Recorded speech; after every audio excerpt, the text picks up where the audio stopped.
Okay, and we are live. Hey, everybody. How's everybody doing today? Thanks, everybody, for coming. Today, we got a special episode. We got Alexander Macris here to talk about mostly Acts 2, I think, but I'm definitely a superhero nerd, so I want to give some praise about Ascendant. But yeah, so today, like I said, we got Alex Macris. Thanks for joining us. Hey, it's great to be Um, here. Thanks for having me on. yeah, and then as usual, we got Jason top center. Next to him, Stan, and lower right is Mike Saxton, Thunderstruck Workshop. So and yeah, Chubby's in the chat. Um, he's I think he's made some stuff for Axe as well, right? He has, yeah. Yeah, yeah, it's good stuff. Love everything that I've seen of Chubby's. He's got a bunch of stuff for Shadow Dark. Yep. It's just awesome, and yeah. So I gotta say these guys some of these guys know this, but a long time I started with basic D&D BX. That was my first. I fell in love with the Earl Otis cover, and that was kind of my intro. And after that, the second RPG that I played was this here. Now, I don't have the box, but Oh yeah, there it this is. is the yeah. Greg this Gordon's is, DC Heroes. Yeah. yeah, and this was fantastic. I loved it. A lot of people, even back then, thought it was overcomplicated. There was too much going on. I really loved the system. I really loved the Megs system, Mayfair Exponential Gaming system, Yep. where it just everything doubled as you went up in value.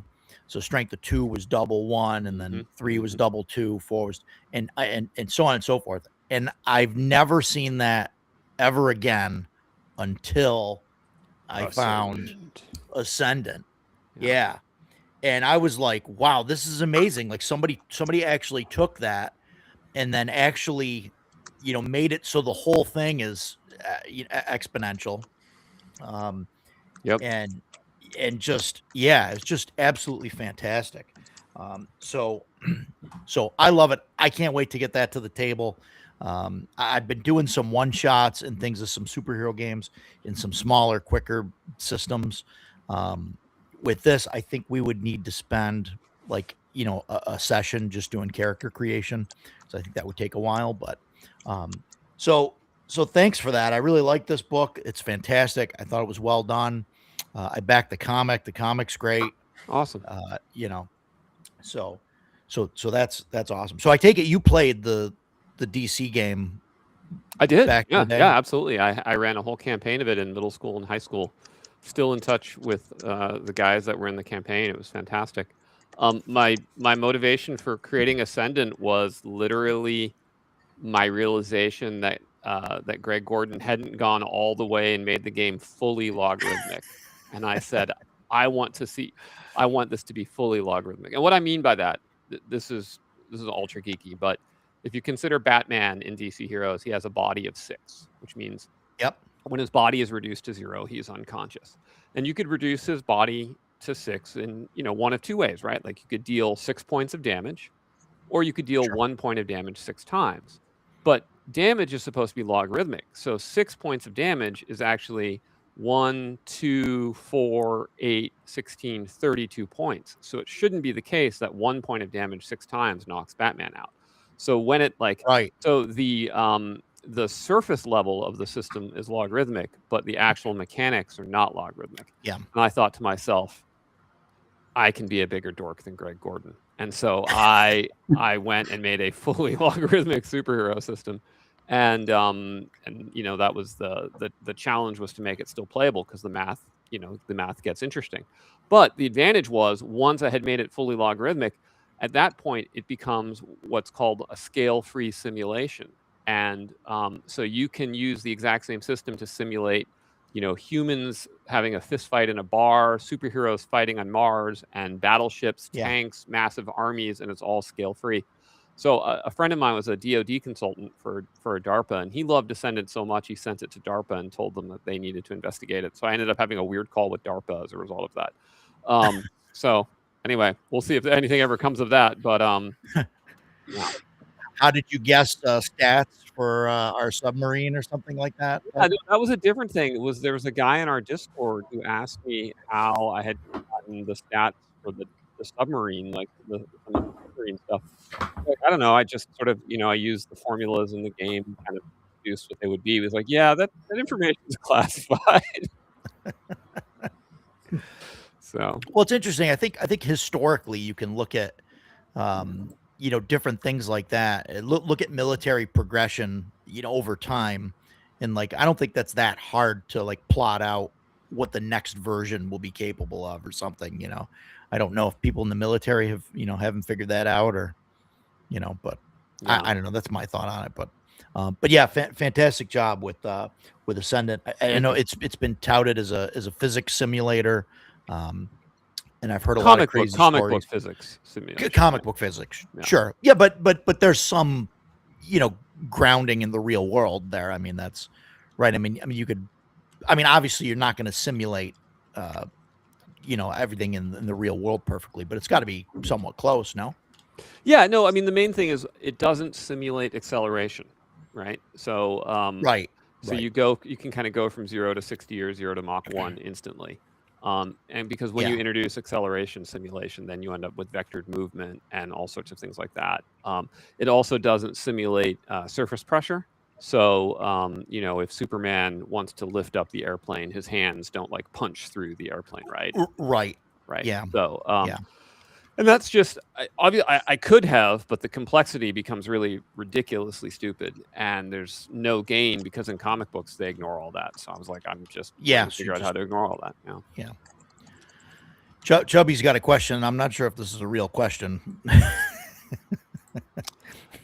Yeah, so the scaling on the Sportcasters is just scaled so that at each level of the Sportcaster, you are approximately able to command the amount that a character of that level would be commanding in a military force. So like you get your platoons, you get your companies, you get your battalions, you get your brigades. In terms of keeping your player clogging every passageway with 8 spore zombies, I mean that's kind of the joy of being a Sportcaster, is to have hordes of spore zombies. There's ways to deal with them. They're not particularly fast. You could use burning oil, tripwires. A good shield wall with spears will make pretty short work of them. I would say in general, like players who play Axe seem to tactically start to bring large formations into the dungeon, and so you can get these interesting situations where the dungeons are clogged with the player characters and their henchmen and war dogs and whatnot. If you watch my actual plays, you'll see how I handle it, and it ends up being a lot of the players getting strung out in the dungeon and then getting hit in the flanks or the rear by wandering encounters. Tends to begin to discourage oversized parties, because you can end up in situations where you've got huge chunks of your force are just unable to participate, while guys up in the front are getting mauled and they can't get there to help them out. If you try and stack all your most powerful guys up front, then you get mauled in the rear and things like that. So anyway, so it becomes sort of a geometric and tactical response. But certainly, mass has a quality all of its own, and I don't think too many Axe players have ever said, "Gosh, I wish we'd brought fewer war dogs" or something. So. Yeah. Well, it's always nice to have a line of mooks, to go in and just do the thing. Even if it's the ones in the front, just keep falling. Yeah, yeah. But I guess that'll have some effects on morale later, though. At least it should, I guess. Yeah. But yeah, I really want to run Axe as my next campaign. I think Awesome. that's what I'm going to do. I've always really been into domain play, and Right a on. lot of my players really aren't. Like I know Jason is. He's in my game. He's done some of that stuff. But some of the players they don't want to. They don't want to run stuff. They Yeah. just want to go and go in the dungeon. Okay, yeah, we'll go evil bad guy of the week. Yeah, we'll put the sword through him. Yep. Okay. Next Right. week, it's like, yep. Where's the next evil guy? Oh, he's in that cave. Yep. Yeah. Okay. We'll go in. Go in the cave. Well, so I mean, obviously I'm biased, but my sense is even if you just enjoy dungeon crawling, I would play Axe over BX or AD&D personally, because Axe, I like the way thieves play better in Axe than they do in those other games. I like the cleaves for the fighters. I like the free Yeah. casting that's available to the mages rather than having to memorize. I like the searching system, and I like the spelunking rules that are in the game. And there's a lot of extra stuff that adds some layers of depth. Now, obviously, not everyone agrees. Like lots of people would say, no, I prefer AD&D for various reasons, or Castles and Crusades or whatnot. And there's a lot that's subjective about that. But certainly, my goal, if I, as a designer, was to make sure that the adventuring part of Axe was more fun even than BX had built on, and you also get domain play. So I hope that your players who aren't interested in ruling domains will still enjoy the game. I would be, it'd be a design failure if they didn't. I could say from my perspective with my groups, I've been running pretty much AD&D for 30 plus years, and I could tell you with most of my groups, AD&D, a little bit in first edition. There's really none of it in second edition. Castles and Crusades, they don't promote domain play. Yeah. Or what little they have just isn't very good. Yeah. A lot of people, we used to play that way. Well, okay, maybe you did when you played BX or Beckme or whatever, but it's if you grew up playing like say AD&D and that's all you've ever played, you probably didn't get much experience to domain play. Most of my guys aren't interested in it. Right. I run a 2E game, and I just bought both of the. I don't even have them yet. I'm waiting for them to show up from eBay, but both of the battle system books. Mm-hmm. And I'm curious to see how my players are going to take to that because they've never done mass combat like that before. Right. Right. And I don't even know how the rules play out because I just bought them. I haven't never got to experience them in the past, so we'll see. Yeah. Yeah. I found with my own group that their opinion of domain play and mass combat changed a lot when they interacted with the experience point system, because when they discovered that they got experience points for properly running a realm and they got experience points for winning battles and then looting and plundering their enemy domains, it was like a light went off for them and they were like, this is the best thing ever. And then they all were like, I want to be the prince of the domain. And up until that moment, they had been, I don't want to deal with it. Newton, you're into the domain thing. You be the prince, whatever. And then when Newton showed up higher level than them, because he'd been running his domain, it changed their mind. Perhaps my players are more XP greedy than other groups who are more immersed in the role play, but that was a big motivating factor for them. Likewise, with mass combat, they were not into mass combat until they had a huge battle, and then they got tens of thousands of gold pieces from the looting the supply camps and plundering the dead and taking the villages and whatnot. We got some questions. Full Metal Dragon wants to know if Axe 2 would work well with Gods of the Forbidden North. I think it would work great with that. I don't know if you're familiar with that setting. I'm not familiar with it, no. It's like a OSE. Yeah, it's an OSE setting. So I mean, I think power level wise, I think that shoes right in. And, should be fine then. It's a large kind of northern hex crawl type of thing. There's a lot of stuff going on. I mean, there's a lot of little towns and things like that you can probably take over. Yeah. I've used Axe with all sorts of stuff. I mean, I used Axe to run Middle Earth. I used Axe to run Kozakura from AD&D Oriental Adventures, Zeb Cook's setting that was in Swords of the Daimyo. Like, you can it works pretty well with most settings. Yeah. Chubby's got a lot of great questions here. I assume you consider less powerful strongholds at low levels. This is a great question, and I'd love to know Yeah. this too. So it's interesting. If you actually if you look closely at the rules, you can have a domain at any level. And in fact, the vast majority of NPC rulers are relatively low level. Like your local baron or your local manor lord is 2nd, 3rd, 4th level. You know, the legates that you encounter in AX1, the introductory module, he's 7th level. What the game mechanics say is that at 9th level, if you have a domain, or if you set up a domain at 9th level, then you get special followers and mercenaries that are attracted by your greatness. And the advantage of followers is you're capped on the number of henchmen you can have, but followers stack on top of that.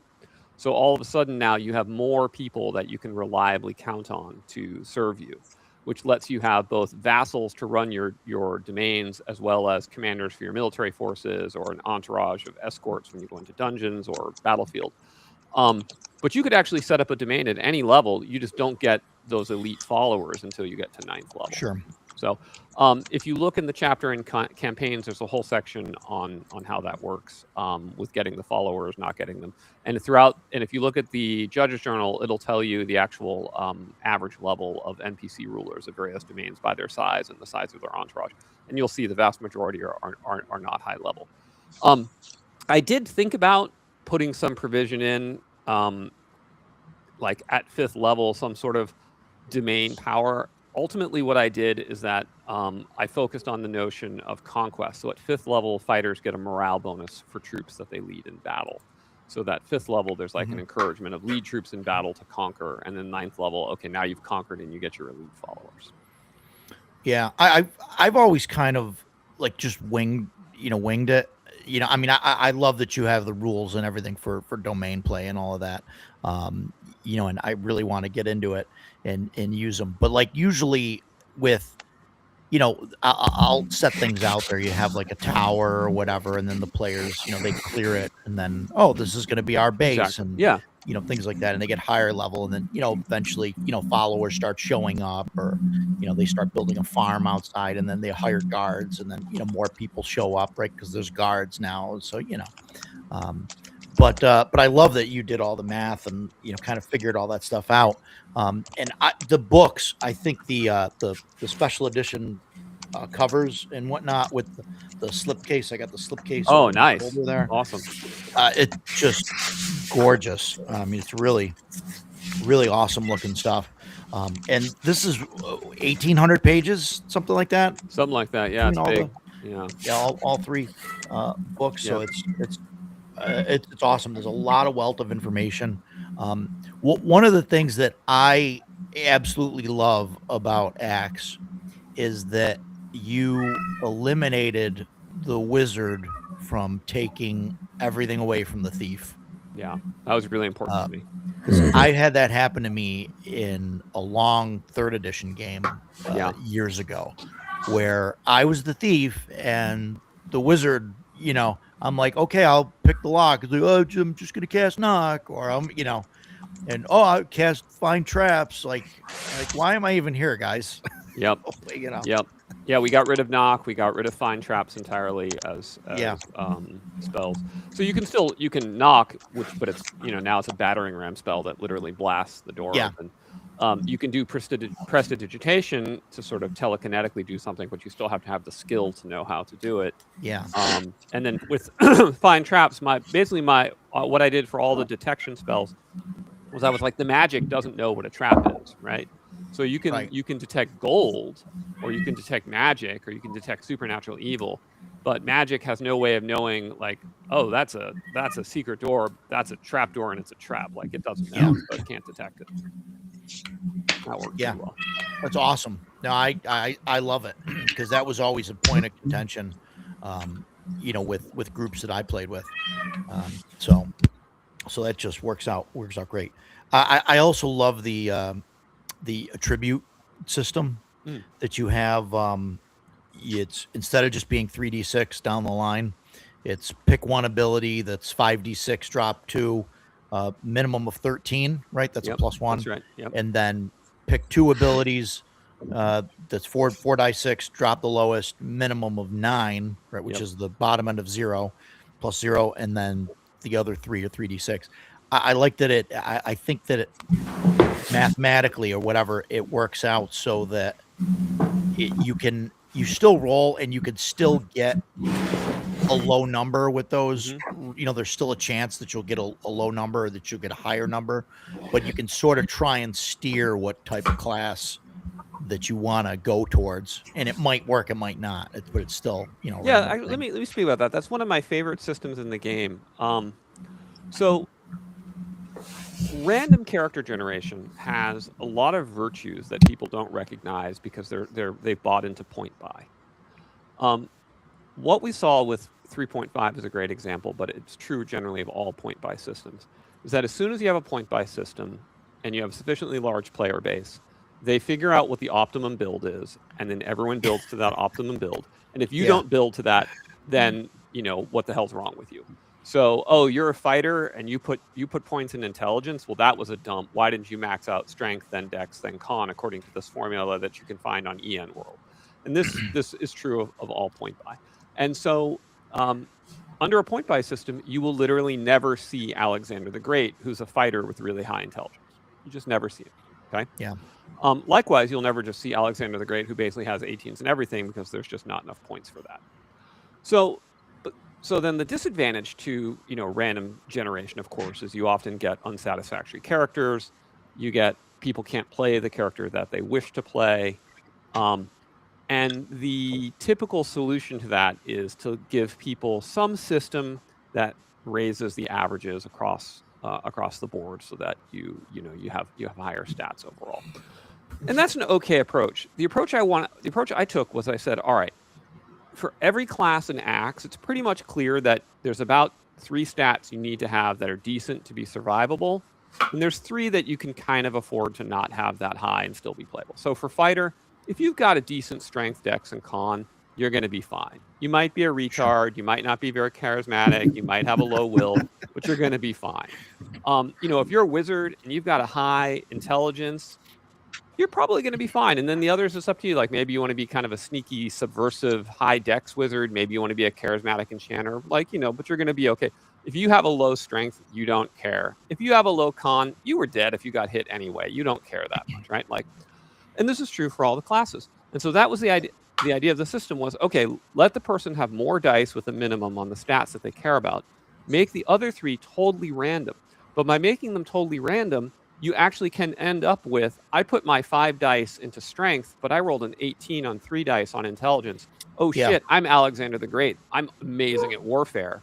I've got 18 strength and 18 in, or whatever.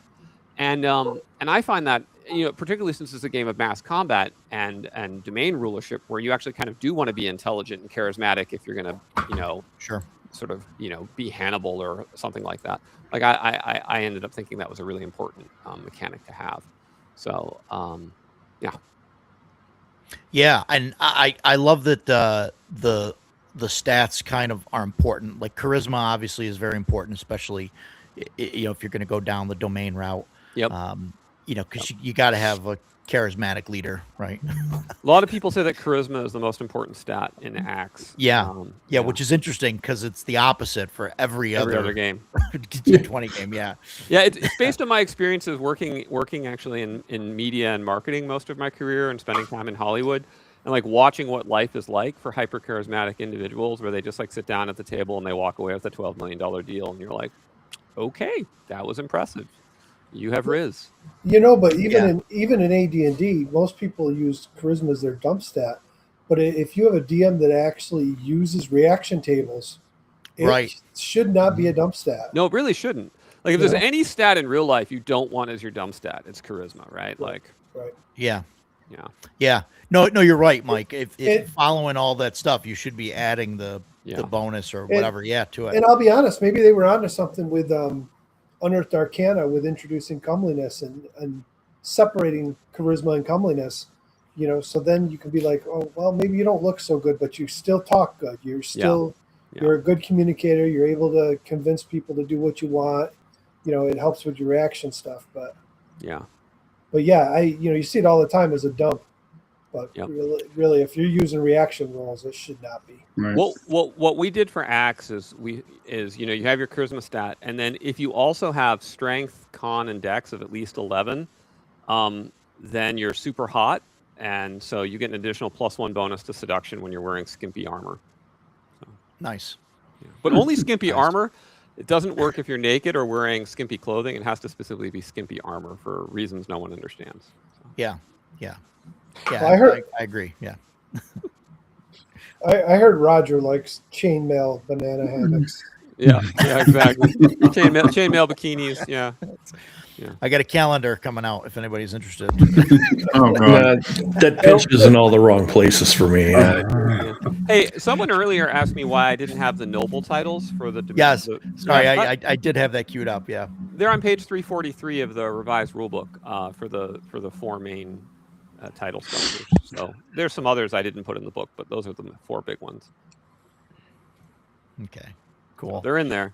Page 343 revised rulebook. There you go. We'll have to look them up. Just kind of going through the chat here, just making sure that I didn't miss anything. I really love the idea, Axe. It the way that the release for Axe 2 kind of happened, it was just timing wise, it didn't work out for the group. And we ended up going with Castles and Crusades for a while. Mm-hmm. And then the group kind of got tired of that, and we ended up switching to Shadow Dark just because it's been a lot more accessible, to get. But we're looking at that. It's been fun. I don't know how long it's going to last. I think that some of it is might run out of. It's fun. I don't know yet. How many? We'll see how I that have happens. curiosity. How many sessions does like your typical campaign run, Roger? Well, Castles and Crusades lasted that was a weekly campaign for almost 2 years. Okay. Yeah. Something like that. So that's been the average. I mean, So obviously so years like ago, 100 sessions. yeah, 100 sessions. So years ago, I ran a campaign that was 9 years and one that was 7. But Yeah. I mean, but that was, before marriage, kid. Right. Right. And the CNC campaign didn't really end. We all just there are flaws with the siege engine, I see. and we were getting very frustrated with the flaws, and we were using Reforged, which has its own bag of ass that we were tired of dealing with. So we're still playing the same campaign. We just made new characters. I see. And we're using the Shadow Dark. Is it a scaling problem at level or something like that, or what's? That was part of it. The saving throws, once you start hitting mid-level, become wildly unobtainable. I see. Yeah. I guess the easiest way to put it is if you compare it with, like, say, D&D. As you get higher level, the saving throws get easier and easier. Right. So you fight that dragon, and he breathes on you. Chances are you're going to save and take half damage. Right. And they do a lot of damage, so you need to make that save. Well, in Castle and Crusades, they kept the dragon the same, doing the same amount of damage, but the dragon gets to add its level when you make your siege check. And they're just as hard to make at level 20 as they are at level 1. Yeah. So now you fail the save, and your party just wiped out. It's funny that's the example you use, because that is exactly what happened to us. Yeah, Roger's White Dragon breathes on us and he says, "Okay, make your saves." The DC is 32. Yep. It's just okay. I'm a 9th level cleric. It gets exponentially more difficult because the higher in level that the players get, exponentially the evil big bad evil guy needs to go up in level. Yeah, because four first level characters, Right. and you've got a 5th level, bad guy. But when you've got 4 5th level characters, you need somebody that's a lot, higher. And so at higher levels, it starts to fall out. Now, some of that is, I think, the issue with just a D20 system. Mhm. And that was my problem with like 3rd edition. Even though I played that for a long time, but at some point the number that you're adding to the die is larger than the die, and you kind of lose that. Yep. And so, and I think it's a good segue into like I know that like a lot of people end up capping, have level caps because of that, and you cap somewhere around 14. I think is really your That's right. cap and X. I know that you have XP limits and things for the different races, at different classes, but it's all around 14. Was that why that cap exists, or? I mean, yes, it was the direct ancestor of or the descendant of the caps from BX. Basic Expert capped at 14, and so that was the baseline I went with. And it turned out that it has a very nice kind of effect where roughly every 2 levels of experience is enough to sort of go up in one tier of ruling a particular type of domain.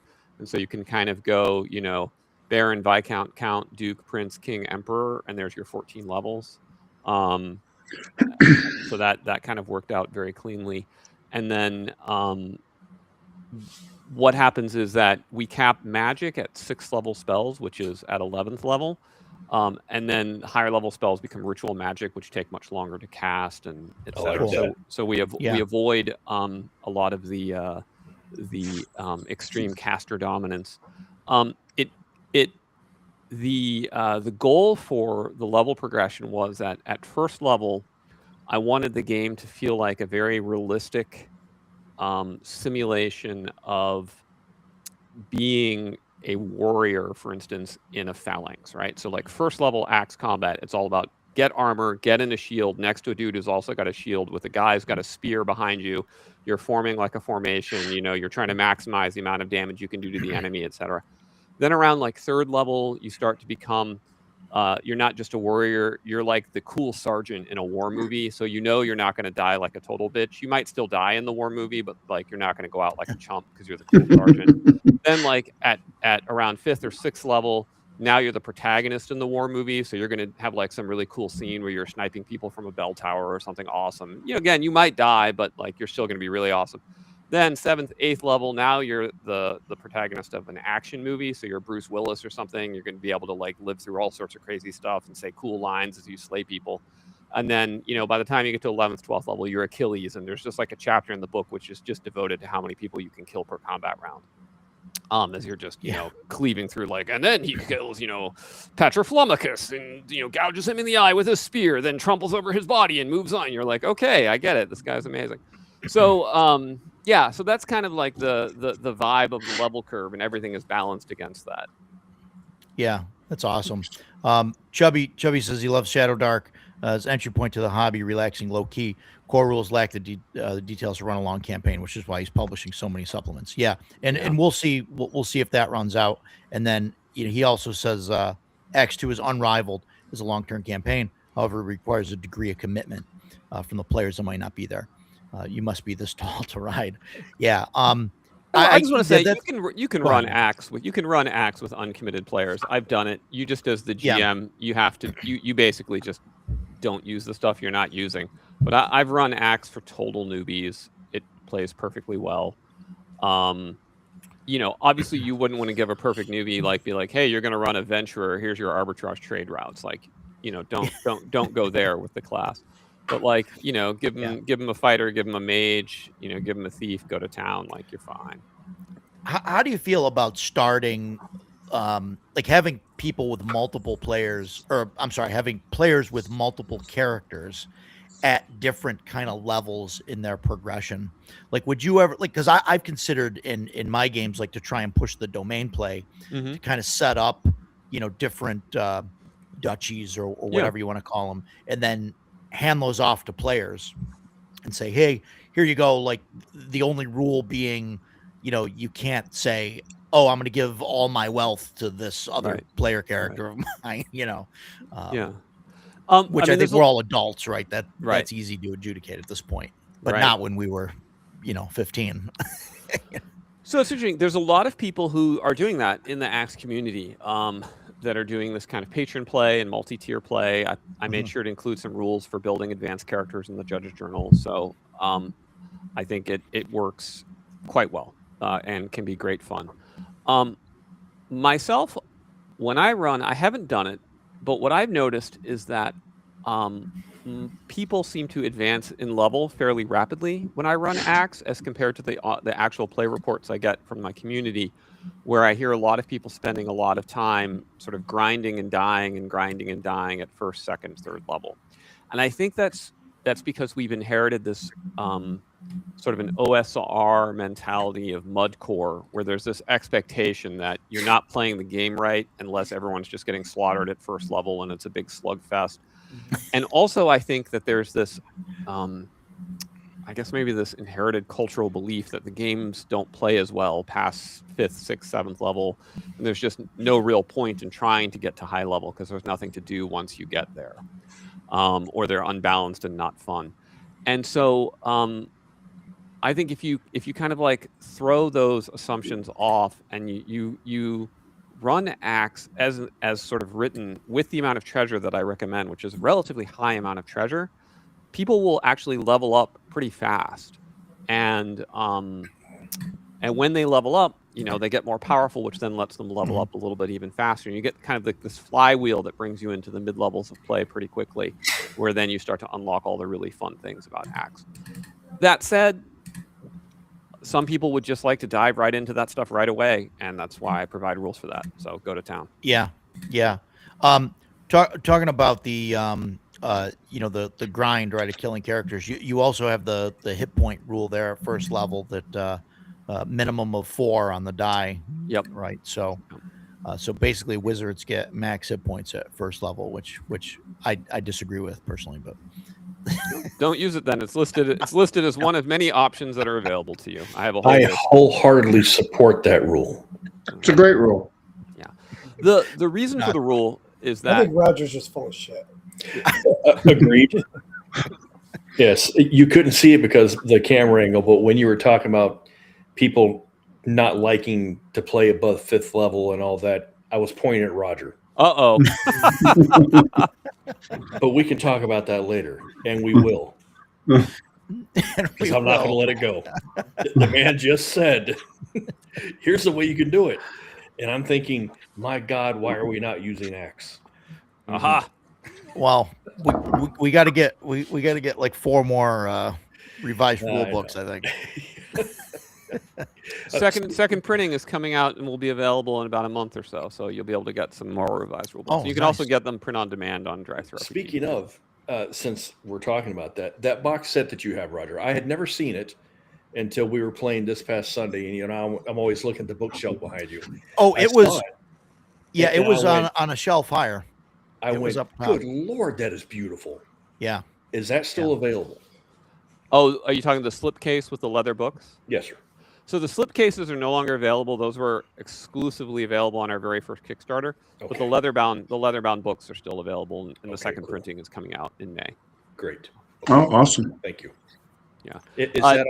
Is that on your website? Yeah, it's on or- my website, autarkemporium.com. Excellent. Okay. Definitely need to post a link to that. All right, that's not Put the that link link that up. I have, but I have this link there, autark.co. Does that? Yeah, and it links into Autark Emporium from there. Just hit store cool. from Good, autark.co. good. Yeah. Oh, okay. Yeah.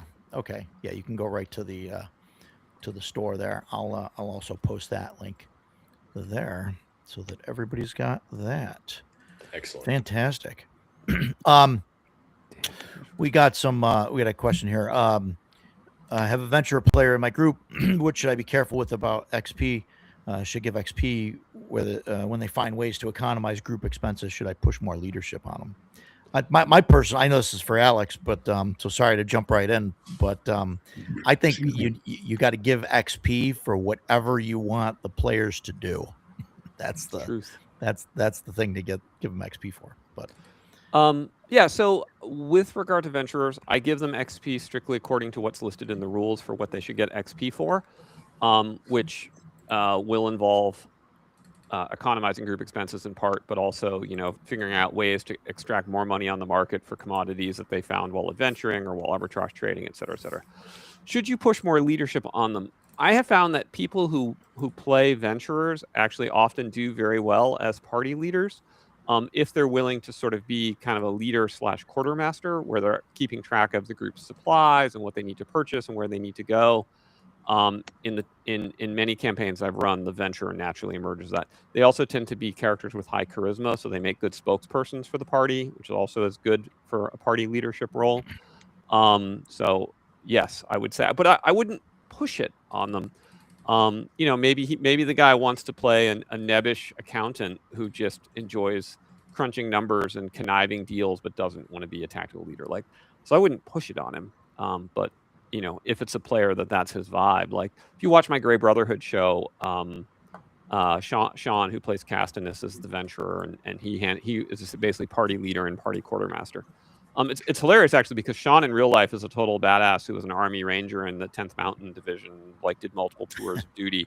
But his fantasy is to be, essentially a fantasy merchant. So, and I'm the opposite. I'm like a marketer / game designer, and my fantasy is to be a badass. So.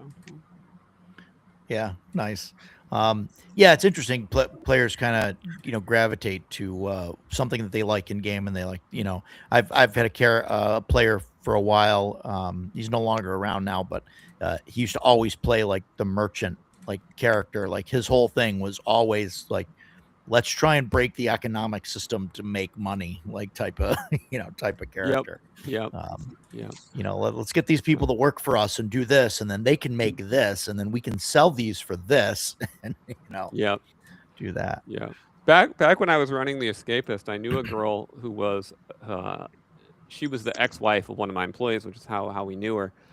So she was a stripper, but she was also a big video gamer, and she loved to play this game called Star Wars Galaxies. And when Star Wars Galaxies first came out, one of the character classes was you could be a cantina dancer, and that was what she was. So she would go to work as a stripper and then come home and be a cantina dancer in Star Wars Galaxies. I'm like, really? And make a load of money AFK dancing in the cantina. Exactly correct. Saw it all the time. Yep. What? Yeah, that's awesome.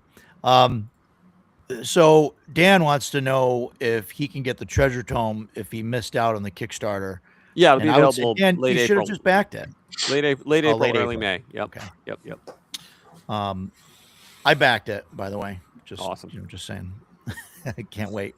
Roger, Roger, what didn't you back? Come on, I'm trying to make it seem support, like Roger. The only thing that I missed out on that I am super sad about missing out on was the manatee, the stuffed manatee. That was the thing. And I had tried to order one from the web store after the Kickstarter, and I successfully ordered it. And you had to you sent me an email and said, "Oh, I'm sorry, this is out of stock. We sold the last one." and that was it. Yeah, so rub it in. Thanks. That's from Ascendant. That's right. It's a psychic flying manatee. Yeah, he's a flying wisecracking manatee called Levity. Levity. Yeah. Okay. Yeah. Levity. There you go. Yeah. His arch enemy of the depths is of course depravity. And back to Ascendant. I really love how you did the backstory. There is all online news articles and Twitter feeds and stuff in order to tell the history. And I think that's exactly how it would happen now, right? If we had superheroes, that's how we would get the news. I know there's some WikiLeaks stuff, and it's awesome. The biggest problem I have with Ascendant, so I wrote that game in 2019, right? And so here's me writing the game in 2019, and at the moment I was writing it, it was actually a very kind of dull moment in the world, right? We had President Trump, and there was drama about that, but at the end of the day, there was not that much going on internationally. And so the whole premise of Ascendant was, wow, wouldn't our world just go crazy if superheroes suddenly appeared in the year 2020? ha ha ha, it'll be so funny. Watch 20, that'll make the 2020s a crazy decade. I can tell all sorts of stories. And then as I'm writing Ascendant, like I'm literally doing the story plot, we get, COVID, and we get like the Russo-Ukraine war, and we get AI. I'm like, so now the AI, the artificial intelligences in my comic book game are less powerful than the actual artificial intelligence I have on my phone. Mm. So I've had to like rewrite some portions of the direction I was going to go with the story to take into account the fact our world went crazy. So Yeah. Yeah. Chubby wants me to mention your Patreon, and I wanted to bring up your Patreon here because a week ago I saw something on the Patreon, and it was on April 1st, obviously, so that's April Fool's Day, and that and so that's the same day that I saw news articles that the next James Bond was going to be female, and that that we were launching a craft to go back to the moon. So I don't know, what of those is real, but you've got this post about a cyberpunk axe game, accelerationist cyberpunk corpse system, and that sounds absolutely amazing. So please tell me it's real. it is not real. It is not real. I mean, I actually have a working draft of an Axe cyberpunk system. So along with DC Heroes and Dungeons and Dragons, one of the other big games of my youth was Cyberpunk 2020, which we played the hell out of. So I've always been really fond of the cyberpunk genre. I haven't done a cyberpunk game because I kind of felt like we're living in a cyberpunk future. Yeah. And Yeah. so the joke for April Fools was just like it was just our world Yeah. right now, but it called it a cyberpunk RPG. If I did do a cyberpunk RPG, what I would actually do is I would advance the timeline to like 2080, 2075, and Sure. then do something like that. But I don't I mean, know. I think that was really like, I mean, it'd be cool to run like a cyberpunk game where you start off as, low level thugs, and then eventually like you start your own kind of security company or whatever. And then, you grow in size until eventually the Yeah. high level game, you're in charge of one of these corporations or, something. So I ran Axe, like when I say I have a fully playable Axe Cyberpunk, I ran a campaign of it, and Wow. and it got really dark. So what happened was there were two incidents in the campaign, and the first one I kept playing through, and when we hit the second, I was like, I think I'm going to stop the campaign now, guys.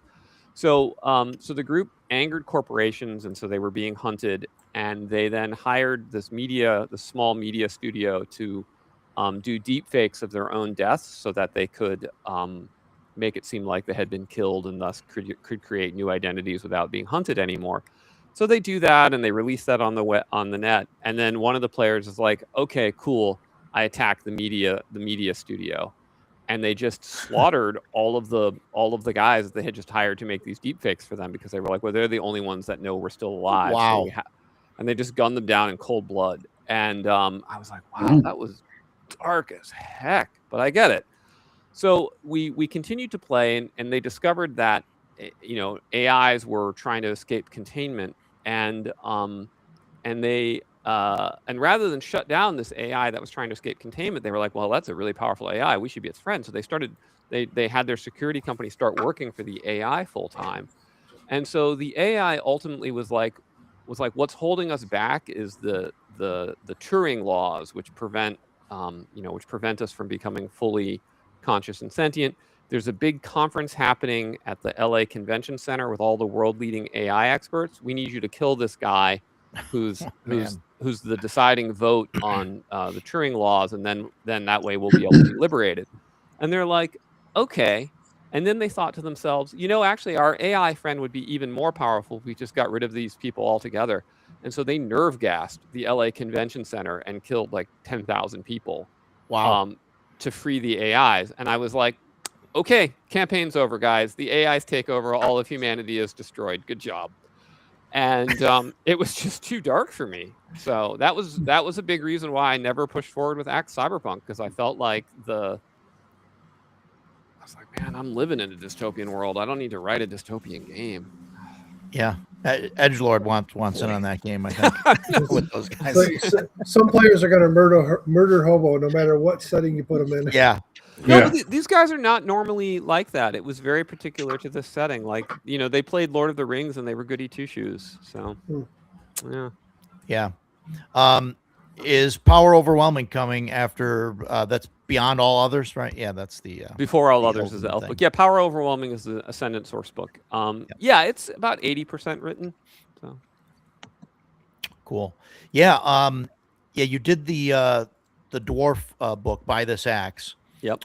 For Axe, and I missed out on that. I'm not huge on like demi-humans. I would prefer to run humanocentric campaign. So I skipped By This Axe, but then Before All Others came out, I saw that the book looked gorgeous. Yeah. And so I backed it and added on the By This Axe book. So oh, cool. Kinda Well, I hope you forward to like those. it. Yeah, I never really liked dwarves until I wrote By This Axe, and then I kind of fell in love with dwarves in the process of doing it. And then I always loved elves until I wrote Before All Others, and now I hate them. So it's been an interesting ride.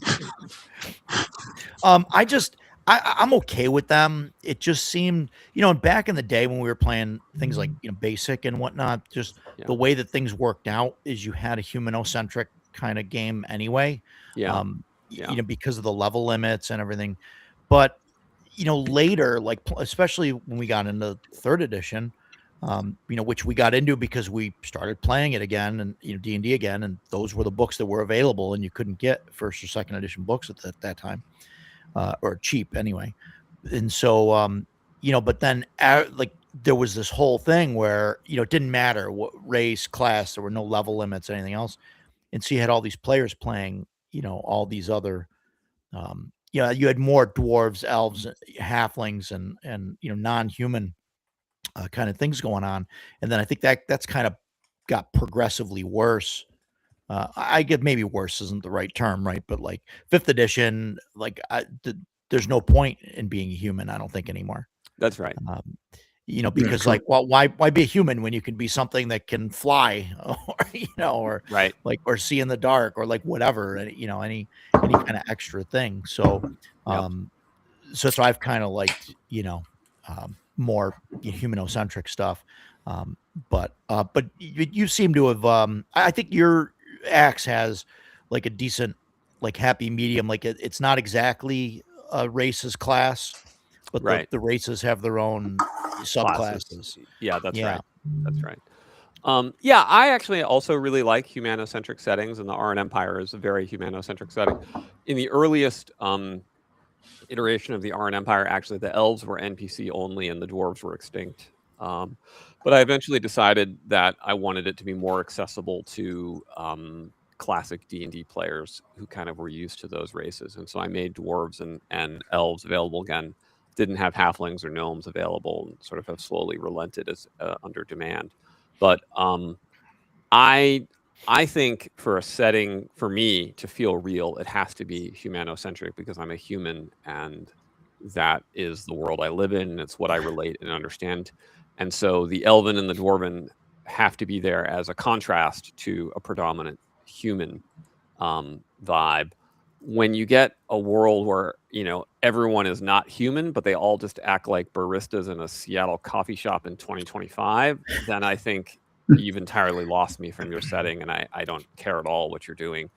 And it may as well just be a superhero game at that point, or a silly Star Trek where they have the guys with the weird, the head masks with the stupid shapes on their foreheads or whatever. So yeah, is there rules for playing a barista in Ascendant? Can we? There are rules. I think there's actually like a snarky barista template maybe in one of the supplements. Anyway, Cantina dancers. We've got all sorts of interesting classes in Axe for that regard. We've got the veil dancers and the priestesses of Nazca and whatnot, but we don't need to go into the writer's fetish. So Chubby and Tora want to know when the halfling supplement is coming out. Is that next or? Oh yeah, Beneath All Notice. Yeah, Absolutely. It'll the book has to be half size. Smaller. it's be a smaller pocket font. edition. It's 8 pages. It's just a cookbook. Yeah. Yeah. Do you guys know what my hate of hobbits comes from? Like, do you know this story? I So- don't believe so. Yeah. So Lay it on me. J.R.R. Tolkien is writing Lord of the Rings, and so the whole point of Frodo being the ring bearer is that he's the most unlikely hero imaginable. He is not a great warrior. He is not a great thief. He's not a great wizard. He is just an average guy in an incredibly unusual circumstance whose only redeeming virtue is his redeeming virtue, right? Like he doesn't Mhm. particularly have any other qualities that would make him a hero, and he has no business doing what he's doing. It's sort of been foisted upon him by forces far greater than he ever has. If Tolkien was writing in today's 2025 kind of woke DEI world, like, instead of halflings, it would be like a disabled paraplegic or something like that, right? To really drive home the point that the ring is on the most unlikely hero possible. He would have a chronic illness or something like that, right? And so I just thought to myself, like, would we therefore make, sort of disabled person a basic character race in the RPG just because Tolkien did that as his ring bearer? No, you obviously would not, because the whole point it would be very clear to you, like, this person is not supposed to be a hero, is not supposed to be an adventurer. So the idea that you would then be like, all right, in this fantasy world filled with orcs, dragons, gnomes, all this crazy stuff, halfling is one of the core adventuring races makes no sense whatsoever. And so I just did not make them one of the core adventuring races.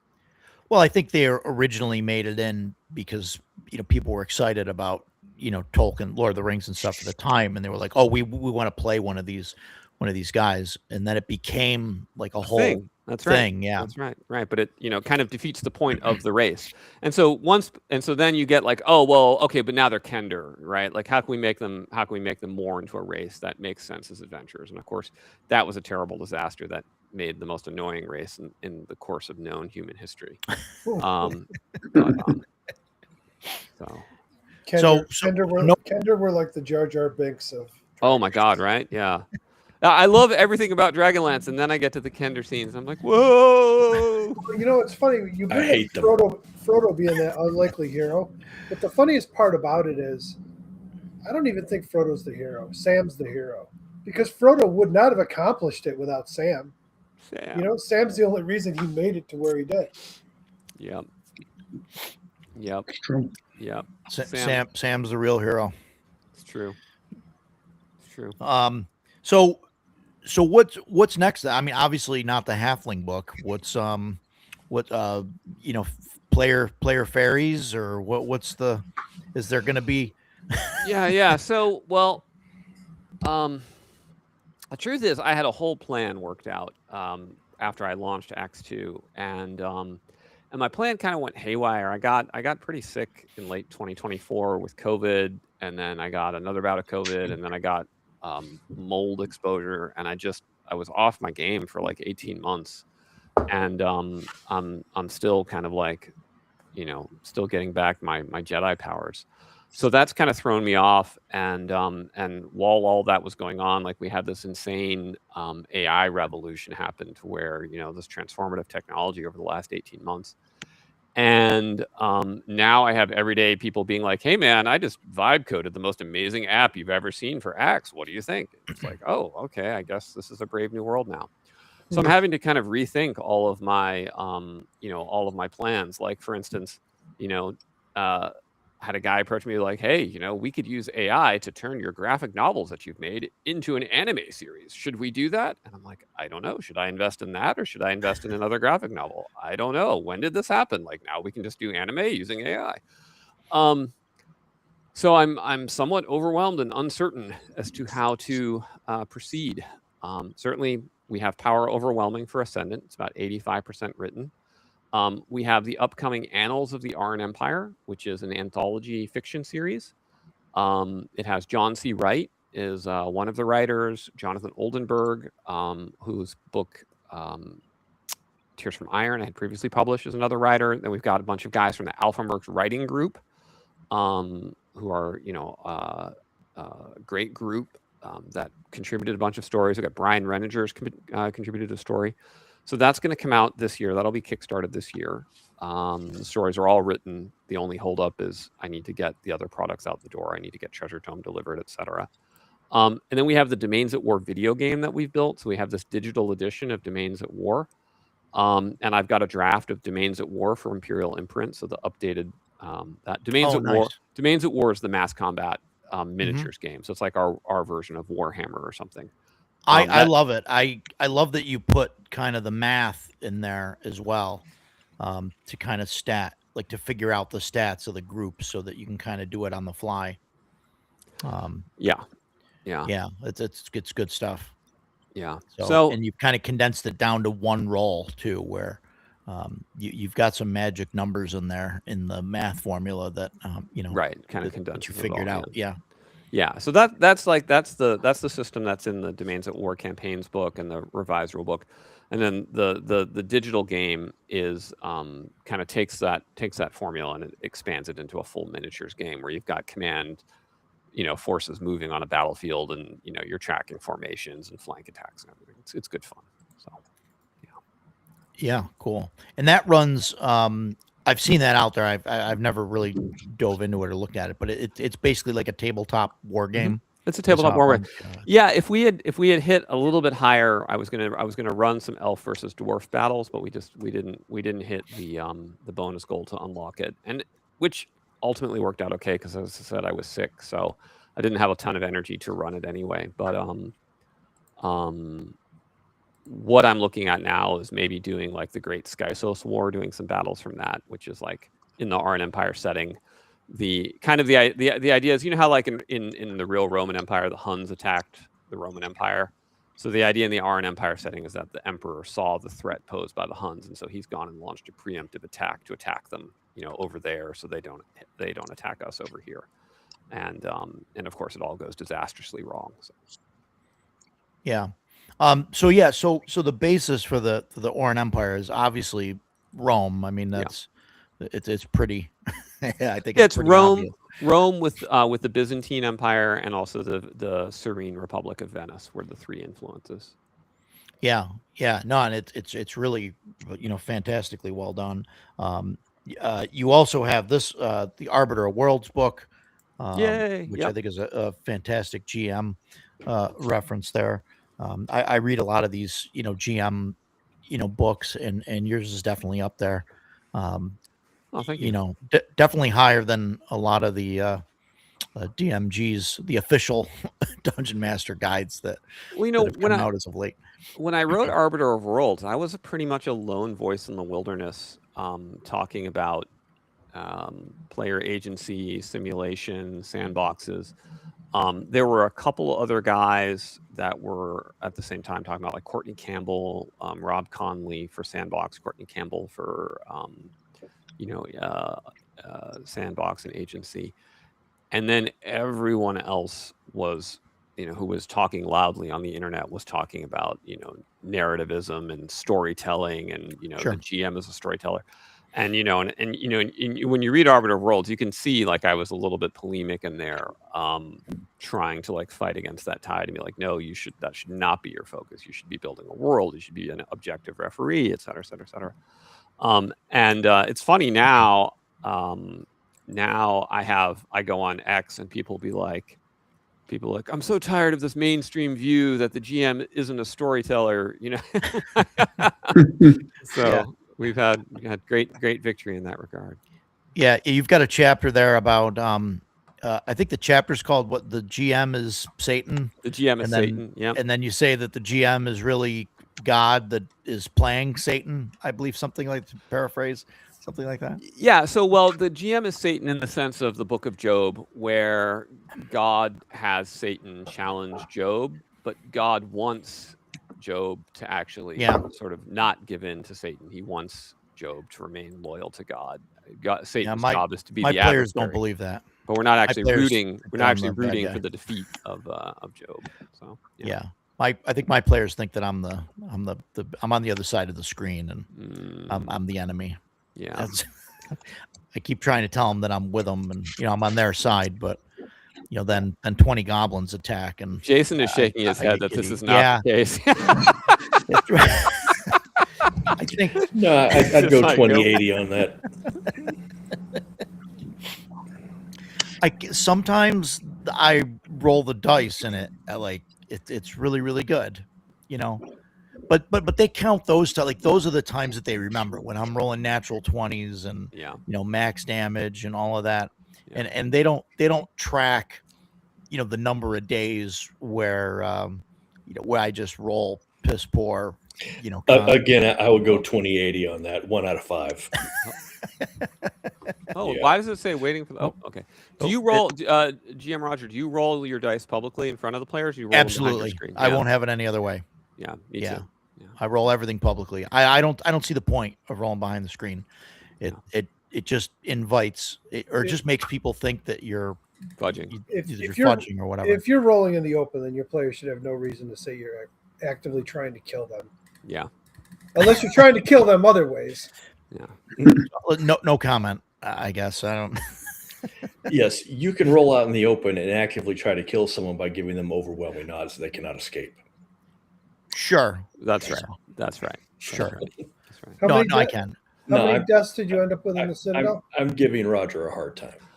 Oh yeah. How many people died going through the Citadel? We had 2 or 3? Right, Maybe. but that's because you were rolling monstrously bad. Yeah. I mean, it was ridiculous how many times we went into the Minotaur room and he wasn't there. You know? Yeah. Yeah. Yeah, or Nabil puts a head on the spike and nothing happens. Nothing bad happens. Whatever. Chubby, sorry. Go ahead, Alex. I was gonna say, I usually see killer DMs. In my mind, the killer DM is the DM who makes this mistake, which is that he prioritizes beating the players over preserving the life of an NPC who the NPC would like to preserve his own life. So, for instance, if you're an ancient dragon that's lived 1,000 years and you've just done a whole ton of damage to the player characters, you could be like, well, I could stay and party wipe them all, har, har, har. But if I do, I have a 10% chance of dying. If you're a 1,000-year-old dragon, you're like, you don't take 10% chances of dying. You did your ambush and you leave, right? Whereas if you're the killer DM, you're like, har, har, I'm going to go for the party wipe, even though the NPC wouldn't do it. So that's how I always try and run, is I'm always running it tactically from the point of view of what would the NPC do in this circumstance, given his personal motivations. And so often they won't go for the killing blow. They don't necessarily bring full lethal force for the same reasons that people in the real world don't. They don't want to take the risk themselves, or they're afraid of escalation or blowback or whatever. No, I think there's a caveat to that, though. You mentioned it as the dragon ambushed him. He got off the ambush, not going to risk the death. But when they come traipsing into his lair, that is a different story. Yeah. Because that dragon that's acquired 1,000 years worth of treasure, and he's sitting in his lair, and you're coming in trying to take it, is going to risk that 10% to make sure you don't get it. It's a different context. Yeah. Yeah. Absolutely. Yep. Sure. But at that point, if the players, here's the thing, right? If the players go into the dragon's lair and get party wiped, that's on them. Yeah. Right. Yeah, exactly.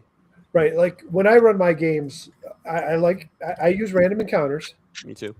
But I never try and outright kill my players. No matter what the random encounter is, I will always give them an out.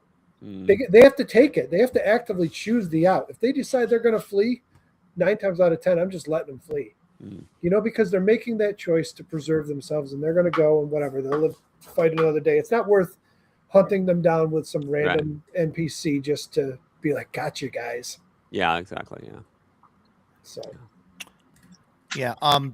Chubby mentions making the players roll a lot of the GM rolls, and he says he used treasure tables as an example, which is interesting because in CNC I was doing that with the treasure tables and going around the table and having the players make those rolls, and they rolled usually poorly. They rolled a few times. It was really fantastic, and it got to the point where they came at me as a group and was like, listen, you got to roll this stuff ahead of time. We don't want to do it anymore. That's too funny.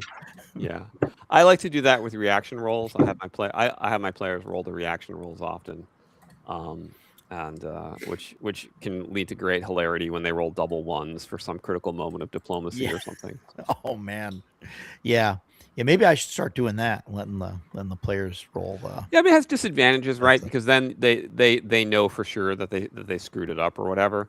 But I felt like when I have a dialogue with someone, I kind of know when I screwed it up or not, or when I was Yeah, charming, and I'm like, I feel like the player probably knows the character knows yeah, as well. and I think the charts are like kind of vague enough where Yeah, like you said, you kind of know it coming. I mean, yeah, there's like the attack immediately, or or right. friendly, hostile, Yeah, curious, or yeah, like so. Yeah, I mean, I think that's easy to see a change in demeanor or whatever on on that. So, and that's why I roll most of that stuff out in the open anyway, like because they're gonna right. find that out.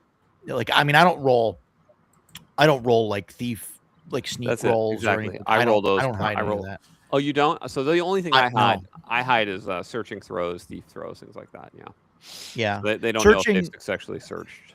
searching's like the only thing that I probably should roll, but my player group now is pretty good with like Jason will roll to spot something, and he'll roll a natural one, and he'll look to the group and be like, we're all good, guys.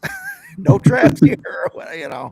And so most of the guys are good at it. Sometimes you get that look, but most of the players are like, yeah, okay, must not be anything here. um and like sneaking rolls and things like that, I generally make the player roll them like at the point it's gonna matter, Oh, or that's a like good idea. Yeah. Yeah. after they've moved, Yep. because then it doesn't matter. Like you already snuck Yeah. down the hall, you're already behind the bad guy. Like now Sure. roll the thing and see if he knows that you're there, and Yeah. and then we all find out together. Or So you could just tell them to be adults about it. I mean, I've got two players that love to play thieves, and I've gotten to yeah, the point where I'll let them roll their own ability because they'll be like, hey, I want to try and sneak over here and do this. They'll make their roll, and if they fail it, they're still going to move over it because they've already declared what they're going to do.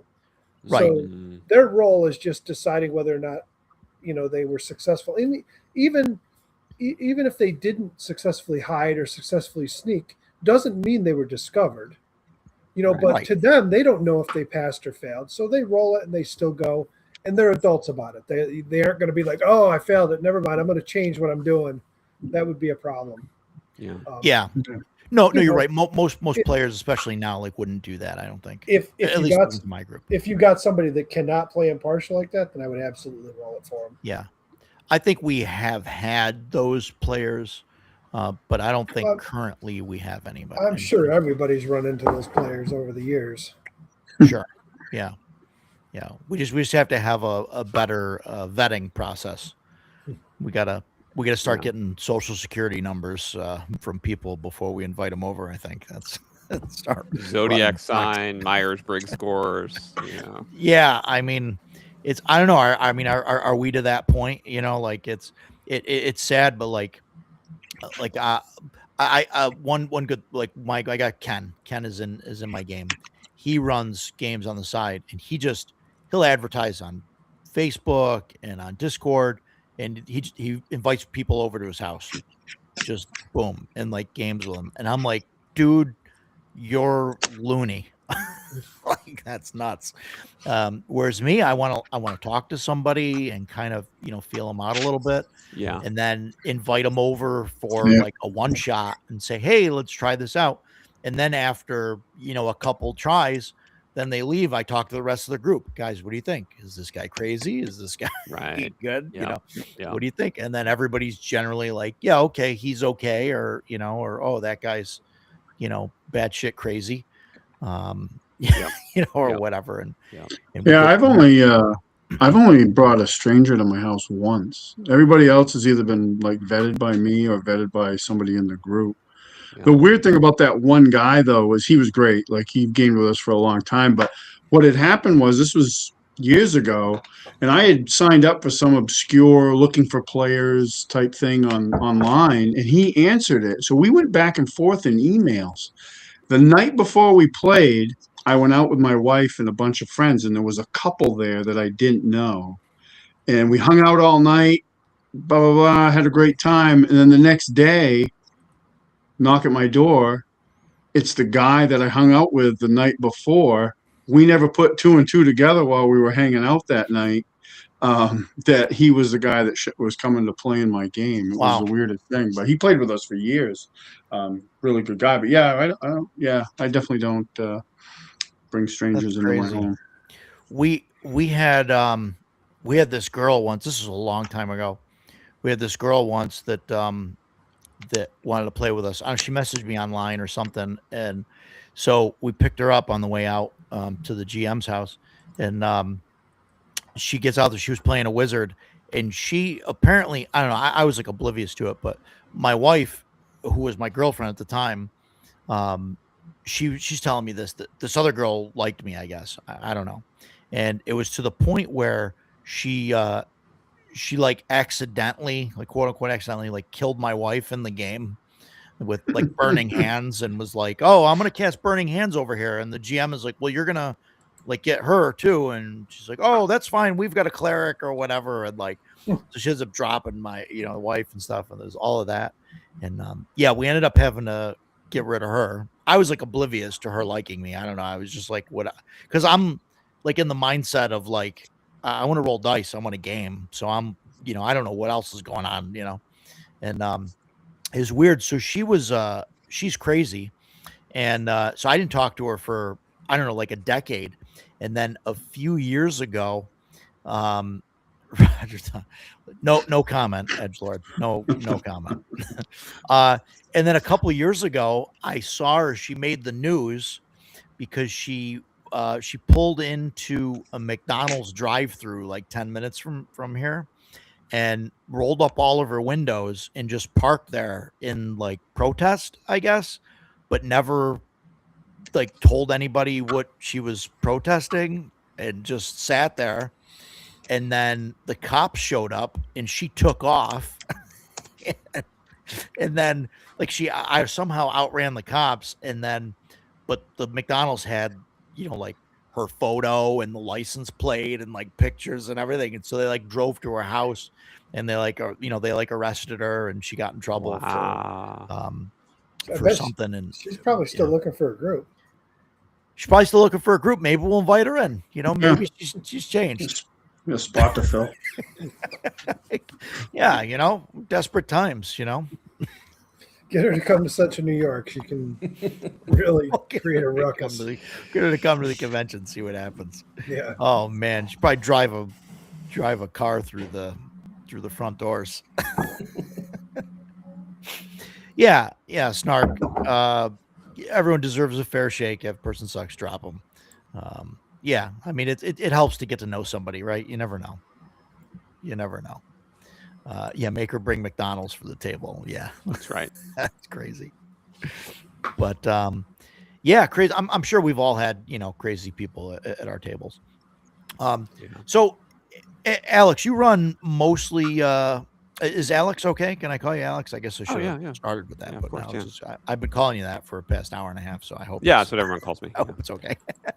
I use Alexander for all my formal like nomenclature, because there's a guy on Google who's Alex Macris, who is it's like an international criminal. So I was always like, I guess I better be Alexander Macris, so people don't confuse me with this rich Greek international criminal who's good looking and wealthy and and everything, and I wouldn't want to be confused with the likeness is uncanny.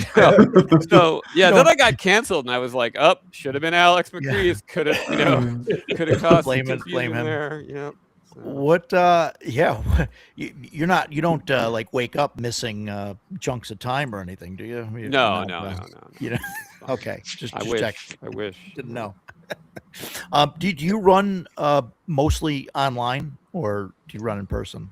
No, I run mostly in person. Actually, the first time I ever ran online was my Grey Brotherhood series that I ran. And I was very nervous about doing so because I was so new to virtual tabletop, and it was a very different experience. And you can kind of see my awkwardness with virtual tabletop in the early sessions. I really did not know what I was doing, and I was constantly like moving the whole map, or like, deleting all the orcs or whatever. It was a disaster. I got better at it. I mean, I've done, 20,000 hours of my life in first person, sitting at the table playing together, and maybe 1,000 hours total BTT. So yeah, I don't even think I have 1,000 hours, on VTT. I don't like it. I don't like running online.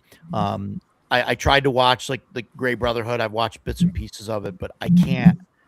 Man, I don't know what it is. No offense to you, it's not you. Watching like a game play, like it's just I can't do it.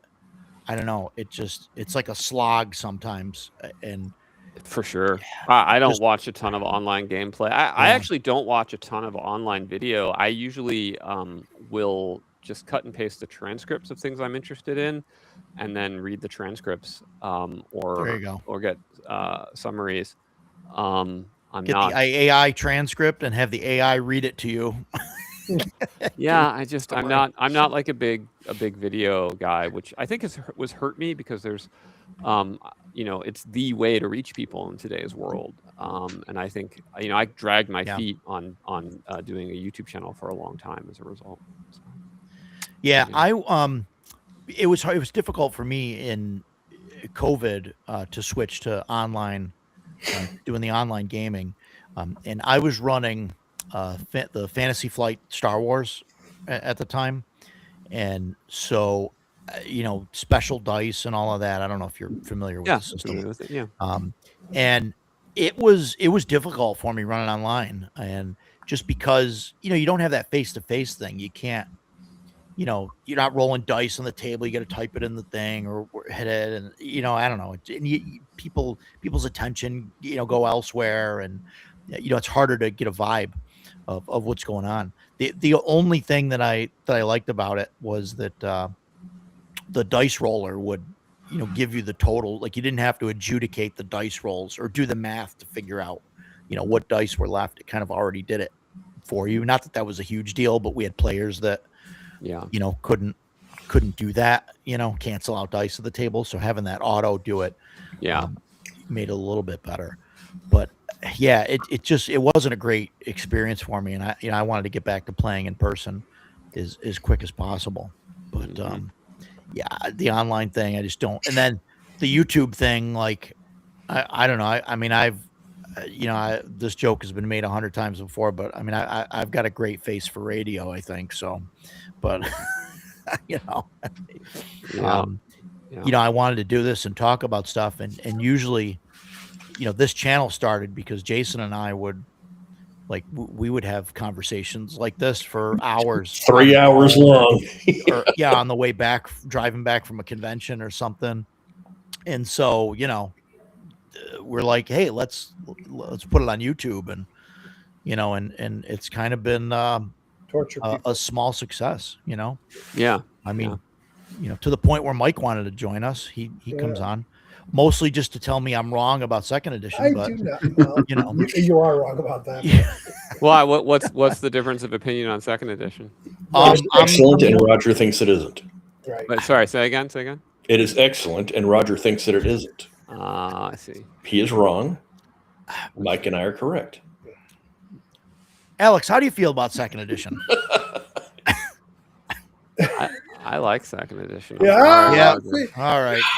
He's not getting See, it. it's funny. No. We sit here in this chat, and Roger just trashes on second edition. But you got Jason loves it. I've been running it for 30 plus years. Decato's in the I game don't right trash now. it.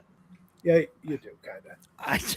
I mean, look, look, I'm a Zeb Cook fanboy, right? Like he did Swords of the Daimyo, he did, he did Expert Set, he did the Conan rulebook, and he did second edition. And like, I feel like, how to put it, if it had gone down differently and Gygax had said, Zeb is my appointed heir and he's going to create second edition, and nothing else changed, just that, like people would love second edition. Right. But there's all this bad blood about Agree. it because Zeb kind of backstabbed Gary allegedly and blah, blah, blah, blah, blah. And so like, I feel like as a result, second edition is judged more harshly than it deserves, given its. And that's how I feel about first edition. This is something that Roger and I have talked about extensively.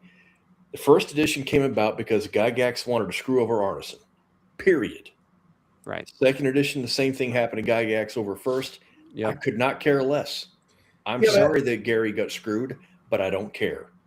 I like second edition. I think it's judged great. as a game, it's a good game. Yeah. I do believe what happened with Gary was more about finances than Yes, rampant particularly mismanagement. trying to screw them over. It was- Absolutely. No, Rampant absolutely. mismanagement. Yeah. But like Roger and I had this discussion, and it's like, everybody wants to credit. Zeb doesn't get all the credit he deserves. He's got so many writing credits, and this was one I brought up. Fantastic. It says Gary Gygax on it, but Gary this is Gygax, Zeb. yeah. They Right. just Zeb put it wrote on that. there to sell books. Yeah, that's Zeb right. wrote it. That's And it's Yeah. Yeah. And Yeah, if you, no. I don't know if you guys have Swords of the Daimyo, which is OA1. It was the first supplement Yes, published. I remember that one. It is the best sandbox setting that I Yeah. think Wizards of the Coast or TSR, anyone has ever published. It is so good. Every hex has awesome stuff in it. It's got domains. It's got political conflict. It's got an overall. I mean, it's just fantastic. Yeah. Yeah. it's funny when you said you're like a Zeb Cook fanboy. I'm the same way. I go to Page, and like Frank Mentzer's there, and everybody's like ooh and ahhing over him. And I talked to Frank, and he'd come to my booth, and great guy to talk to and everything. But when Zeb came around on year 2, I was like, so prior to Page, I had to go and find the 2 Dragon magazines with those promo posters. Yeah. And I got them signed by Zeb, and I brought That's my player's awesome. handbook, my first printing player's handbook, 2nd edition, to get it signed. And I told Zeb, I'm like, yeah, everybody's got their, I'm not really a fanboy for personalities. I go, but you, 30 years worth of gaming from what you wrote. Yeah, Zeb, definitely. Yeah. Definitely. Yeah. Yeah, or like, take like the Conan RPGs, sometimes I call it the Zephyrs RPG, right? And I don't know if you guys are familiar with that. It was a fairly obscure box set that was published in the mid-'80s. Zeb Cook I designed have it. Yeah, and it's Cool. every page has cool concepts and great game mechanics. It's just this really amazing system. And, I just feel like Zeb did it in his spare time, right? Like, he's like, yeah, I just did this amazing Conan RPG, which was absolutely groundbreaking, and, did away with the concept of stats and skills entirely, and somehow still works. And you're like, oh, okay. And he's like, yeah, then I never did anything with it again because I'm just, Yeah, they didn't. I just have shit going on. Like, I'm busy. so Yeah. I That like was neat. Yeah, I kind of skipped over your 2nd edition, and we had some of the books. Like I said, I started with BX, and then we just ended up adding on 1E stuff and probably some 2E stuff, whatever was there. I mean, it all kind of worked together. And then then we played superhero games for a while, and then when we went back to D&D, 3rd edition was out, and so we kind of had to do that because those books were available. We had new players, like and Wizards wasn't reprinting the 2nd edition stuff, so or 1st edition, whatever. So we just went with 3rd edition and ran that, for a while. But yeah, I mean, looking back, like for me, there's like a line between like the 1st edition, somewhere in the middle of the 1st edition production, where that's like where Gary's out, and you've got the original stuff from 1st edition and before, where that's like the old. That's Gygax and Arneson. And I understand that they tried to write out Arneson and all of that for first. I'm not oblivious to that. But at that point, like once Gary's gone, right, or out of it, like that's the end of like that, the Gygax and Arneson thing. It's like he's the last of the old guard, or however you want to word it. But and so for me, that's like the point where D&D becomes like this kind of personal passion project, and becomes this kind of corporate game at that point. And so that's why I have a line there for me. And so 2E isn't, and yes, I will make comments that only the even versions of D&D were bad and things like that, and these guys my case. It's funny because guys want to trash on parts of 2nd edition because that's when WotC came in at the end of 2nd edition. But you got to remember, WotC wasn't the company they are today. WotC was a small company that just had, and I'm talking TSR. Right, I'm talking about Lorraine Williams TSR. Right, but what I'm saying is, even when they first came in, it wasn't like today. It wasn't like Hasbro. Right. Correct. WotC's now Hasbro, and so even their corporate times, TSR and WotC with 2nd edition, sure, yeah, they were like testing out new products left and right, and it probably is what killed the, killed the edition, and really put the company in trouble. with overextending on their product lines, but they made some amazing stuff then. They really did. Yeah. Some of it was definitely hit and miss, but it was a lot of hits in there.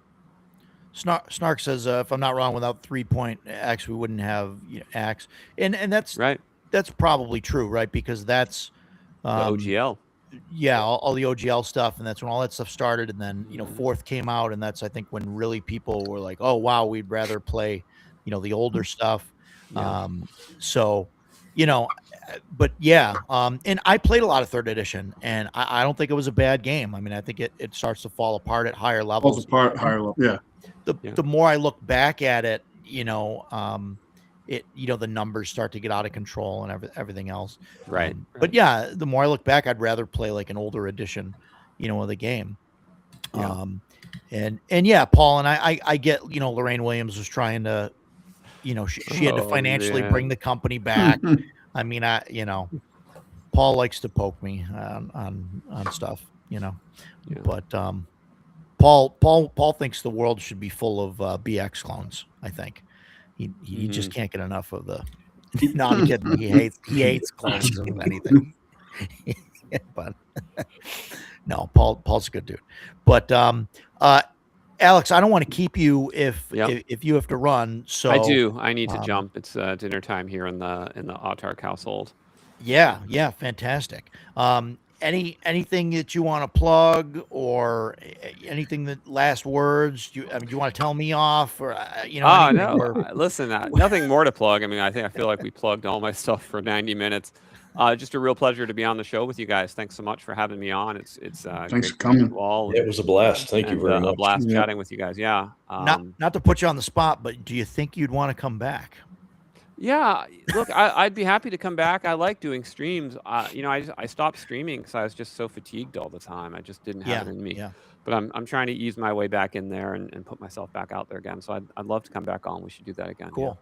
Yeah. Real quick before you go, Axe 2 is coming out in May. Is that correct? The second printing will be out in May. Yeah. Okay, right. great. Awesome. Right. Looking forward to it. So, maybe sooner. It's literally on a boat. Well, it's a month away. So. From China right now, and hopefully it doesn't get blown up in the Straits of Hormuz or something. I don't know, man. So, all right. Well, thank you so much, guys. Yeah. Really appreciate. Thank you. Thank you. Thank you very much. Yeah. Take care. Yeah. So, yeah, that's that's good news because I've been wanting to get those books, but I'd rather get like not a pod version of them because they're pretty beefy. So yeah, I'll be right back. Yeah, Mike. Roger and I talked about Axe, and I knew nothing about it. So then he just it's Adventure Conqueror King. So he was describing it. You start out and you go to here, and then you go to here. It's like the progression of Conan, and I was like, that's how I like to play. That's talking about the domain play. That I'm the player he's talking about in the group that wants to do that. So I have guys that are into that. So it's like we just want my player Matt. Like in the last session, he literally was laying the foundation to his cleric's temple. Like that was part of it, so. Nice. We're definitely getting into that stuff, and the others are interested. Some of them, they're all interested in some. Like the rogue wants to start a gambling den in the city. That's his thing. So my rogue has a brothel. Yeah, why wouldn't you? Yeah, right. So it looks really good. Like I've been looking through the stuff, and I've looked at it before, but it was just I just didn't want to get the pod version because it's hit or miss, right? On the quality, and they're not inexpensive books. I'm not complaining about the price at all, but they're not inexpensive. So I'd rather get something that's going to be that quality, So I'll definitely when I signed up for his mailing list and everything while we were talking, so I could make sure I don't forget about it, so I can get them. Yeah, that's cool. I think that Jason, I think you would love all the economic stuff in the domain. He's got rules.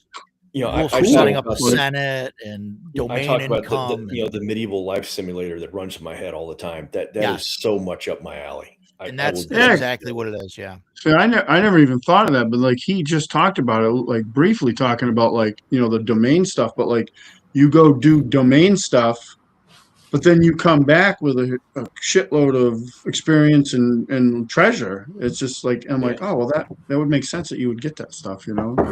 Yeah. So That's Roger, really Yeah. cool. I got to bring something up here. Uh-oh. So Oh. the last few weeks, I'm the lone man here with my dislike of, like we talk about the Shadow Dark or the OSE books, the smaller books with the large print filling lots of space, and you're like, oh, that's great, lighter rules, large print, nice and easy to read. Yeah, and and now, Axe and, is- and now Axe you're is a talking bear. about Axe. Axe is a bear. A Yeah. thousand huge. pages of tiny Yeah. print.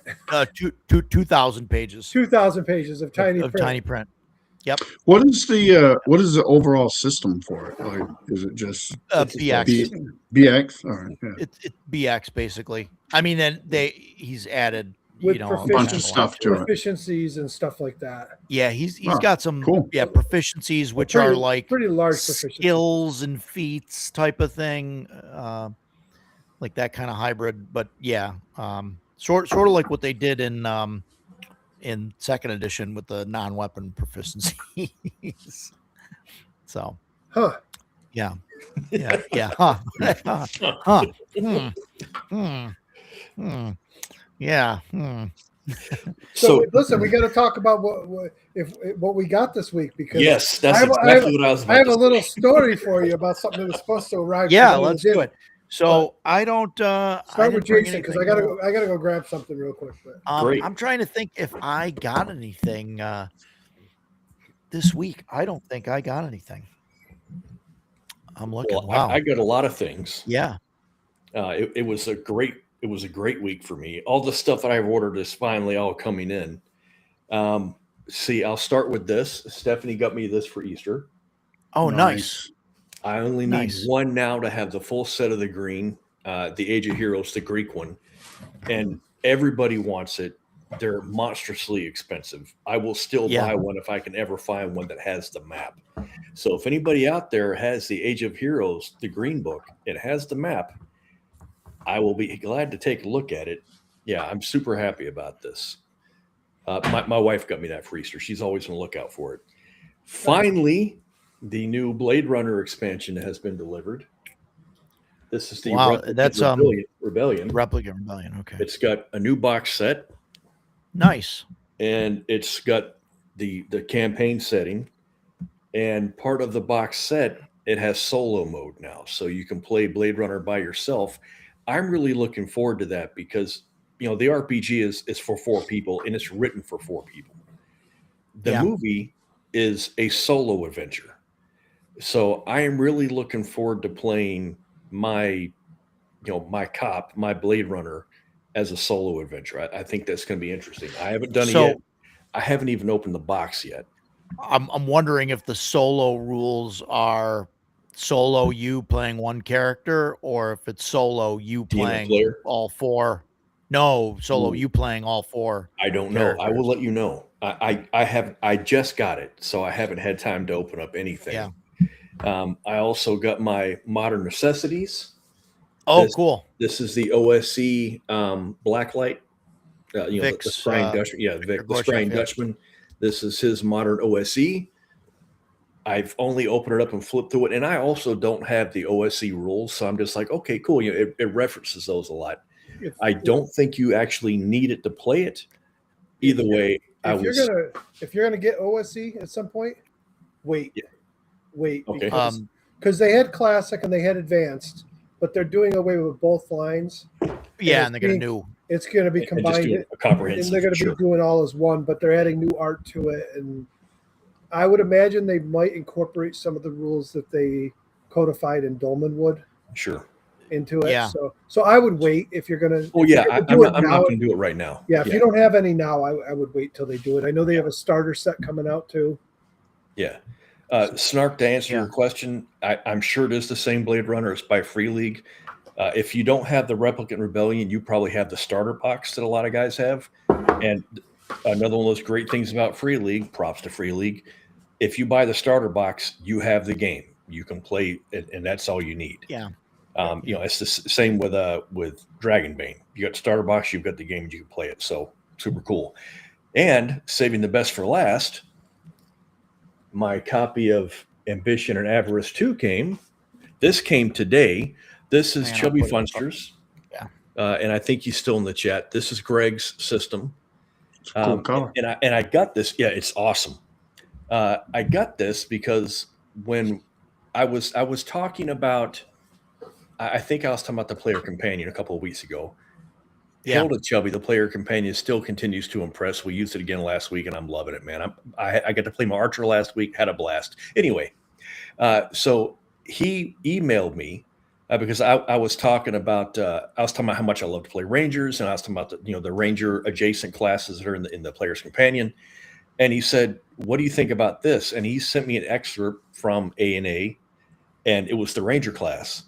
The Ranger in A&A is the Ranger that I want to play. I'm serious, man. Wow. Like, I was reading the class abilities, and I'm like, this is exactly what. There's no spells, there's no shenanigans with it. He's a great tracker, and he can fight.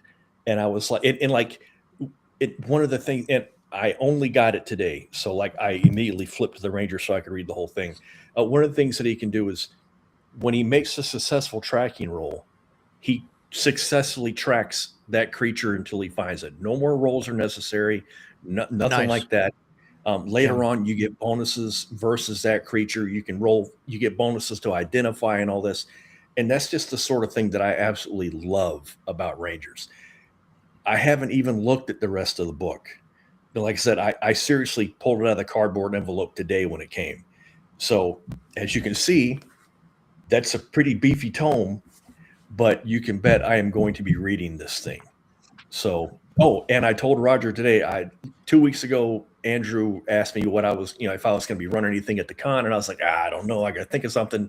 I told Roger today I'm going to be running Shadow Rim. So, Chubby, I'm going to be running your game at the con. Don't judge me too harshly, dude. So, and that's it. Actually, I got a couple more things, but they don't. Yeah, it wasn't a big deal. I was so excited to see this come in the mail, man. I'm just really looking forward to getting Oh, Greg, you're going to have to show up now just so you can stand behind him with your arms crossed and watch him run. Yes, stare down him furiously as I fumble my way through it and judge him. Yes. No pics, no cameras allowed at the con. You're going to have to show up. I'm going to have to borrow some terrain from Mike and Ducato and try and do something. Otherwise, it's just to be balls watered up on the table. Let me know Edgelord. Let me know what you need. Excellent. Yeah. Yes, I'm going to start writing up a scenario this weekend. I'm getting ready to travel to Wales in 2 weeks. I'm going to have plenty of time away from work, and I'm going to do some writing in Wales. Just got to have a little tag on all the terrain. Terrain by Thunderstruck. I was gonna say, we could just pull it off my booth and put it on your table. That's right. Anybody wants it, be like, you gotta wait 4 hours for it. Yeah. Wait until Jason's done with it. When the game's done, you can buy it. That's right. Right. Yeah. There you go. I got Skyrim miniatures. I got all sorts of shit. So I will definitely need those. And I also joined Chubby's Patreon. So, and man, there's like 3 updates a day coming out of him. Dude's busy. I don't know what he does for a living, but man, it's money well spent. So cool. Yeah. He's pretty good. He's got a lot of stuff coming out, a lot of stuff in the works. A lot of Dark Sun stuff. He's working on Dark Sun, right? Or can't wait to see that. Shadow Sun, I think that's what he's Shadow Sun.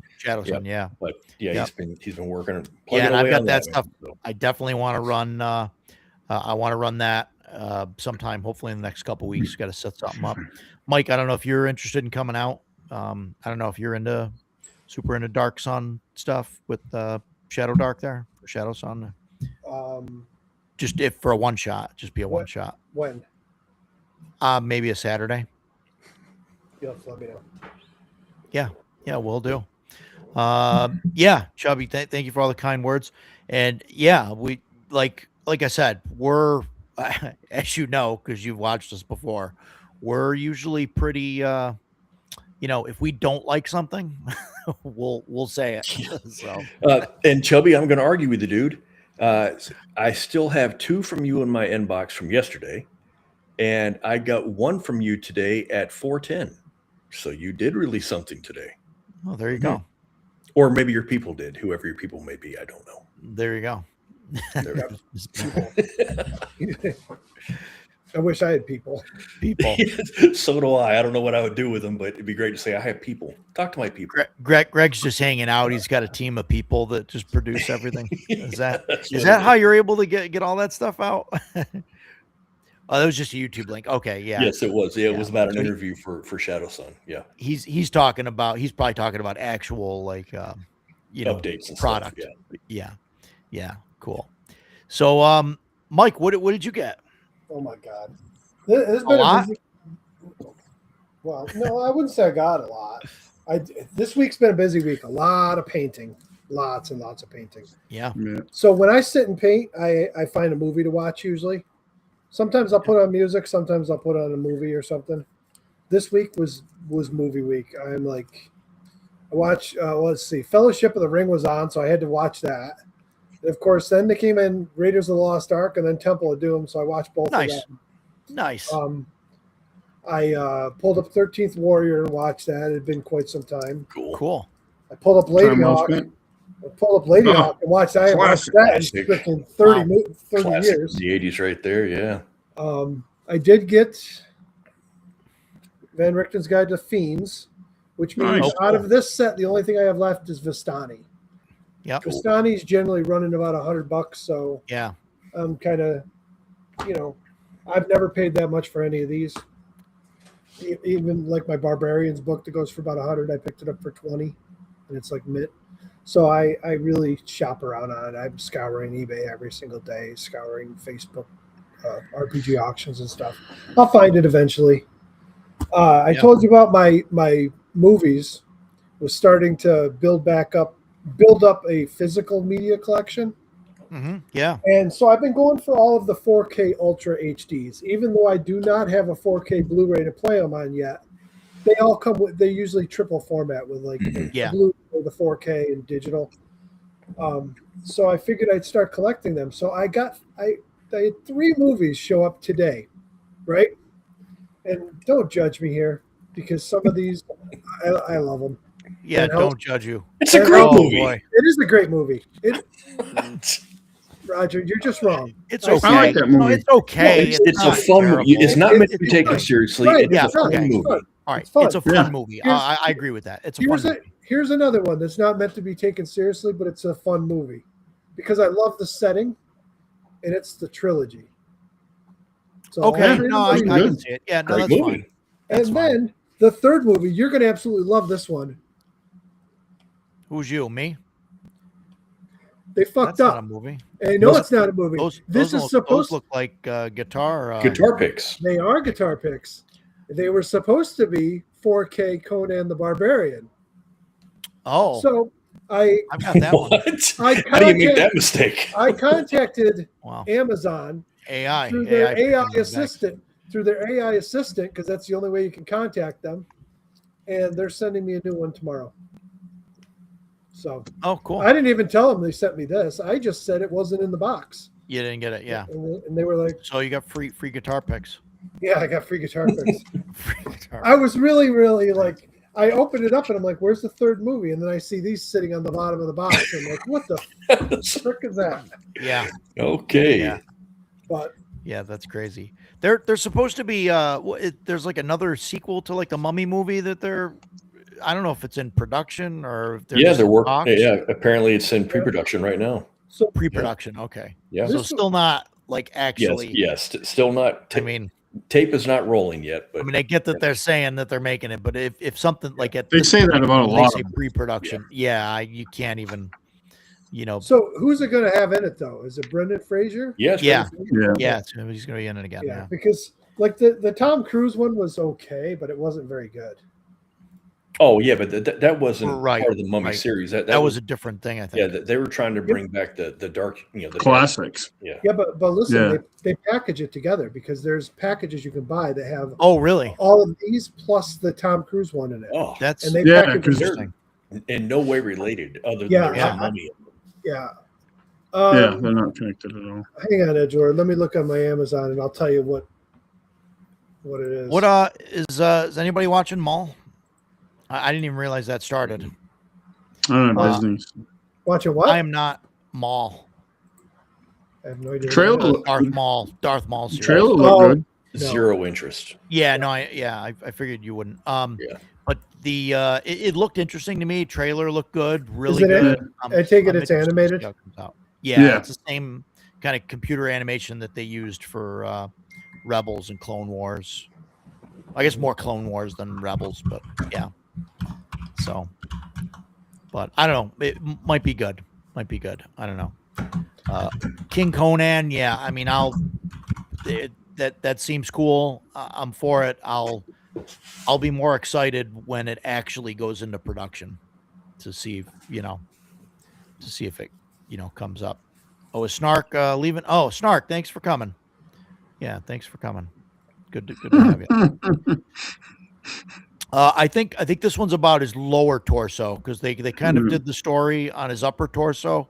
So now his lower torso has to walk away and find the upper torso, and that's gonna be that story there. So, I mean, the guy got cut in half, so you can split the stories there. Can double the movies. Dave Filoni's such a douchebag. Double the movies. Kill the guy three or four times. Yeah, crazy times. But yeah, interesting. So Mike, that's what you got, right? What nothing else coming in other than maybe possibly another package of guitar picks? Possibly, yeah.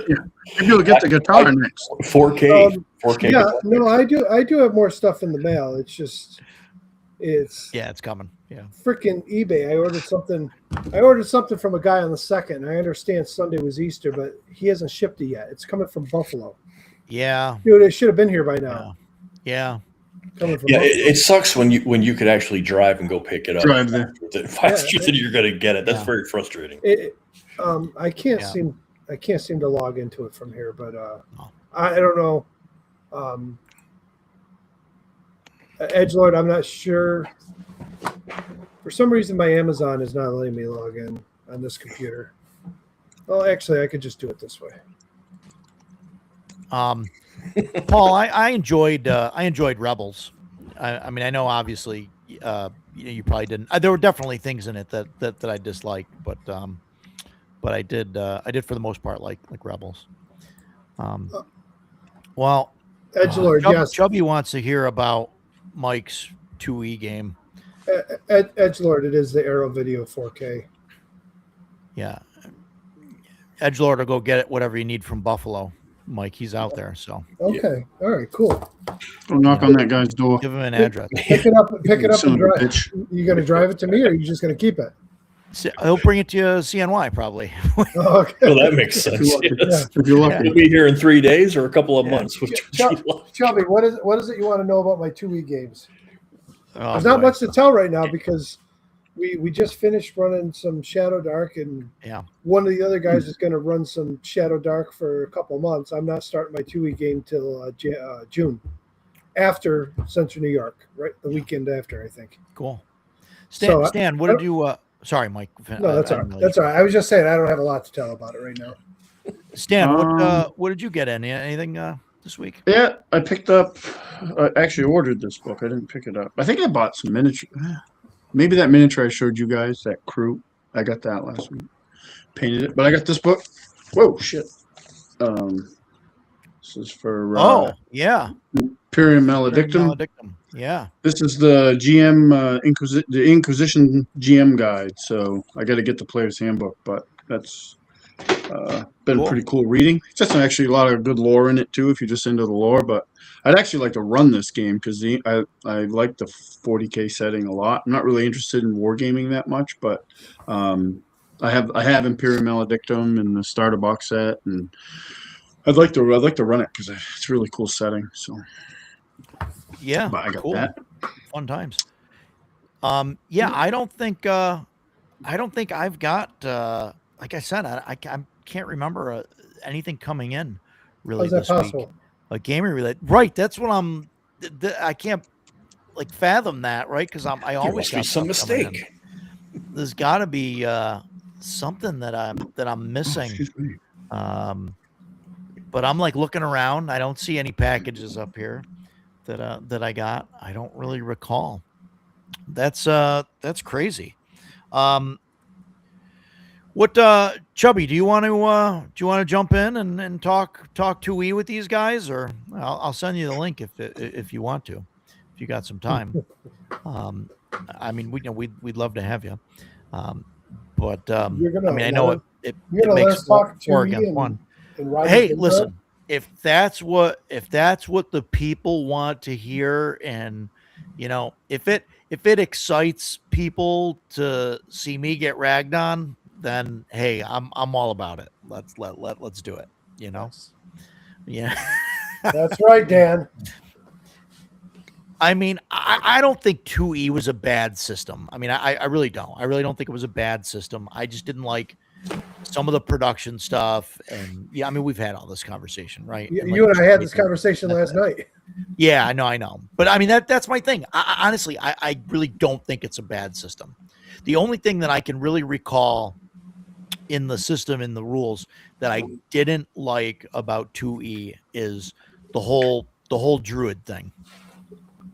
What about the whole progression of like the druid, where I think it's like at 10th level there can only be like 8 10th level druids or something, and then one of them has to die before you can progress. I mean, let's be realistic. How many people have campaigns with druids that ever get to that point?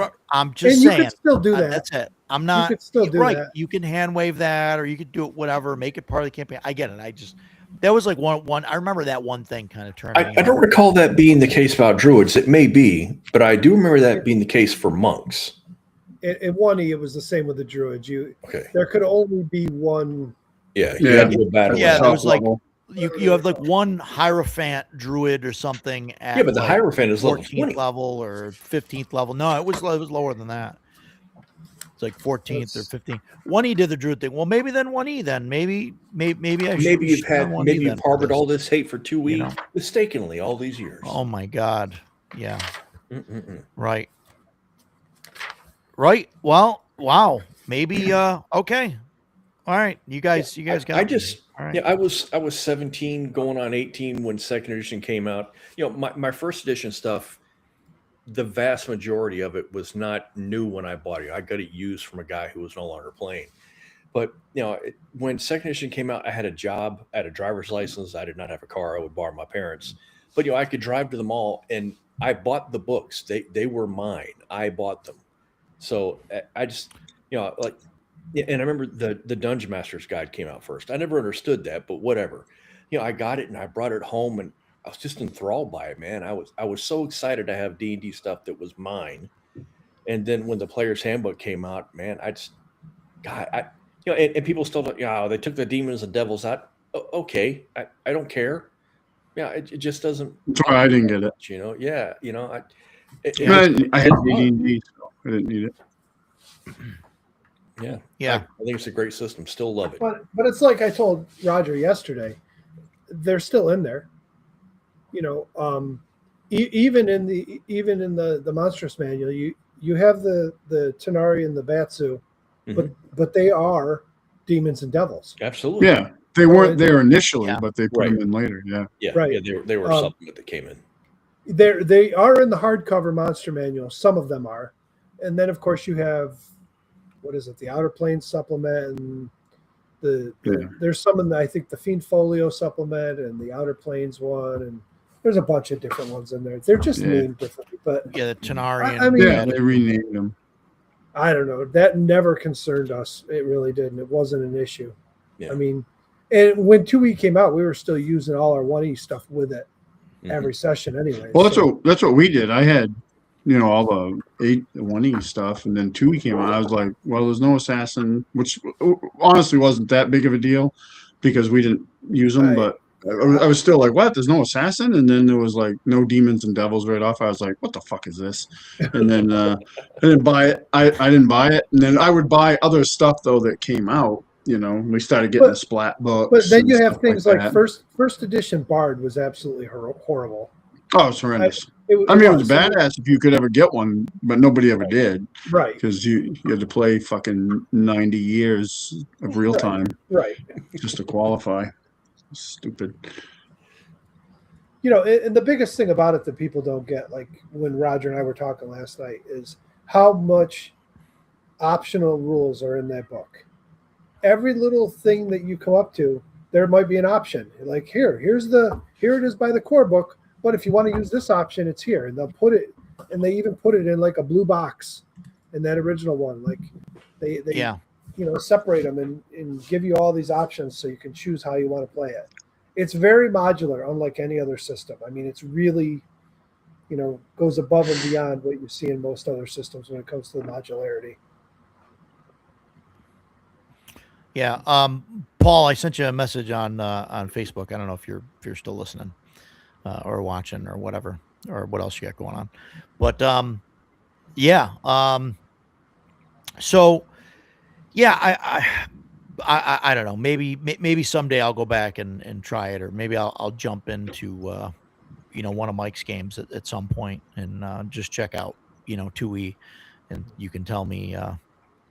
And then you'll realize at its core, it's really not any different than your 1E game that you play. Yeah. And then, like Stephen Kennedy mentions, like Thieves got changed to Rogue, and I know there's people that make a big deal out of that. Another thing that never bothered me in the least bit. They changed the name of it. Who cares? They what they really did was turned it into. You had the 4 core groups. So you had the warrior, which included the paladin and ranger, and you had the rogues, which included thieves and bards, and of course the wizard group included the mage and the specialist, so it's they were still there. It's just the way they ordered it and organized it. Sure. Yeah, the thief rogue thing, like, that didn't really bother me because they just kind of made it. Yeah, like you said, I mean, they weren't really like thieves anymore. They were kind of a collection of like the skilled things, and they weren't. Yeah, but they weren't any different. They had all the exact same things that you had in first edition. Yeah, they just changed the name. The only thing that was different, which I feel is much better in 2E, was rather than just having a defined chart where every thief at this level is this good at this skill and this good at this skill, they allowed you to put your points into it and make them how you want. So if you want to focus on sneaking around and fighting traps, you can. But if you want to focus on climbing and picking pockets, you can do that too. You could make them whatever you wanted. Paul mentioned missing the assassins and the demons. So but we got the best D&D art from Easley Elmore. Yeah. I mean, I'm an Earl Otis. Like, I really like the Earl Otis art. That's my jam. But definitely the Easley Elmore art is fantastic. Assassins. I didn't like assassins for a long time because it was always, you always had evil players that or evil PCs that wanted they wanted to go around, or they wanted to assassinate their party members or whatever, and it was always like a weird thing for me that, like, why would you have an assassin going out off in the dungeon or whatever with you? But now like thinking about it from like doing the domain play type of thing, it kind of makes sense that you'd have, assassins that would be trying to get you, if because you're running a domain or you're running the Thieves Guild or whatever, like there's going to be a rival Thieves Guild that's going to try and send somebody after you, So having some of those classes with kind of their own little mini game to like do some of that stuff kind of makes sense. Jason talked about, running, being in charge of the Thieves Guild. And so it's like, well, maybe the thieves, another Thieves Guild is going to send somebody out, and try and kill them to play that mini game. Paul, welcome to the show. Howdy, howdy. Welcome. Glad to have you Hey, here. Paul. We need more people to come on and tell me that I'm wrong. So Well, sometimes the stars and the moon align, and you're correct on things. So it's on very on rare the- though. Very rare. Sometimes. very rare though. It's once in a Roger Moon, I suppose. is what we Has can that call it. happened yet? I mean, I don't know. I think so. I think we agreed on something. I forgot what it was. I think it was when GMs are trapped by their players into running 5e for the rest of their lives. And it's Oh, like, God. Yeah. nope, Yeah. that is not a prison sentence yet. You need to Yeah, willingly right. accept. Yeah, I mean, he's a, So Roger, that. here, you mentioned Jason and talking about thieves guilds, right? So this is the other thing. Not only do you get like the complete thieves handbooks, which talks about that stuff and how you want to build it out, Sure. but 2E was king at this kind of stuff. I had that. Den Sure. of Thieves. This Sure. thing, in That's the pretty back, cool. it's got a map in it of a thieves guild, and this It's a whole cool book is- map too. Yeah, Like, yeah, it's really this is- cool. This is all about if you want to build out a thieves guild and I think I different have. things on your organization and how you want to run it. This is the stuff that 2E really shined at. Yeah. In Yeah. my opinion, it really did. Yeah, sure. No, they did a great job publishing splat books and everything for every little different kind of thing. That the historical stuff I think was great. The blue and the green books I think were the best. I wasn't a fan of the red, brown, whatever color they are. Well, so here's another thing. I get it. I wasn't growing up, but now I look at them and I realize when I used to think they were overpowered, there might be a few kits in there that are definitely step over the line.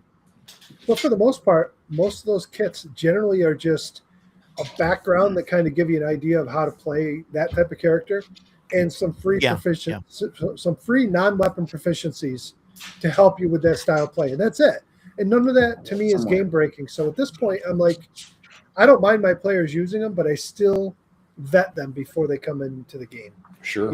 If they want to play one, like, what is it you want to play? Let me read it and see. Why do you want to play it? There's no more soldier kits at my table.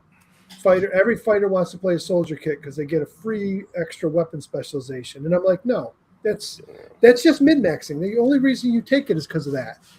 But you let them be a soldier, and but that's the problem. They don't want to be the soldier. They don't want to be called up. Then you just say, hey, yeah, that's what I'm saying. Then you tell them, you say, hey, oh, by the way, you guys are all soldiers.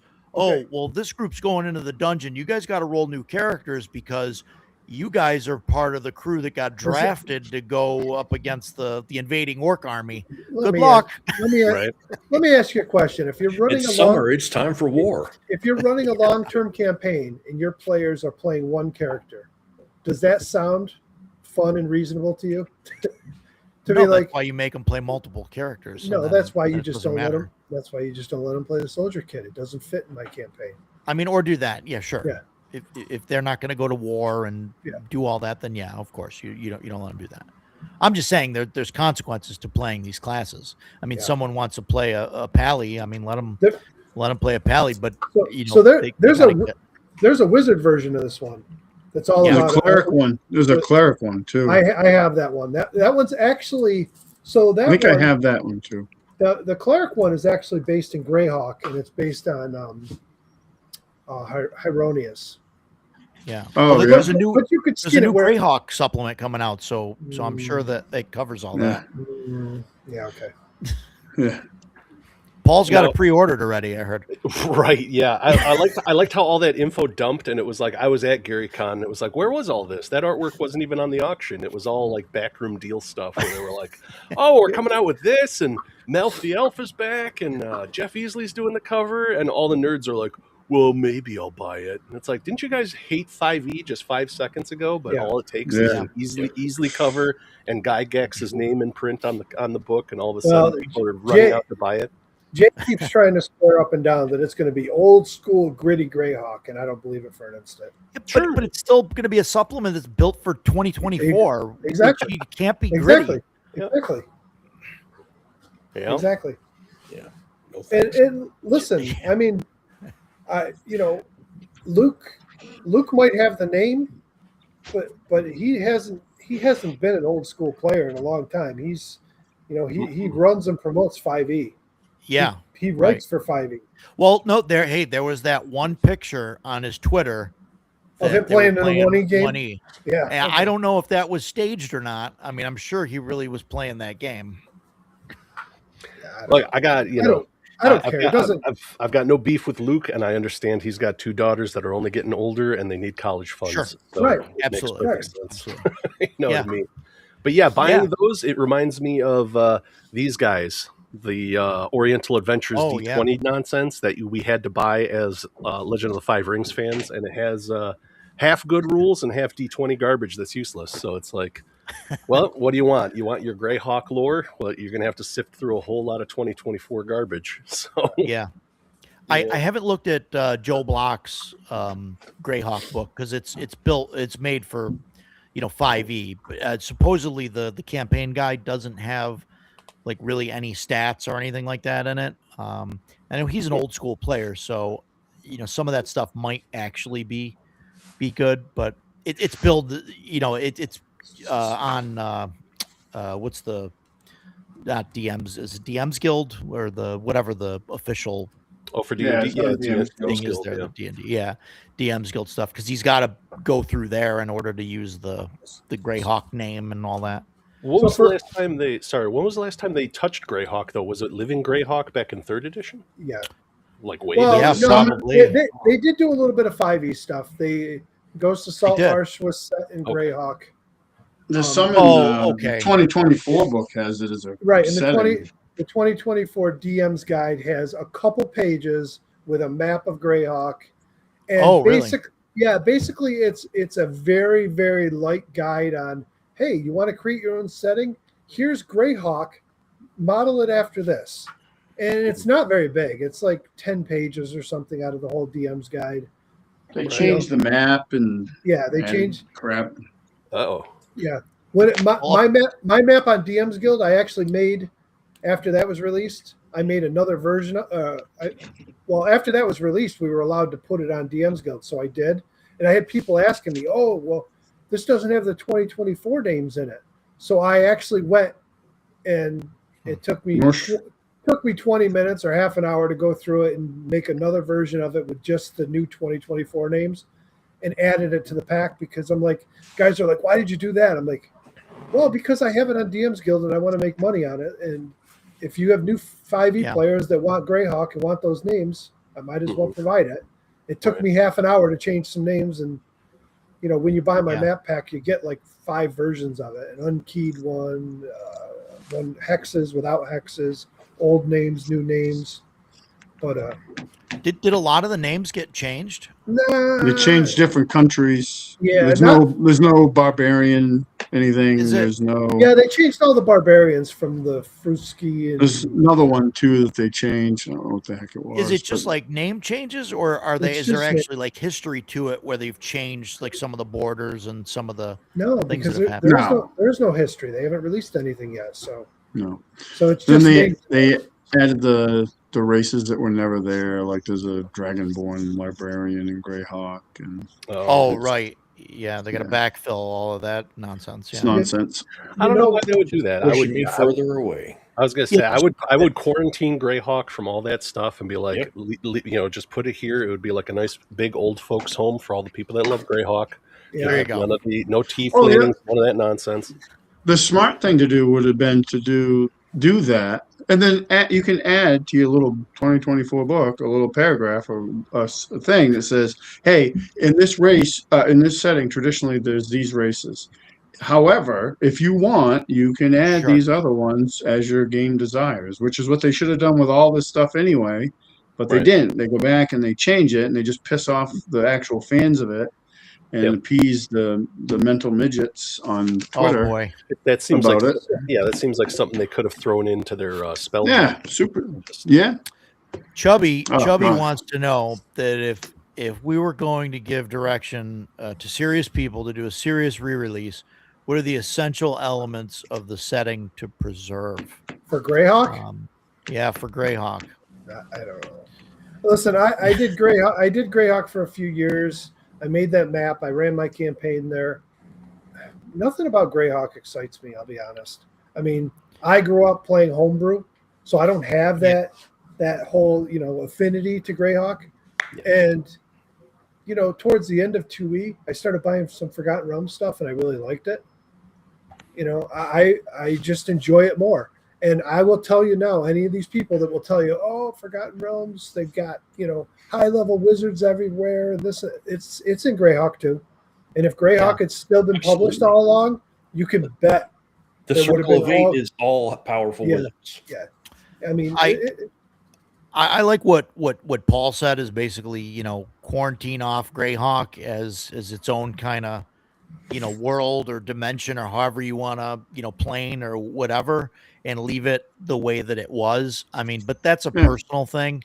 And I think, a lot of the old school players would want to see that.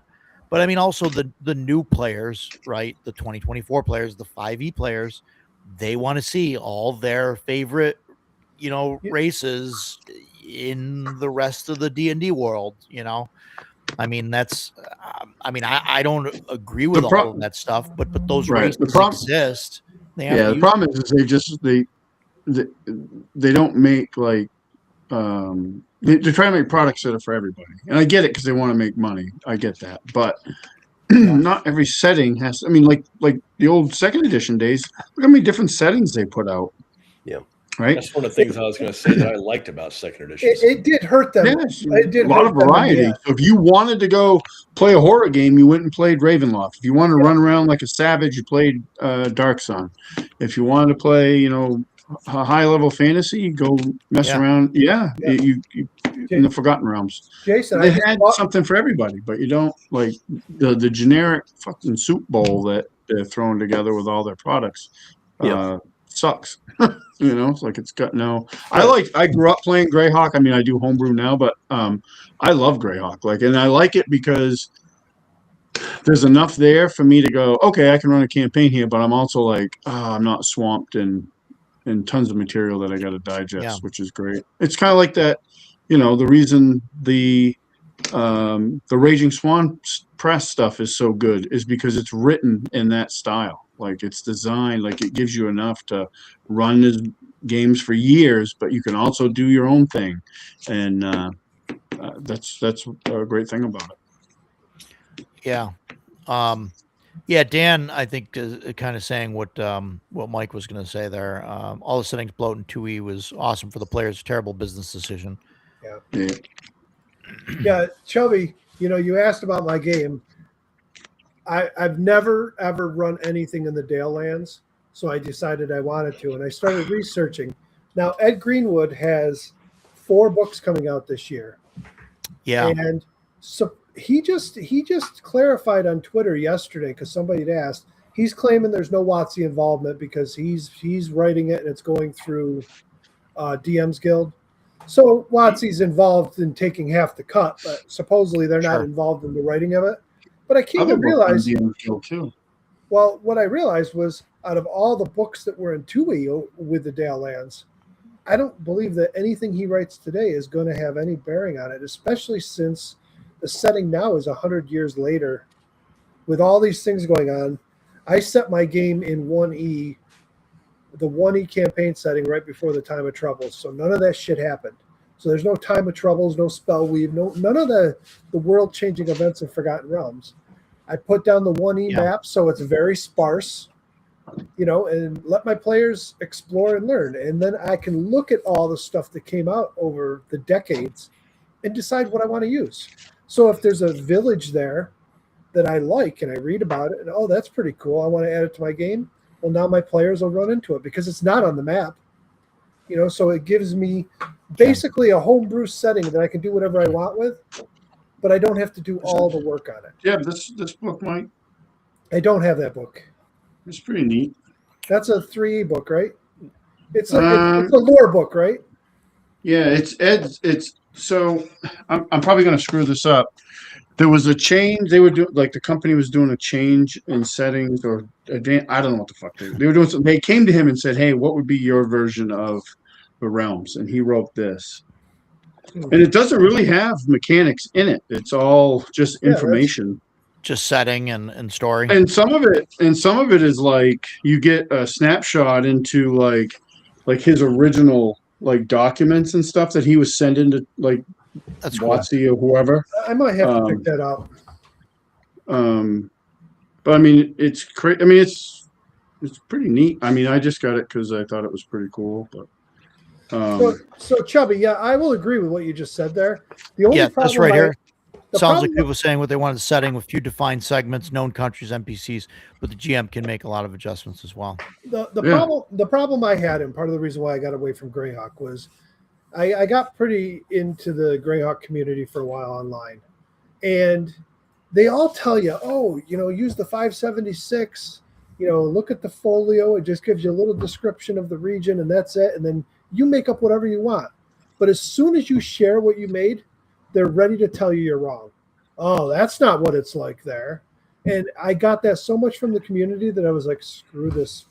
I'm just going back to Forgotten Realms. I don't want to hear it anymore. Yeah. I mean, I don't even need to listen to it. I could just play my own game and not care. But, when you're sharing your stuff online and you get people that are just trashing it, the same people telling you a week earlier, do what you want with it, and then telling you you're wrong when you do something they don't like. Do what you want, but also do it the way I want you to do it. Right. And I found the difference was if you take the 1E Forgotten Realms and the 1E Greyhawk and put them together, they're very similar with the campaign setting itself. But where they differ is 2E had supplement after supplement after supplement for Forgotten Realms that could add to your game if you want it, where Greyhawk didn't have a lot of it. There is 2E Greyhawk stuff, but I don't know. It's, when we talked about Axe, and I said I'm never been big into domain play myself. Well, Greyhawk, if you look at their 2E stuff, it was really focused on the wars and all that stuff. And unless you want to play that style of game, I mean, I don't know. That was, Chubby's question, what do you think needs to be maintained? That's one of the things that I was going to say needs to stay.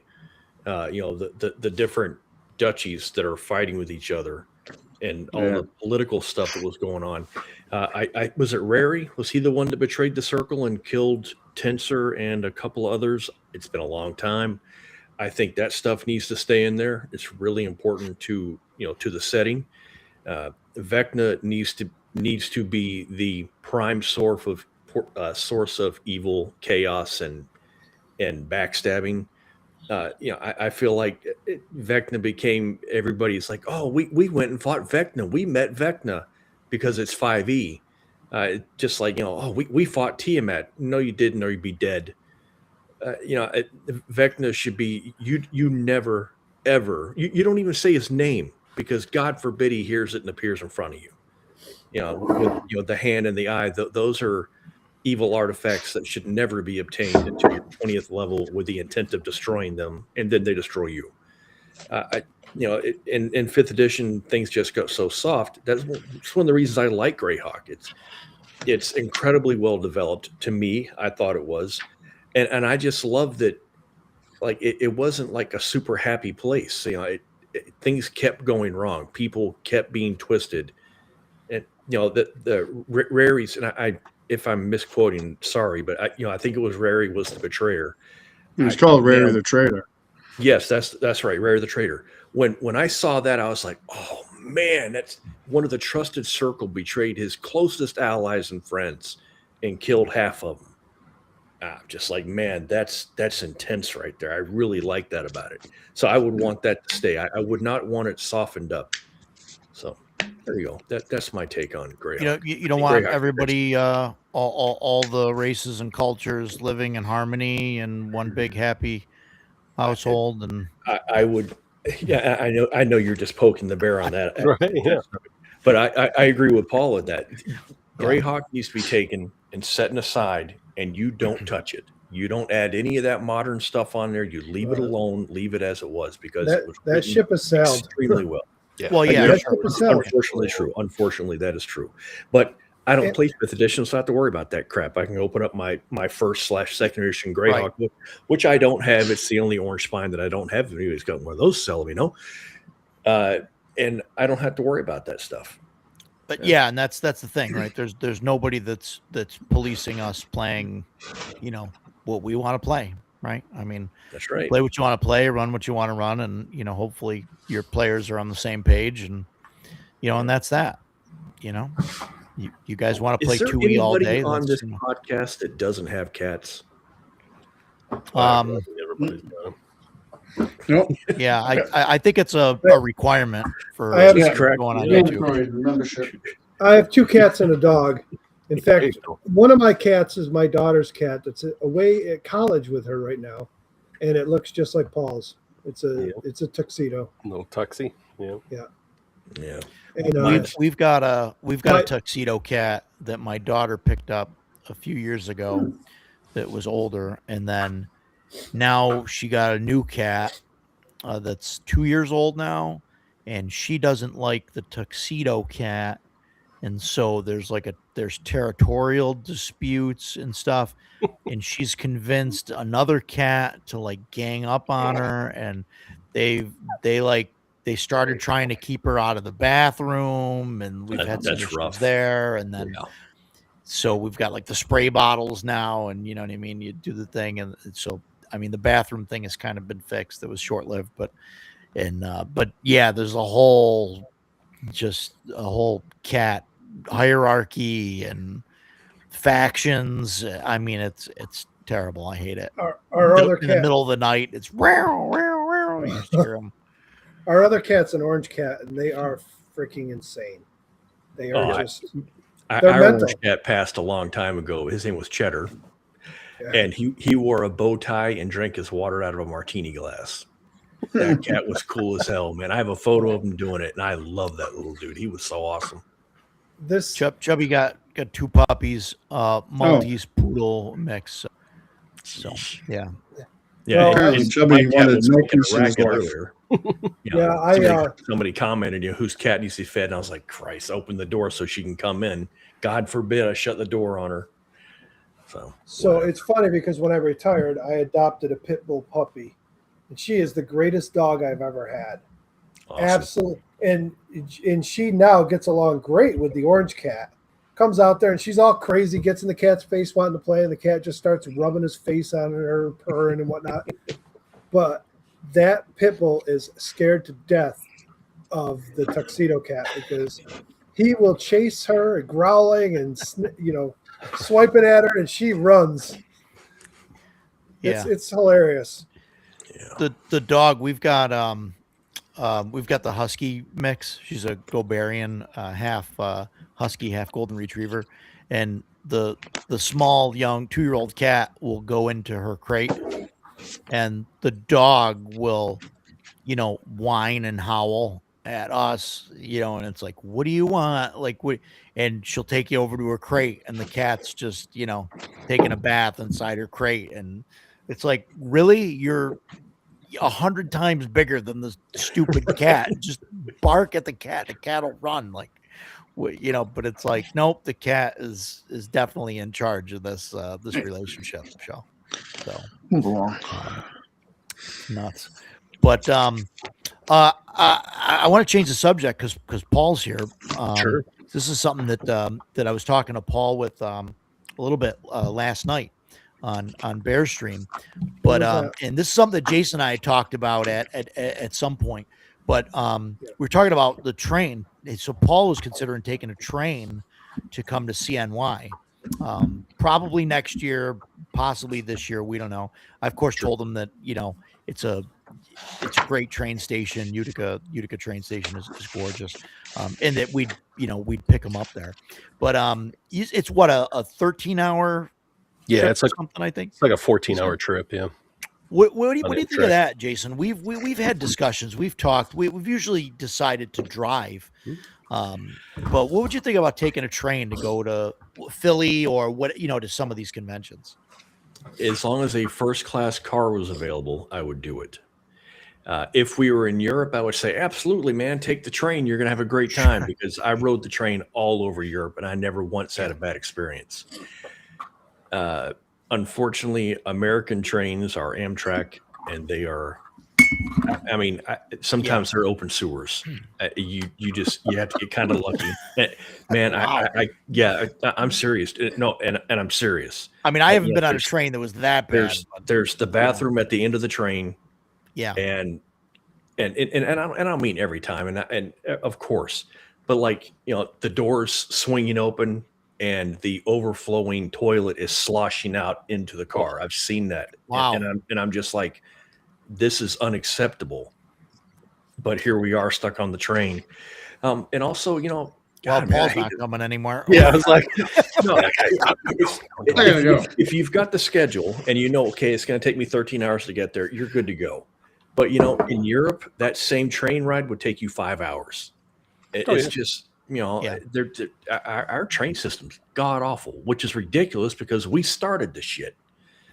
So yeah, if it'll get you here, and as long as if you like, Roger and I have talked about doing the train. The problem is it's 13 hours. Like we would leave at 6 a.m.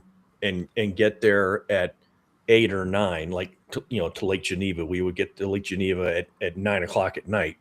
But then to go back home, we leave at like 9 o'clock at night and then get back at noon. It's just so the schedule's just all kinds of wonky. But if you have the time, or like you've got extended vacation, I got to worry about it. Get on the train, man. I would, why not? Anything to get here. So there you go. Yeah. And it came up in conversation, and I was, and like I said, we had kind of talked about it. And yeah, I think if you can get a decent like first class thing would be okay. My limit for driving, is like 6 hours, I think. And I mean, of course, I'm going to WizardCon. That's going to be like 13 hours in the car, probably. You're switching off 10 with the hours wife, though, right? Yeah, the wife is probably going to drive most of it. She enjoys driving, so There you go. so yeah, that's not bad. That's not bad. We'll make some stops, and we can do it. Fuck, my wife fine. doesn't switch with me.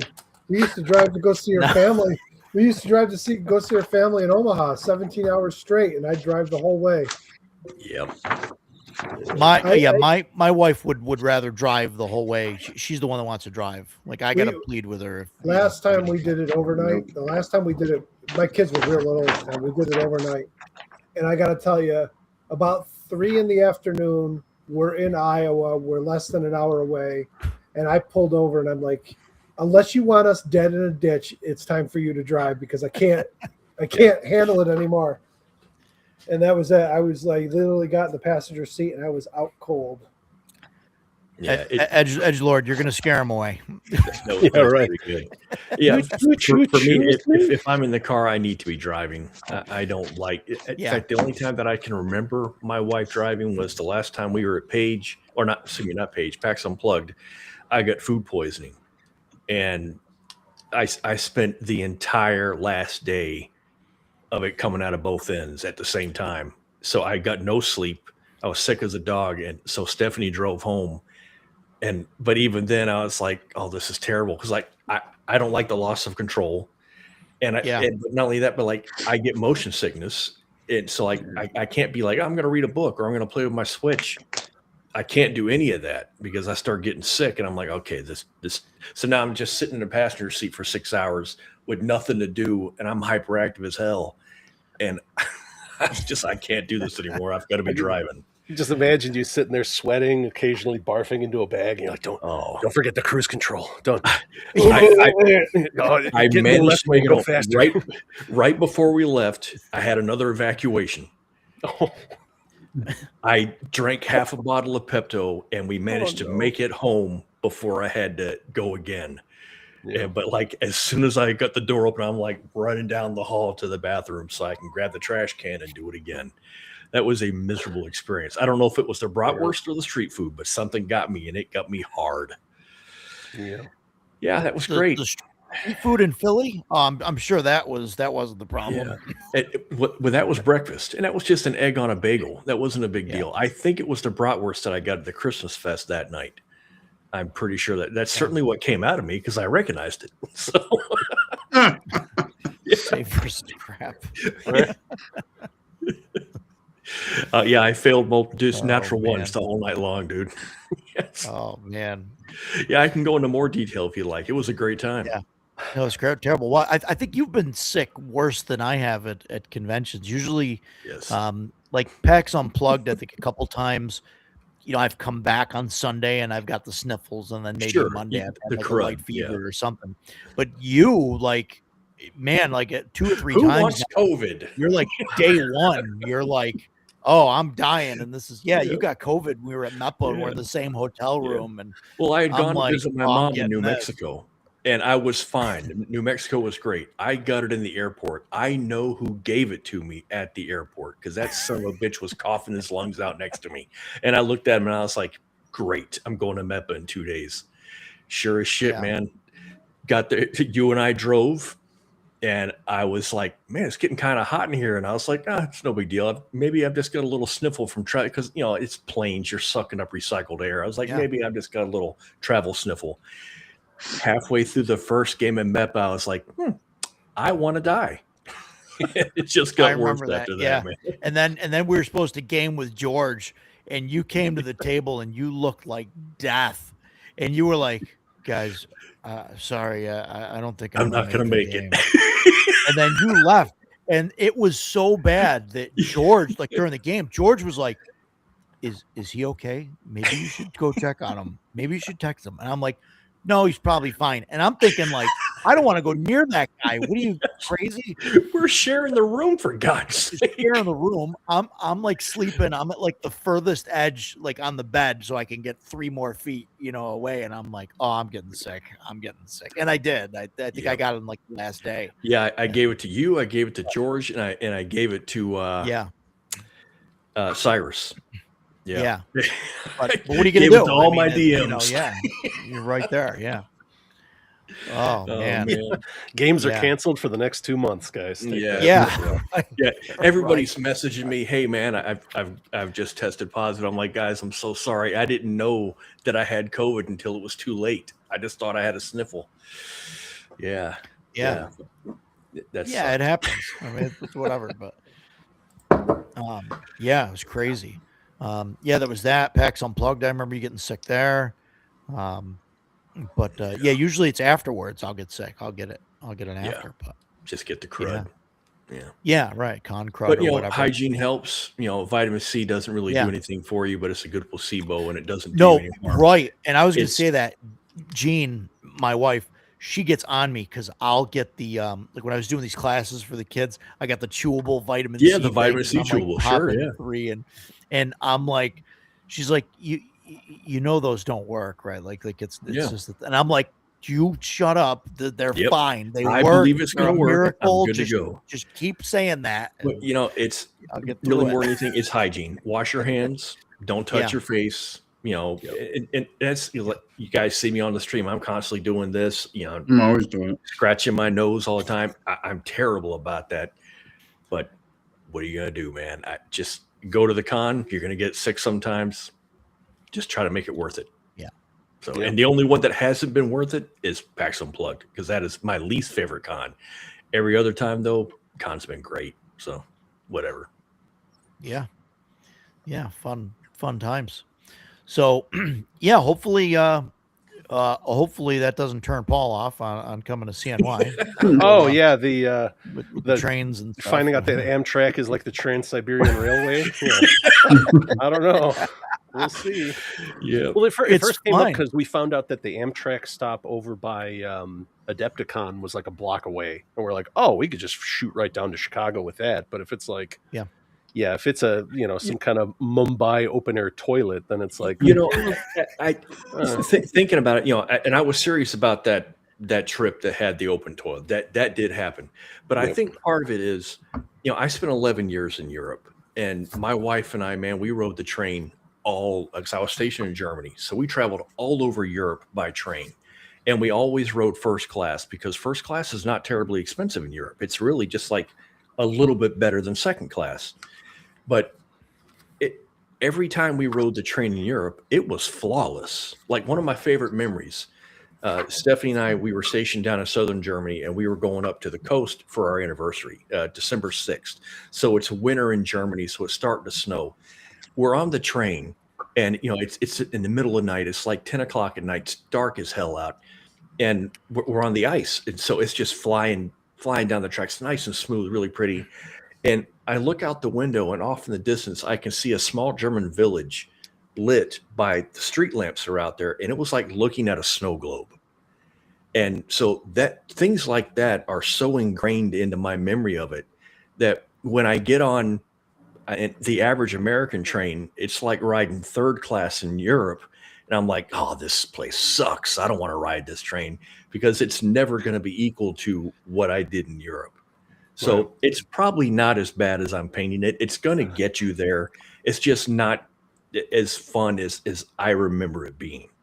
So Well, Dan don't says let me that stop. he's been on Amtrak a bunch and has never run across a Golgothan. So I think I think we're good.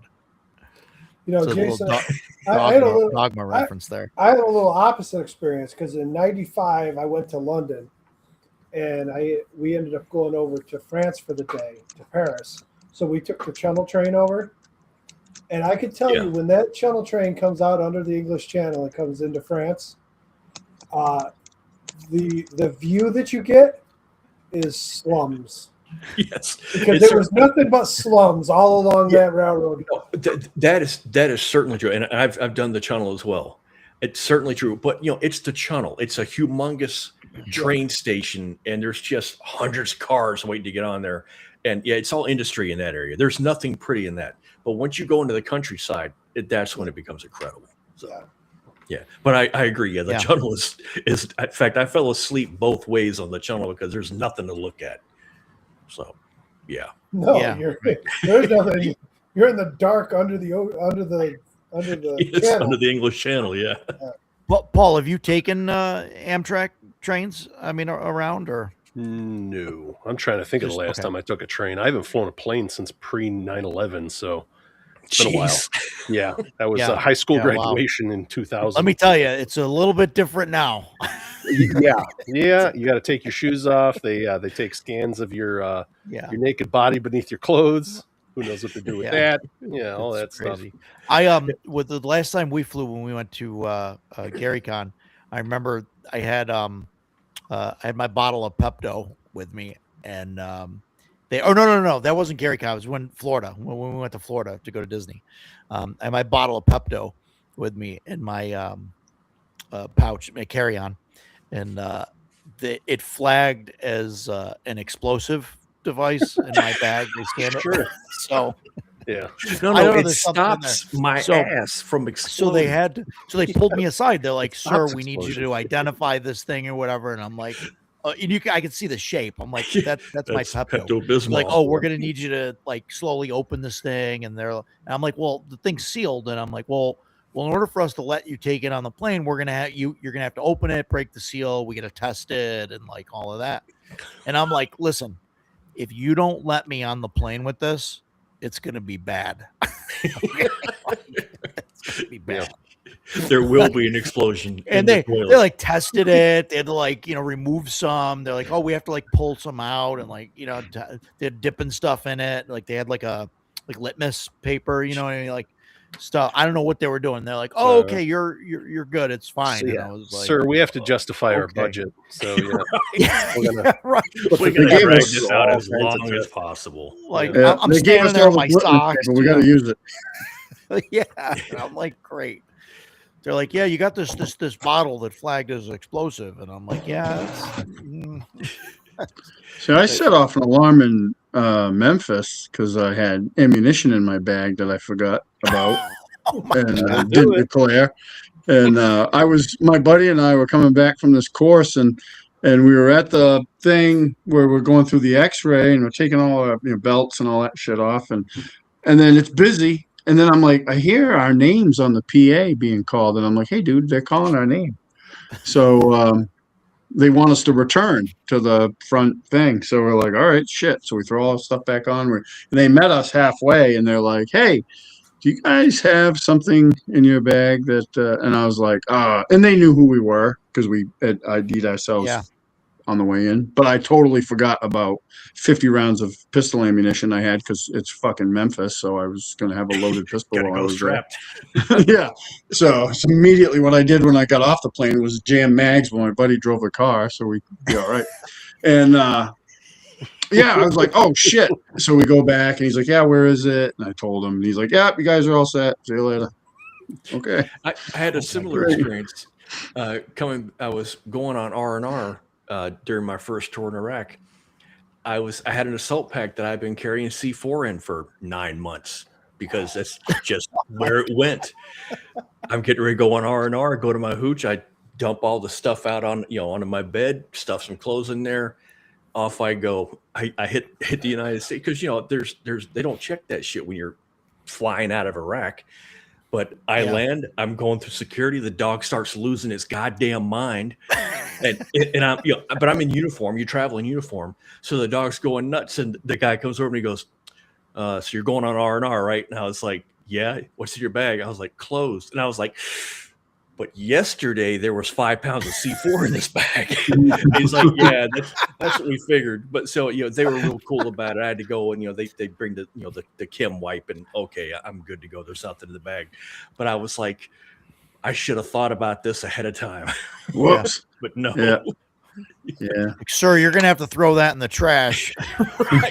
No. Oh my God. Yeah. Oh, I was hosting a class and the instructors were coming up from Tennessee.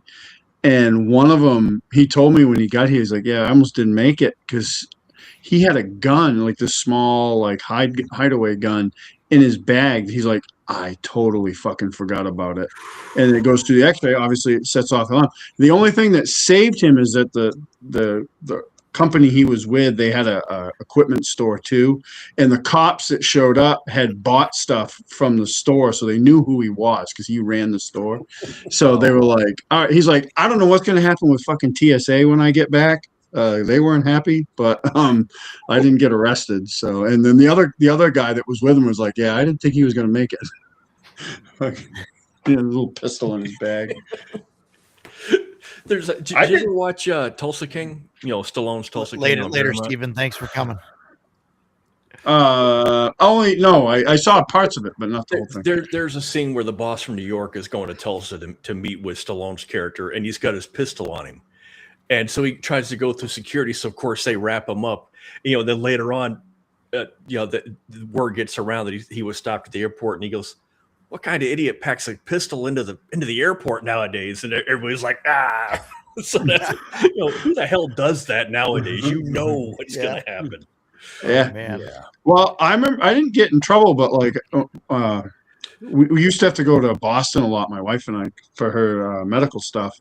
And I had this bag that I took everywhere with me, and it had stuff in it. And I wasn't up here. I didn't give a shit, right? I was still working, didn't care. But I fucking start to go into the hospital, and I look down, and there's this. It's like an Ella Bean backpack. Doesn't look like anything special, but it has this mesh pocket on the side, and I had filled that with pistol mags, and I was like, "Oh shit!" I rustled back to the car and dumped those things out. Were they loaded or empty mags? Oh yeah, fuck yeah, yeah. No, they were all loaded, ready to go.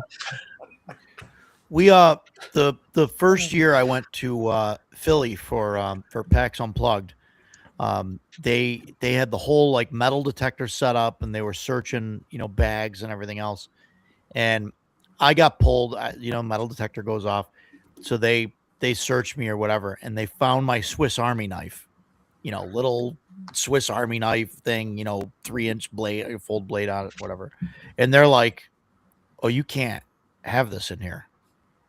And I was like, "Well, I'm not like, what am I gonna do with that? Like, it's not a like no, you get no weapons, like anything else, like okay, like whatever." So I was like, "All right, well, when can I get it back?" And they're like, "Oh no, we're gonna confiscate it, and it's gone forever." And I'm like, "Oh, the hell you are!" So I like snatched it back and they're like, "Oh, we're gonna have to escort you out and like everything." So I'm like, "All right, whatever."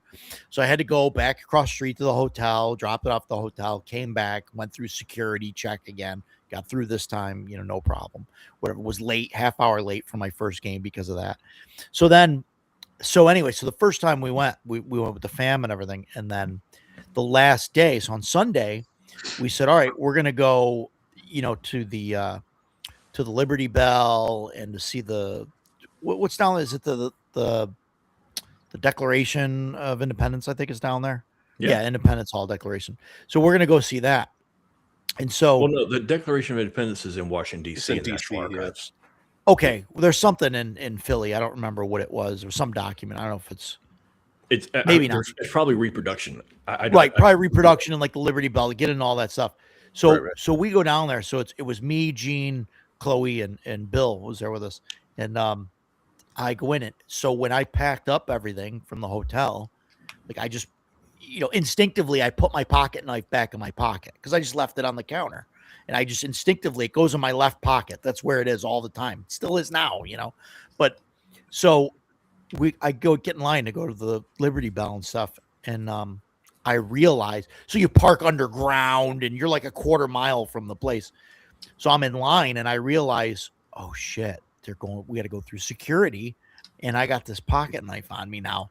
And literally, like, they wouldn't let me into the board game convention.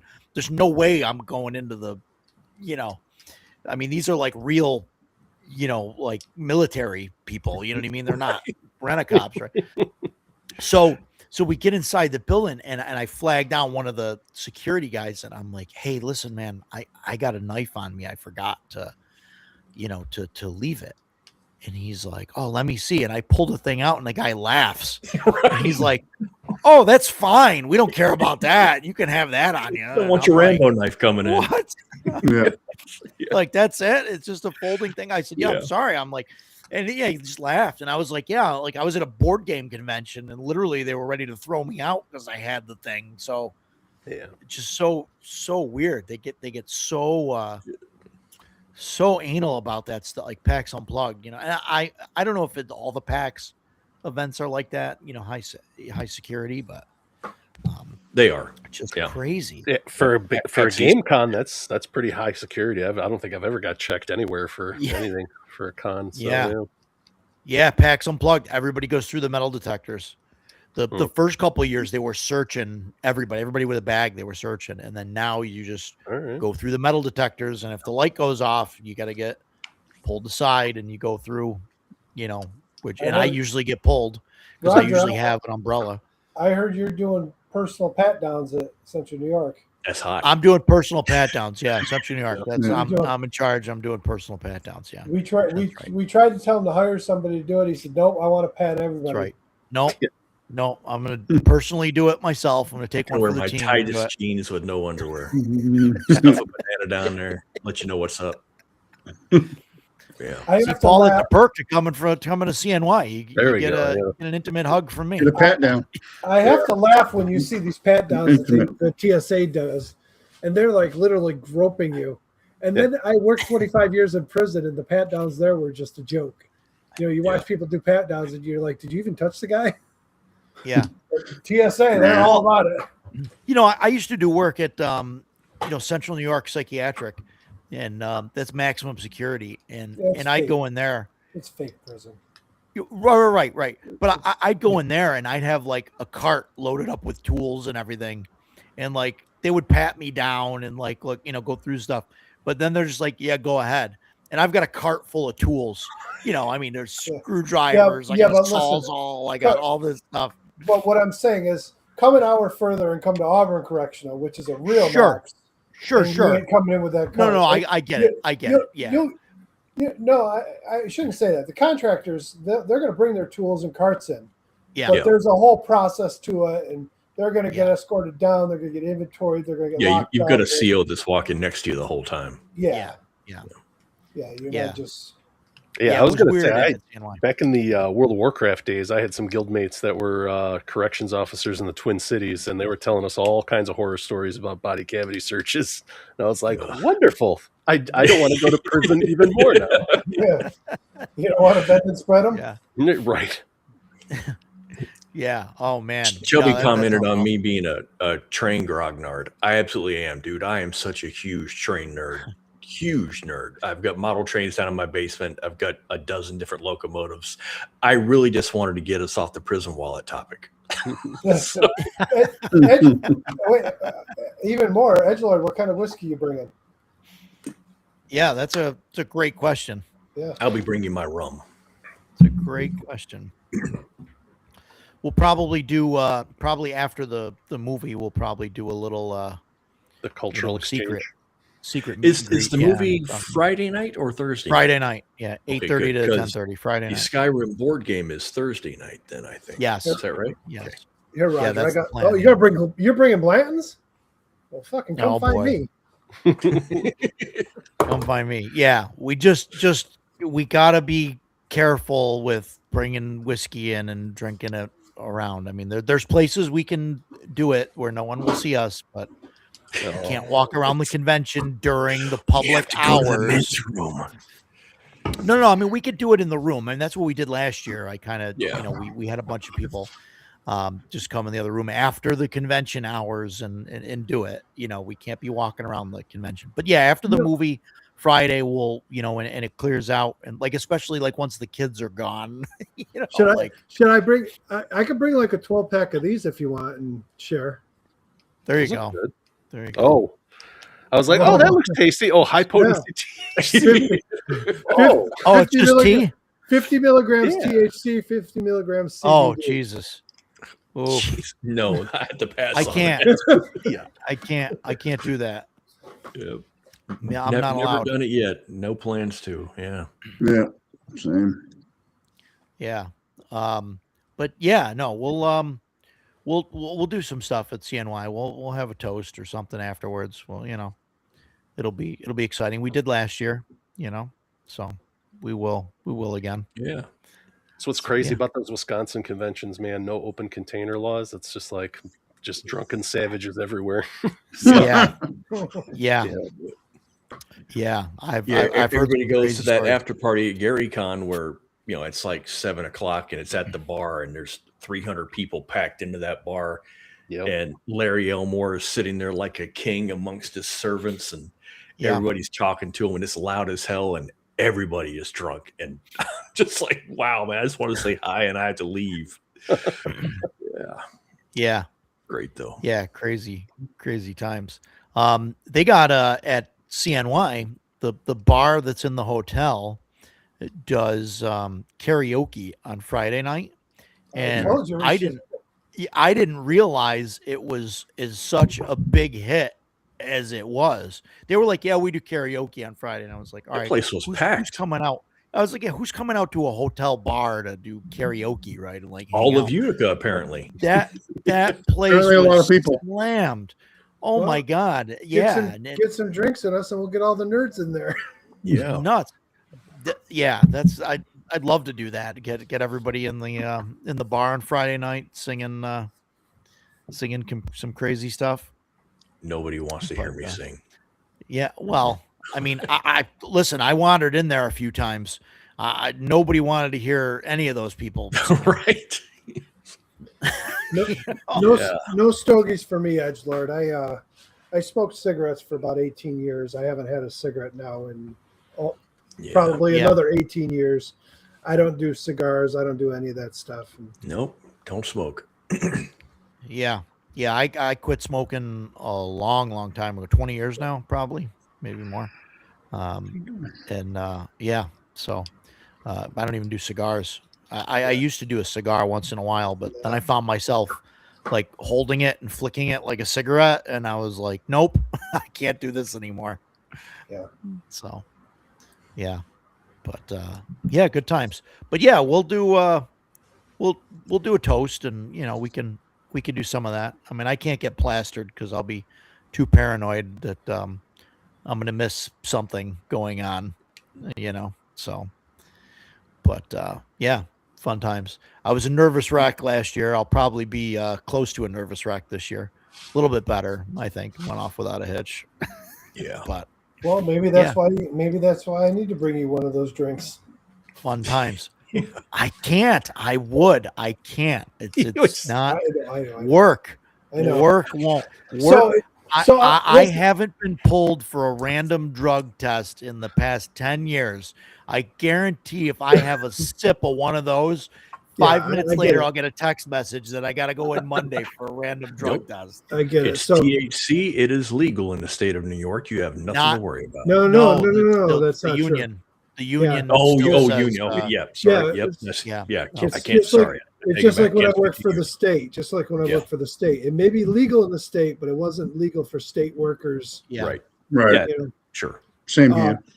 Yeah, I forgot about because Honeywell doesn't care as long as you're not high on Yeah. the job. It's like being Right. drunk on the job. They don't care as long as you're not. But I forgot about the union thing. Yeah, Yeah. I can't speak to that. Union, we still can't. Yeah. We got to do things right. It's funny because none of those guys do weed. When I was they all do. Yeah. When I was a teenager, I couldn't stand weed. It's, back then all you did was smoke it, and it always made me feel like shit. So I didn't do it. And then of course, 25 years with corrections, so I didn't touch any of that stuff. My wife had a script for medical marijuana for her back, and she said it helped her a lot.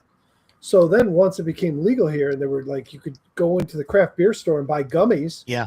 I started picking them up for her, and I waited until after I was retired and officially done. And then I'm like, I got to try one of these. And now I take one every night before I go to bed, and it helps me sleep. There you go. I don't take them. I take 10 milligrams. Like, this thing's been sitting in the fridge now for months because I'm like, this thing is going to knock me out. It's going to kick my ass. Yeah. My wife and I were going to split it sometime, but I'm like, we got to do it sometime when you don't have to work the next day and we got no kids around. And maybe my dad was a cop when I was growing up, and so I had no interest in it. All of my friends did, but they all knew that my dad was a cop, so none of them did it around me. Yeah. Well, 3 of them came over to hang because we all played Dungeons and Dragons. 3 of them walked in the door, and it smelled like burning rope. And I was like, I didn't even know what I didn't know what weed was. Yeah. And so my mom comes over and she says, Jason, you should have your friends leave before your dad gets home. And so I'm like, okay, guys, let's go. So we went off to the beach. I live in South Florida. So we take off. And when I get home a few hours later, I'm like, Mom, why'd you tell my friends to leave? And she was like, you have never used marijuana. And I was like, no, ma'am. So she told me what was going on. And I was like, oh God, my dad's going to kill me if he comes home and smells the shit in my room. Yeah. Totally foreign to me. I still never have done it.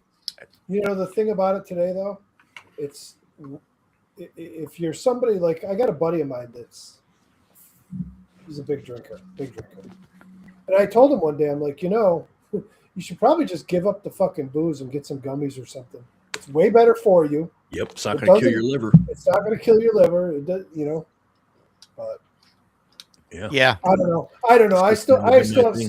I still have some friends that are like, oh yeah, it's 2 p.m, and they're like, hey, let's have some gummies. No, I don't do that shit. Yeah. Like I said, Mike, maybe you should pop half a gummy before coming on the stream on Tuesdays. Maybe you'll go a little easier on me. The gummies that we get are 10 milligram, and I could tell you it barely does anything for me, but it's great when I go to bed because it just calms enough to like help me sleep. Yeah. Some people get fucked up. Like my wife takes a half and she says that's more than enough, and 1 would mess her up. 1 doesn't really do much to me. So, but I don't see a need to do more. Is it a pain thing for you? Or my lower back. It's my lower back. And I the only side effect now is I've found that if I don't take one, I have a hard time falling asleep. So, That's called addiction. My issue is when I lay down to go to bed, sometimes it when my back starts to decompress, like I can feel, it's painful as it does it. It settles in and stuff. So but you can't do it if you're going to get drug tested. So no, I can't. But if I get a script, putting smoking in shadow sun, very similar to potions. Clay pipe fire widely available. Water isn't, so I figure better than potions. Yeah, that's awesome. That sounds cool. That also sounds like it would take time too, which kind of makes it, more interesting than a potion, because like a potion you can just quaff it quick, whereas that you got to take some time to get it in your system. Yeah. So I have a story. I have a story for you. One of my gamers in my group was a sergeant at the prison with me, and he was always so straight laced. And he's the guy that actually, after he retired, was the one that turned me onto the gummies because he started taking them. But now he's decided to we've got all these dispensaries here. So now he'll go and buy this weed and, I'll bring you a joint. I'm like, I don't want any of that. I'm not going to smoke that shit in my fucking lungs, first of all. Yeah. I don't want any of that. But he told me that he bought it's a 2-pack of gummies. They were 2,000 milligrams, 1,000 each. He said he took one of them and he was fucking high for 3 days. He goes, I was so fucked up. 3 days, Wow. he said. Wow. That might make the meetings that I have to go nonstop at work. That could be a lot better. Yeah. These young whippersnappers. Zach, I think I got 10 years on you, so maybe not Paul. I think Paul's the young one. Oh yeah, I'm only 44, so Oh yeah, the Look at baby. youngest. Hey, Look at he not doesn't me even have anymore. gray. He doesn't even have gray in his beard. they're there. I just I'm one of those fools that's like, if I pluck them, no one will see. Like, It's more. I might as well just shave mine. yeah. That's why I put the microphone right here. Then nobody can see that. Oh, there you go. Yeah. Yeah. After Yeah, I I mean, retired, I I was think working at so. Home Depot, and one of my associates was telling a customer where to find me, and she said, "Just look for the salt and pepper gentleman in the door aisle." And I was like, "Salt and pepper? Holy shit!" Yep, Yeah. she got me. You looked at yourself in a mirrored surface, and you looked like you just aged immediately. Yep. Oh god. Oh man. Oh my God.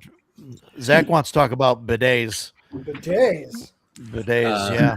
No comment. All right. You know, I use a shower. So. Zach, we got to get Zach over. Zach, I used to hang out, play Magic with Zach, and he'd come over and jump into an RPG every now and again. And but then he got married, had a kid, and I haven't seen him since. I think his kid's 3 now, maybe, I don't know. So I think the next time I'll actually get to game with Zach will be when his kid goes to college. I think that's so no, Zach, John, you got to come over sometime, jump into a game on Sunday, play some stuff. 2.5 years. Wow. Wowee. And you've only invited me out to dinner once in 2.5 years. And we've Terrible. been playing together Told him for about it 8 like a years now. So why hasn't he come over to play?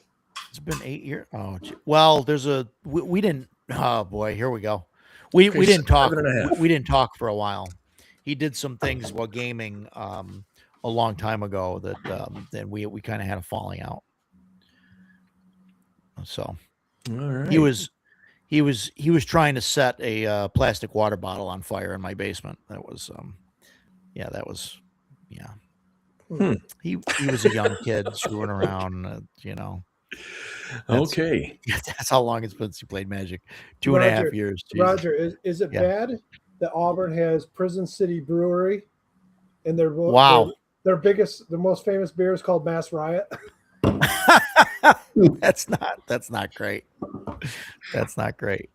Falling out. That's what it was. A falling out. Listen, I'm not going to argue with you over YouTube here, but it was a falling out. That's what I'm going to call it. It was me getting mad at you and you never coming back. But on that note, I'm going to call it a night. So soon? Yeah. Well, it's 9. My eyes are starting to burn, and I'm not smoking anything, so I must be tired. No, we've been going 3 hours. Yeah. What, you got anything else to add? Any final thoughts on anything that we've covered? No, I was really happy to meet Alex. I put in the chat that I mistakenly thought it was a different person with the name of Alex in their name, and I really wasn't looking forward to tonight. I was like, I'm just going to be quiet, and if the guy says something, I'll respond, but I wasn't looking forward to it. But as soon as you put in the chat, it's Axe, or I think you said to him, I really like Axe. I was like, holy crap, different guy. So then I got all ramped up. I was super excited to talk to him about it. So yeah, great night. Again, great podcast. Cool. Chubby, man, I am so happy that you produce the stuff you do, because it's all just been the highest quality. I'm going to keep buying it. So awesome. Yeah, that's all I got. So cool, man. That's it. Yeah, you guys have a good night. Yeah, thanks for One coming. last thing. Sorry. I saw a comment much earlier that Edgelord put in, still demanding that I start a channel. It's never going to happen. Oh yeah, Carpentry and Crusades. It's never going to happen, man. Never going to happen. Carpentry and Crusades. Yeah. All right. You guys have a great night. I think I'm going to start Hey, one. Jason. I'm going to start it and put your picture on it, and then Sure. I'll still co-host. I'm happy to be a guest on anybody's channel. I'm fine with that. I just don't want to mess with this nonsense. So yeah. later. I hear you. Take care, man. So yeah, good times. So yeah, fun times. Yeah, we rag on him. Like Carpentry Crusades. I think that'd be fun to do that. Why not? We're hopefully we're gonna build a game table up here pretty soon. I don't know when that's going to be. Probably sometime after the convention. But start doing that. But that'll be cool because we looked at I looked at some of the more expensive tables, the wooden tables and stuff that are out there, and they're just Yeah. they're just way. I mean, I get it, right? Some of them are a really good quality, and like so they're 8,000, 10,000, whatever. I get it. It's craftsmanship. You're paying labor. Like I get it, but that's over my budget. Some Like, of I'd them rather are shit quality too, though. For a lot of Well, money. yeah, I've been to some conventions. I don't want to call people out. I'm sure that you've seen them, but I've looked at stuff where a guy's selling a table for $5,000, and you look and you feel the joints, and they're not even. It's not smooth. You can feel the bumps, and it's like, dude, this is great for like your home, and this is like the quality that I want. That I'd be okay with if I built it for my house. But it's not something that should be, Not something I'm sold paying publicly. $5,000 Yeah. for. Yeah. Yeah, right. Yeah, Um, some of them are just particle board and cam locks too. Yeah, right. Yeah. Right. I'm not spending thousands of dollars for Well, that- a game table made out of Easy some to cam mass locks. produce. IKEA trash. Yeah. Yeah. Yeah, right. IKEA. Who wants that? Then like one person spills their water on it, and half the table It dissolves. swells. It bubbles up and everything. It's like, man, what do you do? So yeah, the goal would be to build a quick base, probably with just 4 legs, and then build the top out of just dimensional pine that's available, off the shelf, and then use that for a little while and take notes. And then after maybe 6 months to a year of using that, go back to our notes and then build another one out of, oak or maple or whatever. I think I'm going to build one out of cherry. So we have a sawmill, and we've got 2 drying barns filled with lumber right now, and we have so much cherry, it's ridiculous. My father's like, Yeah. hey, let's use cherry for that. I'm like, Dad, it's going to get painted or whatever. He goes, oh, who cares? I got so much of it. Like, no. But, we could actually put it to some good use there. So, Yeah, sure. and we, But I think it's a good idea to build like a working prototype, first. yeah. Like I wouldn't want to go right to cherry and then realize later, man, it would be nice if we had an extra 2 inches this way or what, things like that. So, so that's why I want to go with like cheap dimensional, lumber, something that we could put together quick. Right. And then it's not like, oh, I wish this was longer, a little bit higher, a little bit this, and we're $1,000 into it or whatever. I don't even know what cherry's going for these. I mean, I haven't even looked at. I don't know. Like I said, Prices, I won't be crazy. buying it. Yeah, right. If you got it to use it, that'd be awesome. Yeah. So, yeah, I mean, but that's the plan, and we'll see. We'll see where it goes. And you could probably get away with using, plywood for a lot of it, and then just covering it with the cherry. Well, I mean, you could also buy the higher end cabinet grade plywood. Sure. And stain it and whatnot. Yeah. That's what my computer desk is made out of. But my computer desk is older than my kids, so it's about 20 years old now. And I could tell you that you could tell it's plywood now. Over time, the finish is worn off of it. And there's parts where it's started to wear through a little bit. Yeah. It just, I don't know. My desk takes a beating. I do all my painting on it. It's got paint all over it now. It's, just, I'm not very good with that stuff. I treat it like shit. Yeah, but that's good. It gives it a little character, Yeah. So, if it's a work desk, I mean, that's It that's is. what Yeah. you do. So yeah, I'm Zach. I'm completely against putting cup holders on the thing. I think I really don't like drinks and stuff on the table, and I know that there's two thoughts. One is like if you put cup holders in, then people are using the cup holders, and that means that things are going to tip over less. But also, I think it puts stuff in the way. Like I'd rather people have side tables for snacks or cups or whatever. I don't know. What do you do, Mike? Do you have people at your table that have drinks and Everybody's got drinks. everything on the table? Yeah. Is it ever a problem?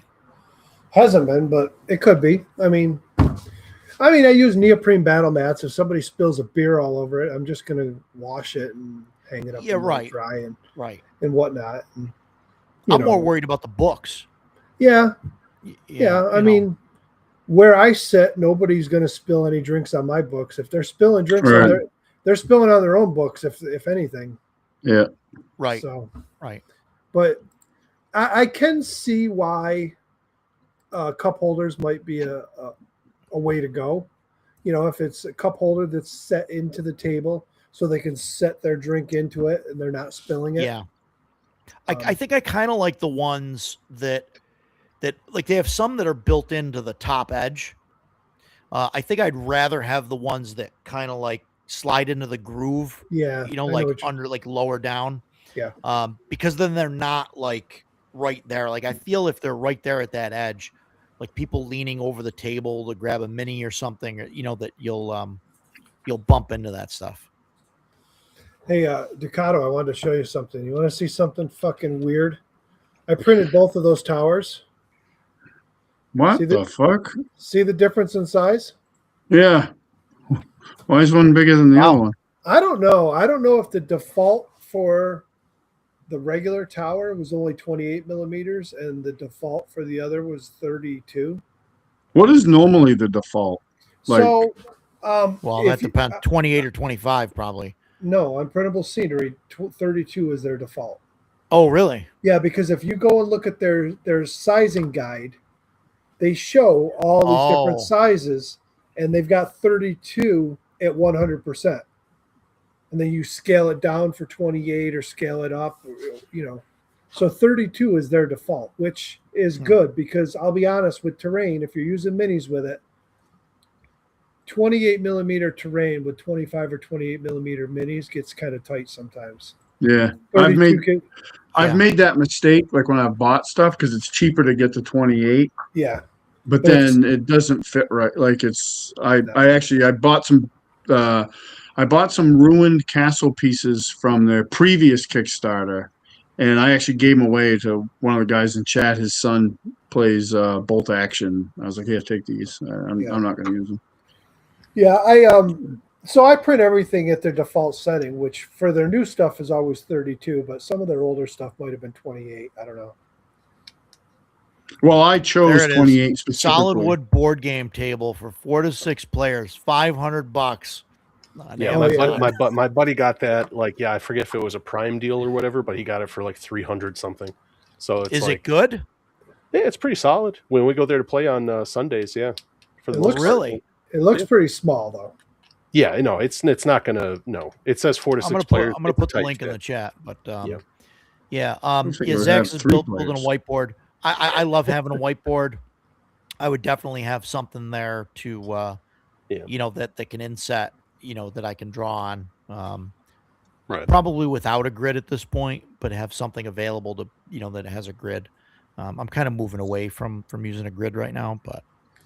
See, the way I would do it is if I wasn't going to put a TV into it, which I probably will put a TV in the table I build. But if I wasn't going to and I wanted to do a vault like that, I would make the inside of that vault probably 4 foot by 6 foot, so my neoprene mats would all fit perfectly inside of it. Sure. That was one thing I saw at Adepticon that was really nice. Those big mats that are like, it can fit like a 6 by 6 foot area. You're like, wow, just these, you just lay it out for the tabletop. So when people are rolling dice, it's not nicking the wood or anything. So. Yeah. All mine are 4 foot by 6 foot. And the table we use is 4 tables pushed together that are 5 by 10. Mm-hmm. So it gives us plenty of room I mean, we've got the full 4x6 to play on, and we still have a little bit of room for books and dice and whatnot. Yeah. So, Yeah. Right now I'm using 2 6-foot tables, 6 foot by 30 inches, kind of up next to each other. And that's what we use. But I got it's a decent size. one. Mine's like 4x13.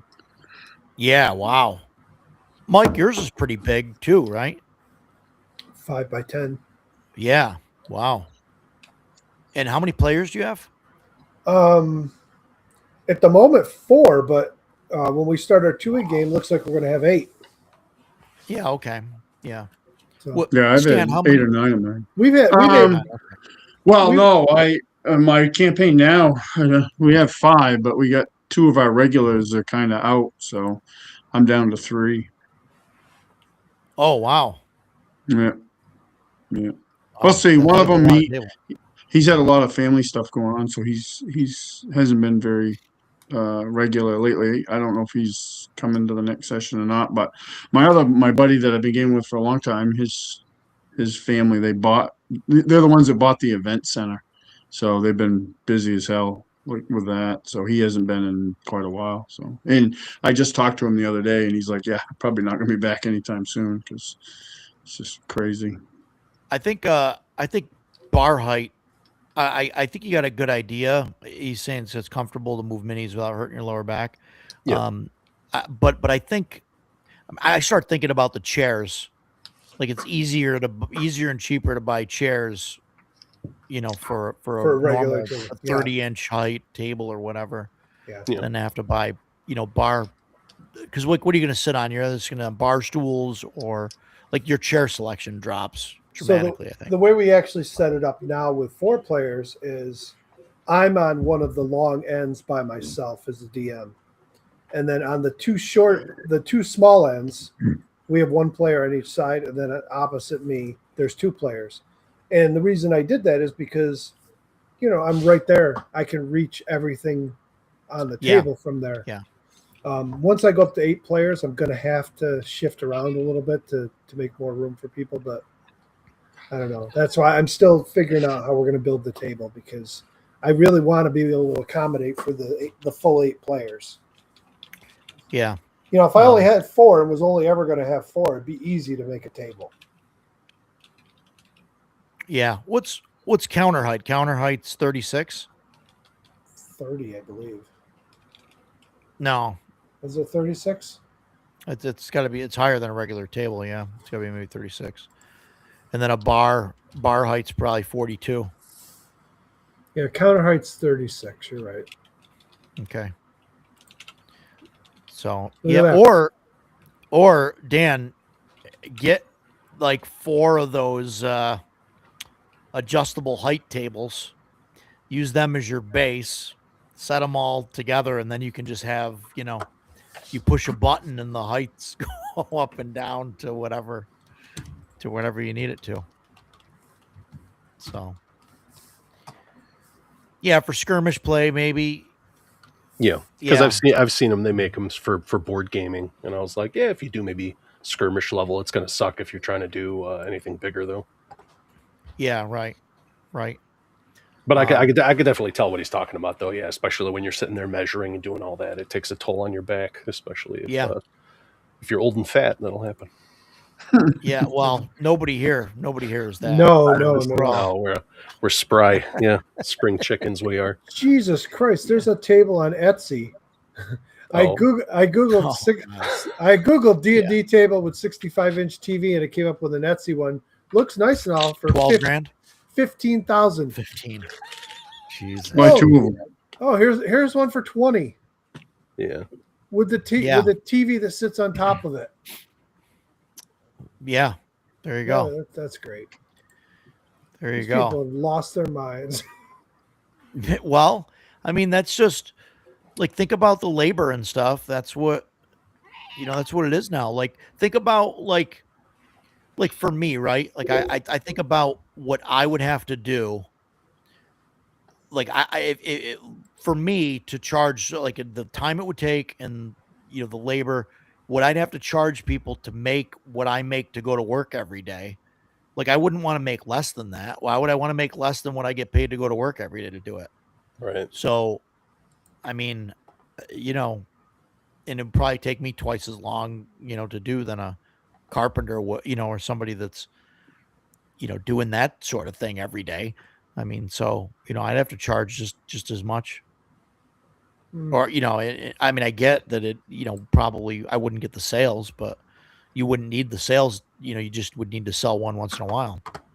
Well, I mean, I guess it all Right. depends on what you're doing it for. If you're you want to quit your job and replace your income with it, then sure. But if it's Right. you I was laughing at Edgelord there about the Blood Bowl League. That's The Blood Bowl, 90s Blood Bowl League. rather Yeah. accurate. Yep. and I tried. Yeah. I tried to get those Skirmishers Guild guys to come to your con, but Yeah. the guy, I don't know. I messaged them. The one guy but- that runs it, I've been to his house when they ran some games and everything, and I talked to him on Facebook once in a while. But he's like, every time I bring it up, he's like, "Oh, maybe when my kid gets older." I'm like, "Dude, it's you live in Lafayette. We're talking literally. You could drive down for one day and do it, It's an hour. Yeah. right?" I think that I started looking into doing what they're doing. They're running Mario Kart Gaslands. Well, Mario Kart they run Gaslands. a million different games. They run all sorts of different tabletop stuff. he's- But But But that'd be cool. It'd be great to have them. I'd love to have them. To run some games. But, yeah, but he keeps giving I me mean- every excuse in the book why he can't do Yeah. it, and so I just kind of gave up on that. I mean, Paul was going to come out until Jason told him about the Mm. exploding toilet on the Amtrak. So Yeah. Yeah. Well, one of his biggest problems was he claimed that he's been to cons before and nobody signs up for the skirmish games, which could be entirely true.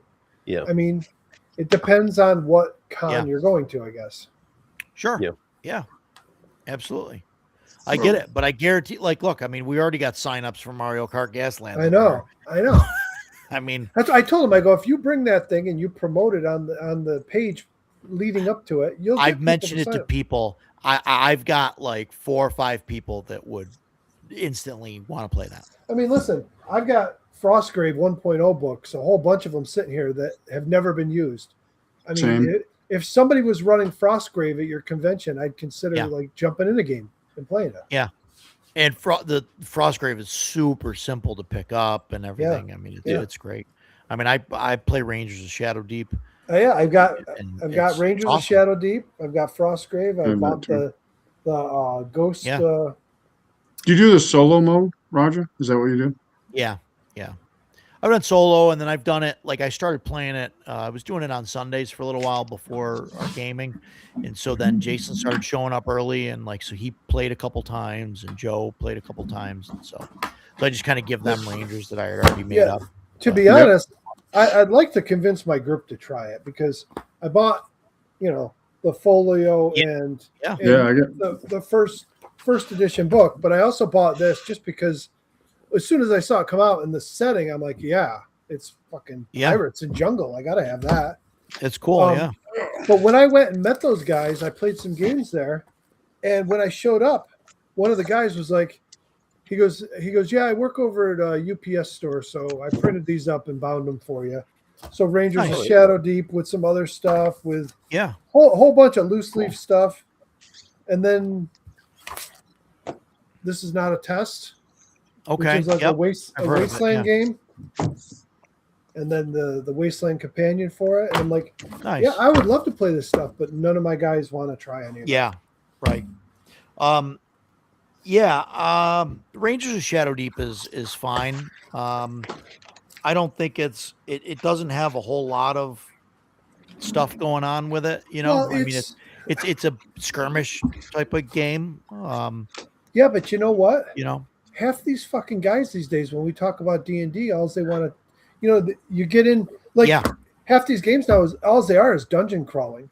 Right. It's literally dungeon crawling with we're using the old mechanics and we're going to attract this and this. And I'm thinking, why don't you just play a skirmish game at that point? Right. That was like Otherworld Miniatures. Rangers of Shadow Deep is fantastic. Yeah.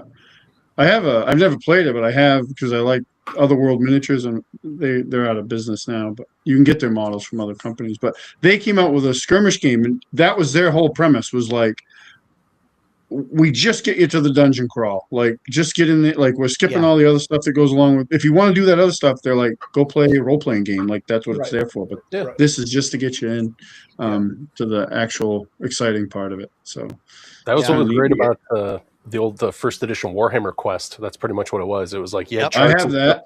stuff to do all this stuff, Yeah. and then you would randomly generate the dungeon and run around with your character. Yep. Wow, this is great. That's a super cool game. Like, Yeah. I wish I had all of it. Like, I have the big box and a couple extra characters, but I never got the 2 expansions. I wish I had. Yeah. And the cool thing about that game was, if you wanted to, you could turn that into a role playing game. Like, it gave you the steps because your character progressed as you went through, and then it had the thing like beyond the. You could start to like you could have played it like a role playing game. It was awesome. Yeah. No, and like, yeah, Rangers of Shadow Deep, like I said, I mean, if you're into the role playing and stuff, like, Oop, the host is dead. Uh-oh, taken out. I'm back. Are there rules in this for solo play, or is that a separate? Yeah. Yeah. Rangers, yeah. There's, Yeah, it's designed basically, for solo play. it says And how many points, cooperative. you get different points, and then you get so many, like, henchmen. Like, I think Go there's with a it. I think there's a book for Frostgrave, so you can play it solo. I think Yeah, one there of us is. might have it. There is. I think that's it right there. The one that you had, Perilous something. That one? Perilous Dark. I think that's the book that's got the solo rules. Yeah, it is solo and cooperative games, which But yeah, you focus can on run something. Rangers of Shadow Deep. You can run it solo with like one ranger, and then you can get like a bunch of like henchmen. Or like if you end up running with like 3 rangers, and they each only have like 1 henchman with them. But I mean, it works. I think it works great. It can be. I don't have a lot of experience with the game. Like, the last one I played is they run over at Crossroads. Necromunda's pretty popular, and I played that one day, and it was a lot of fun. I bought a bunch of stuff for it, and the problem is it's on the weekends, and most of my weekends I'm doing other gaming, so I don't really have a chance. Mhm. And then the problem with it, and I've listened to like some people that are pretty experienced with it, is that the fucking rules are like all over the books. Like, it's not like they need like a little condensed, like, this is how you start. Because it's really cool. Like, I was like super impressed with like how it does 3-dimensional combat, which, coming from, playing D&D or other role-playing games with miniatures and terrain, like, they don't do 3-dimensional combat very well at all. Like, Yeah. it's, so like when you're talking about elevation and all that stuff, that was really cool. Like, and the setting for it, I'm a big fan. So I was like, oh, it's really cool. So now Joe McCulloch does Rangers of Shadow Deep and Frostgrave. Yes. He's Yeah. got Oathmark now, which looks awesome, and that's like fantasy mass combat. You got dwarves and elves and Yeah, whatever. it's his version of basically Warhammer, but much cheaper. Yeah, much Chubby's cheaper. got a 1 hour test that he's got to put 5 hours into, and luckily he's got us, so There you go. we're saving him. We're keeping him from the edge, guys. Well, you should be 3.5 hours through it by now.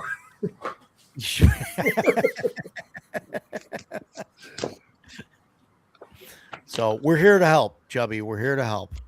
Yeah, I never got on to Frostgrave, but we were doing 40K at the time, I think. So somebody pulled up Stargrave, so because we could just use our minis for that. Yep. And that was Yeah. kind of fun, where it's like, yeah, you're just playing space pirates doing missions. And I was playing with a buddy of mine, and there's one where you're fighting on a ship that's it's getting hit with like micrometeorites or whatever like that. So occasionally there's a hull breach, and everybody gets pulled or gets blown by the atmosphere into the vacuum of space, either one way or the other. And you have to do initiative rolls and stuff to see if you could grab onto furniture or whatever and not get sucked off the ship. It was pretty cool. Hey, Roger, I was showing Stan Printable Scenery just released a whole set of, they're calling it Desert Outpost Terrain. It's basically Star Wars stuff. Like Okay, cool. Tatooine stuff.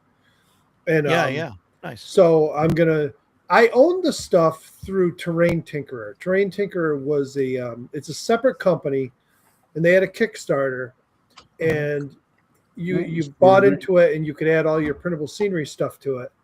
And what you basically did with it was like it was a 3D building tool. You could put the stuff together, and it would literally combine them into single pieces, and then you could print just that piece. And that stuff was in there, and I made some of it, but none of it had like pegs to hold the levels together, so it all slid around, Right. and I didn't like it. Well, now they're taking all the stuff that they created with that and releasing it. And there's going to be like 10 or 12 models in the series for it, and a whole pack of scatter stuff, and the whole bundle is $25. So I'm going to buy wow. that, and I told my wife, I said, I'm going to buy it. I'm going to print up one of each of the buildings in the scatter terrain and paint them up and bring them to the booth, because, I know most of the focus is D&D stuff, but Star Wars geeks will buy that shit up. Yeah, absolutely. It looks great. Yeah. Edgelord wants to do a Star Trek skirmish game. Yeah, I don't know. I kind of want to try the. Well, first, Edgelord, when you say skirmish, I assume that you mean on like a man-to-man level, or are you talking about like ship to ship? Star Trek would probably be ship to ship, I would think. Well, that's what I was wondering. That's the first thing I thought of. Tom Tullis has got that Star Trek, the ship skirmish game with it's got the serial numbers filed off, but he's basically got it's the Federation and Klingon ships. I wonder how that plays. I don't know. Curious to I don't try know. that. Whatever he released initially for free, because some of it, usually when he puts out new stuff like that, he'll give away the first part. He's like a drug dealer. First one's free, and then everyone after. So I only have the free stuff. Away team, he's talking about man to man. Oh, okay. That's crazy. What's this, Paul? This is one that I'm trying to get to the table. It's called Don't Look Back. It's cool because you guys are talking about Rangers of Shadow Deep, rather. This is another co-op game, but you're pretty much playing the teens. That's a horror one, isn't it? Yeah, you're playing teens in a slasher kind of film thing. So you have this an automated killer who's always trying to get you. Oh, yeah. And if at any time anybody loses line of sight of where the killer is, you pull them off the board. And then so like if you're opening a door or you go around a corner or something like that, he can appear like right there, like in a horror movie. That's awesome. Yeah, really? Cool things about it, yeah. That's cool too. All the little expansion packs come in these little VHS cassette little things with the cards I'm and looking minis. at it. I love it. Wow. Yeah, Black Sight's got cool expansion. Yeah, they do that. They've got a lot of cool, very specific kind of stuff that they make. Violent Times Day that looks like Five Nights at Freddy's type of thing. Mm-hmm. Wow. What's the system? Do you know much about it? Or? Just for Jason, I see there's a mini in there with a wheelchair. I'm sure he'll love that. I'm not sure about the system really. Yeah, that's one thing I gotta read up on. Yep. I'm kind of saving it up for one of my buddies. He's a really big fan of Friday the 13th, and this is like I was all over it.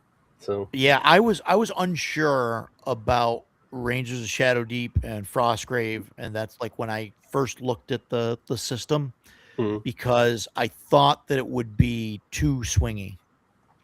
Right. But in actual play, sometimes it is, right? But you get one side that rolls a 20 and another side that rolls a 5 or something, and it's like, oh, they're dead, Right. But it's not bad. I mean, I think it works pretty well. So I was impressed with it. Do you guys know about what it's Don't Look Back. Don't Look Back. Yeah, we just won. There was a Walking Dead game from who was it that made it? It was called All Out War, and I was reading something about it. It didn't do so great, and they just relaunched it now, and now they have a tribe on My Mini Factory. You can print all your own minis. So I backed it from day one. So for a few months now, I've been receiving all their minis, and that's cool. It's a skirmish type game, so I might check it out because I like the setting. But I also thought if I want to run the Walking Dead RPG, it's a good way for me to just start collecting minis. Yeah. I mean, they're doing some of the main characters, but they're also just doing generic, generic bad guys and generic zombies and whatever else. So sure. There was a company that did miniature games that bought like a bunch of different IPs and basically made skirmish games for like all the stuff. And I don't remember what what company it was. I don't know if it was them, but there was a Doctor Who one that a buddy of mine bought, and we tried it, and it was okay, but it just felt I don't know, the rules and everything. It just felt bland. Like there really wasn't anything to it that made it feel like what it was. It just felt like it was just a reskin, and just the Right. rules were just the same over and over again Right. from their different games. But yeah, the Osprey, I kind of like the Osprey stuff. All the Osprey stuff is miniature agnostic, which is Yep. cool. Generally Yeah, with it's the cool. Osprey stuff, I wait until the book gets a second printing, because Osprey loves to make games in their blue books, and those are mostly poop. And they see what sticks to the wall, and if they make a second edition, that means it was really popular and people like it. So I generally wait for the second edition and stuff. So like that Gaslands, there's the A Billion Suns that they're going to a second printing or second edition with. Lion and no, it's not Lion and Dragon. Dragon Rampart, I think it's called, the Dragon Rampant, something like that. Lion Rampant, because that's Lion the Rampant, flag of yeah. England. Yeah. Lion Rampant, and then there's the Alien one. There's the Xenos Rampant, which I think is like outer space themed one. Yeah, there's things like that. So cool stuff. Walking Dead isn't good as Alien. You're talking about He's talking about the Free League stuff, right? Yeah. Yeah. Yeah, I didn't. Okay. So I have the Walking Dead, just the starter set. I didn't buy the core book because I wanted to try it and see how it was. Yeah. I did read through the adventure and I did like it. It's very simple and very short, but I think it gets to the point because the way it ends, players are going to die and it's going to be brutal and fast, which is how it should be. Is that is the? I don't want to spoil too much, but is that the scenario where they're like held up in the house, like trying to defend it from a bunch of zombies coming in? No, Adventure? this is the one where they have somebody that some people that leave, and you're out searching for them, and Oh, then okay. you find their campsite, and they got taken by another group, and you end up there. I don't know. The thing about Aliens is like, I like the Alien movies. I've seen them a million times, but they're never been, it's not something I would. They're on TV all the time, so when they're on, I'll watch them. But it's not anything I would ever be like, oh, I want to watch Aliens today. And for me, the role-playing game just doesn't do it for me. I'm like, I don't really want to play. I don't want to play the Aliens setting. I mean, if I want to play a space game, there's better settings I could find than Aliens, I think. Yeah. That's one of those IPs. It's like it's more to watch it. That's how I feel about Blade Runner. Blade Runner's like, that's a tough play. That was the same one. It's like I want to play. Yeah. I really want to play like a cyberpunk type game. But Blade Runner isn't it. No. Yeah. Yeah. Right. I agree. But Blade Runner, like Blade Runner, really, like I don't know. Is it really? I mean, I know it's cyberpunk, right? I'm not trying to like argue that, but like. I think it's more of like a detective story or what it was more it was more neo noir, like that's neo noir or something, something like that. Yeah. And I like the alien aesthetic. I like the cassette 80s futurism kind of future. Yeah. I really like that about Alien. The text kind of big and clunky, like the motion detector was like the size of a nail gun. There's this big thing with a monitor on it, Yeah. It's real cool stuff. There's no like nanotech and all that stuff. I'm still dying to try this. And I know last week we had Jason Vey on here and he was really like crapping on the 2D20 system. But I'm still willing to try it. I mean, I don't know. I don't know enough about the system to care. I mean, I have Fallout over here that Pete was going to run for us, and he literally printed out a quick start for us all and put it in a binder, and I have it sitting there, but we never got around to trying it. But I love Star Trek, so I would like to try this, and I'm not huge on the system, and also, like, I've played in a Fallout game, and I've played in a Star Trek game, and in both of those games, the GM was not great. Yeah, you can't judge a Oh. system though based No, on no, bad no. GM. I get it. I'm Yeah. I'm not a fan of the 2D20 system. I don't think it's like Yeah. terrible. I'm not, but I don't know. It's really not for me. I would play it, Mike. I would run that. I have the starter set for the second edition. Yeah. Star Trek Adventures. I would run it for you and I mean, some other people. I mean, I could even start with this. This was the free RPG day from last year, the quick start guide, which so it's got a little adventure and you could literally get into it. But me, Sure. I have absolutely zero problem if I find a game that I absolutely love and I'm going to play it. I'll dump $1,000 in the fucking game in a week, and I'll have everything coming because I can't control myself. But I don't do that anymore until I know. So I'll buy a starter set, and then it sits on the shelf for 6 months, and then when we finally get around to trying Yeah. it, if I like it, I'll buy some more. But I'm not spending all that money anymore, especially with a group that it's been hit and miss with them. Yeah, Chubby's saying that the technology in Alien makes sense because you want the simplest tech when you're a million miles from anywhere. Yeah. So, and that makes sense.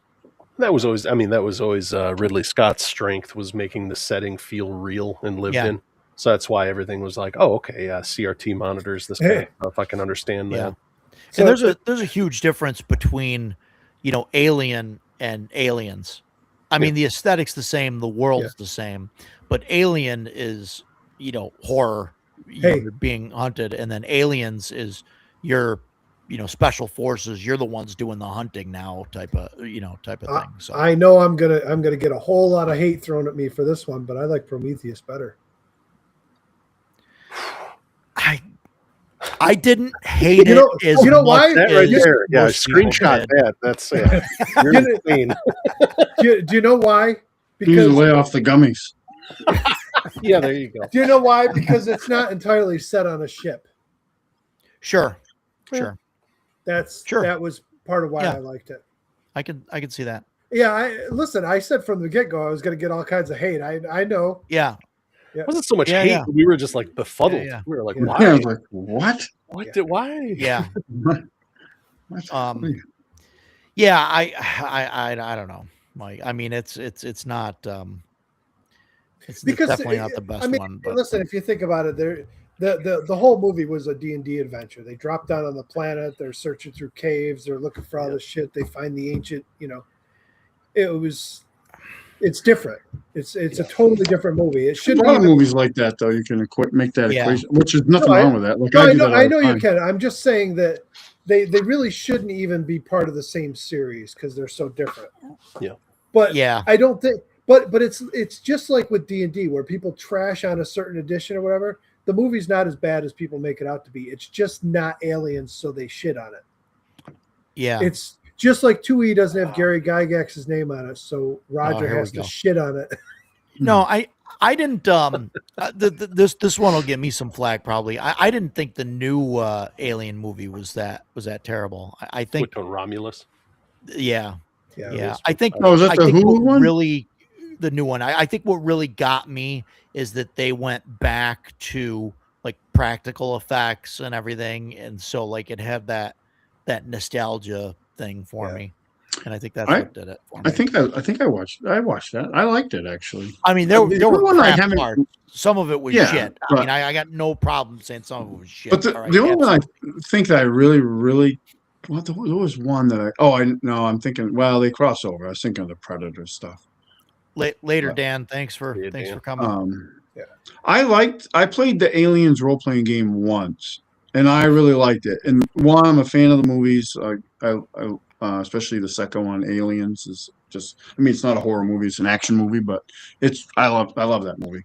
But the thing I really liked about it was it was so easy because I was familiar with the movies. It was so easy to like immerse myself in the game. Like the first time a xenomorph came charging down the hallway at us, I was like, "Oh shit!" Like I knew exactly what that looked like. I was like, I didn't have any trouble Yeah. picturing it, which was fun.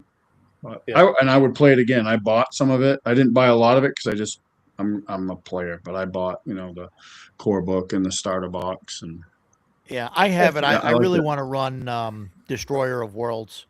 I want to run that. It's probably 3 or 4 sessions. So I think that'd be fun.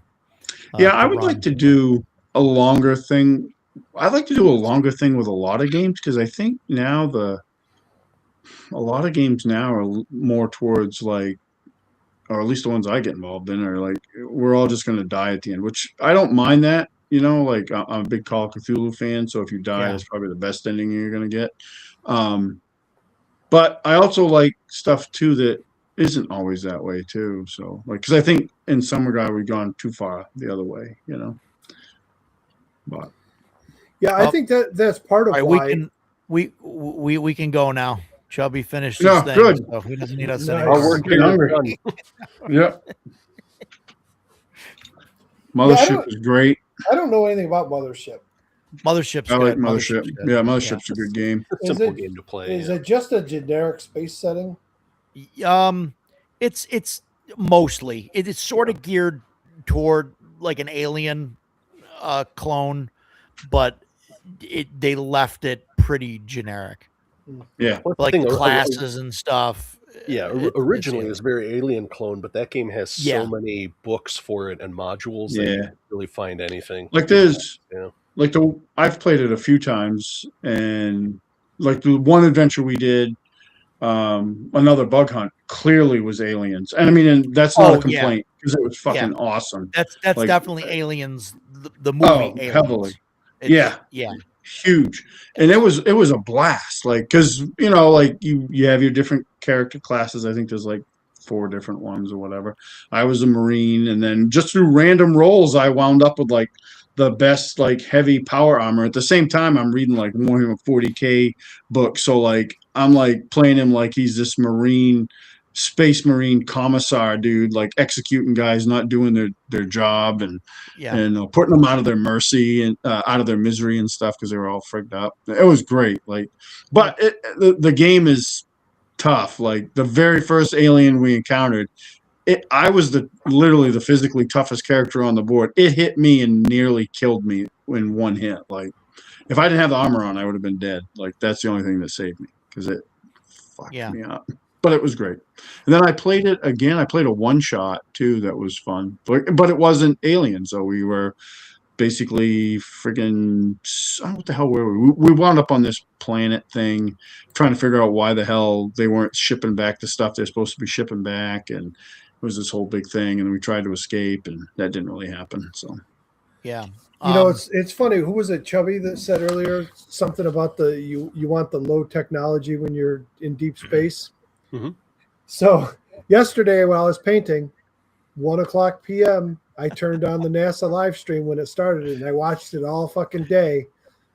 And it's funny because halfway through it, when they start having issues, like their bathroom, obviously, did you hear about the bathroom freezing up? Yeah, the bathroom frozen. So yeah. so NASA's They got it fixed though. They got yeah, it fixed. NASA's response was to spin the ship around so that side of the ship faced towards the sunward. sun, Yeah. so it would thaw it. And Yeah. then of course they were using T-shirts as shrouds in the window to block the windows, and then they had to remove them because they were getting condensation, and it was like all these fucking real world problems that they're trying to solve with Yeah. no technology. Yeah. And trying to figure it out, and it was very interesting to Well, then they watch. had the problem shortly after launch, or shortly before. I think it was shortly after launch, where they had a tablet or something that was connected and had with 2 Outlook. versions of Outlook running Yeah. on it. And I was like, no, they didn't.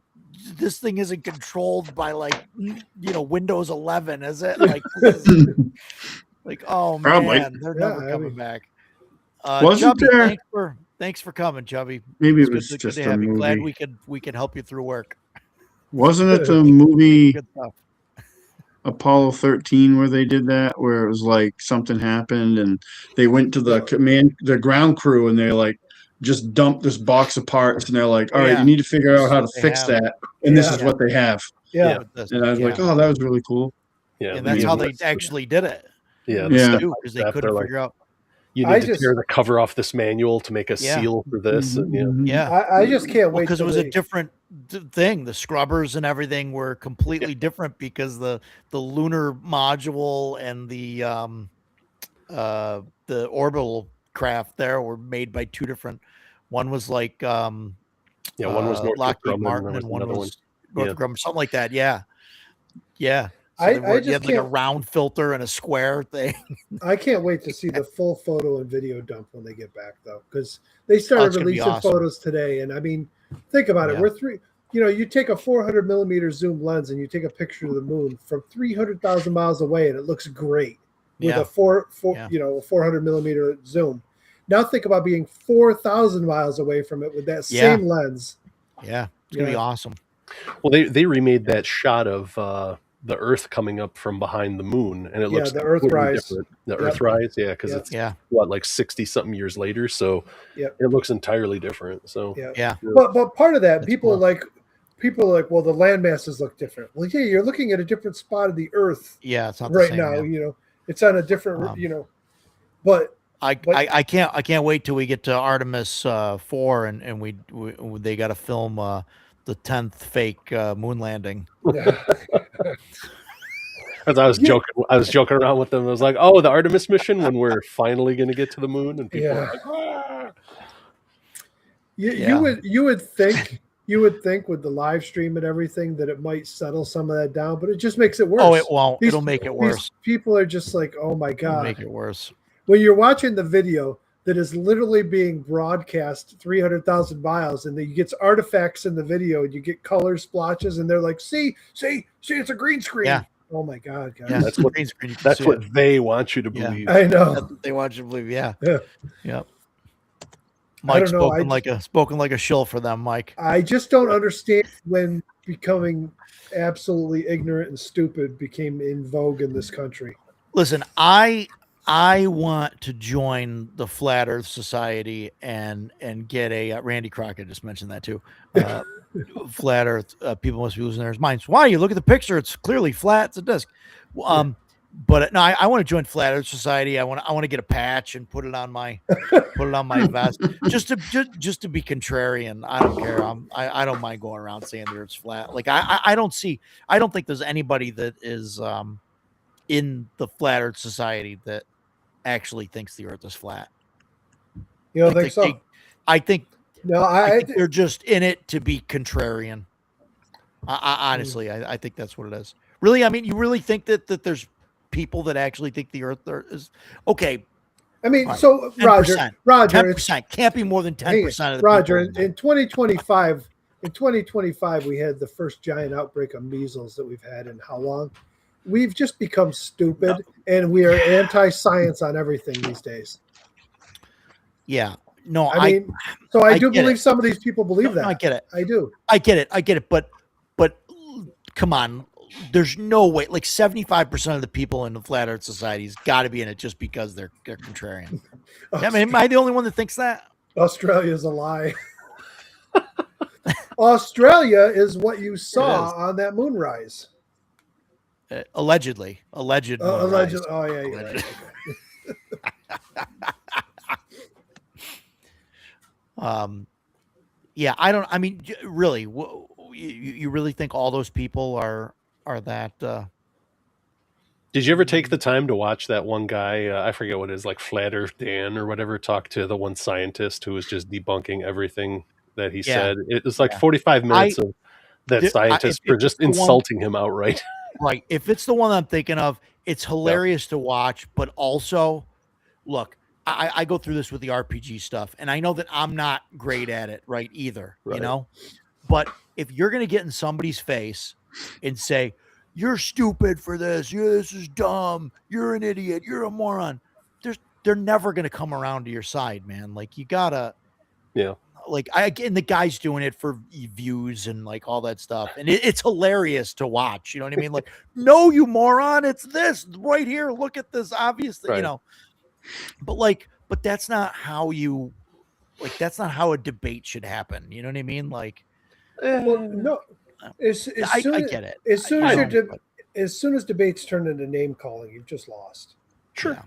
Because you if you can't debate somebody on your facts, and you have to resort to name calling and whatever else. Right. Well, that's the thing. A debate also requires two people to come in on good faith, and Yes. like when the one guy, Well, and that when does that happen? The Flat Earth Dan or whatever his name was showed up immediately questioning all the guy's credentials. So he was like, "All right, gloves are off, dummy. This is the way science works." Yeah, absolutely. Like, well, it goes if both the world ways. is turning at this speed, why aren't we all just flying off? And he's like, "Yeah, because you're not dividing the speed by the circumference of the enormous planet we're on, you moron." The best one is I keep seeing all these. They show all the pictures that came out today that they dumped, and they look phenomenal. And they're like, "Where's all the stars? Where's all the other planets?" I'm okay with Starship Troopers.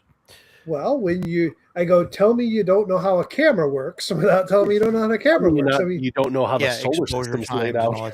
Right. But when you're taking a picture of the moon that's being illuminated by the sun and it's that bright, you need to have a very fast shutter time.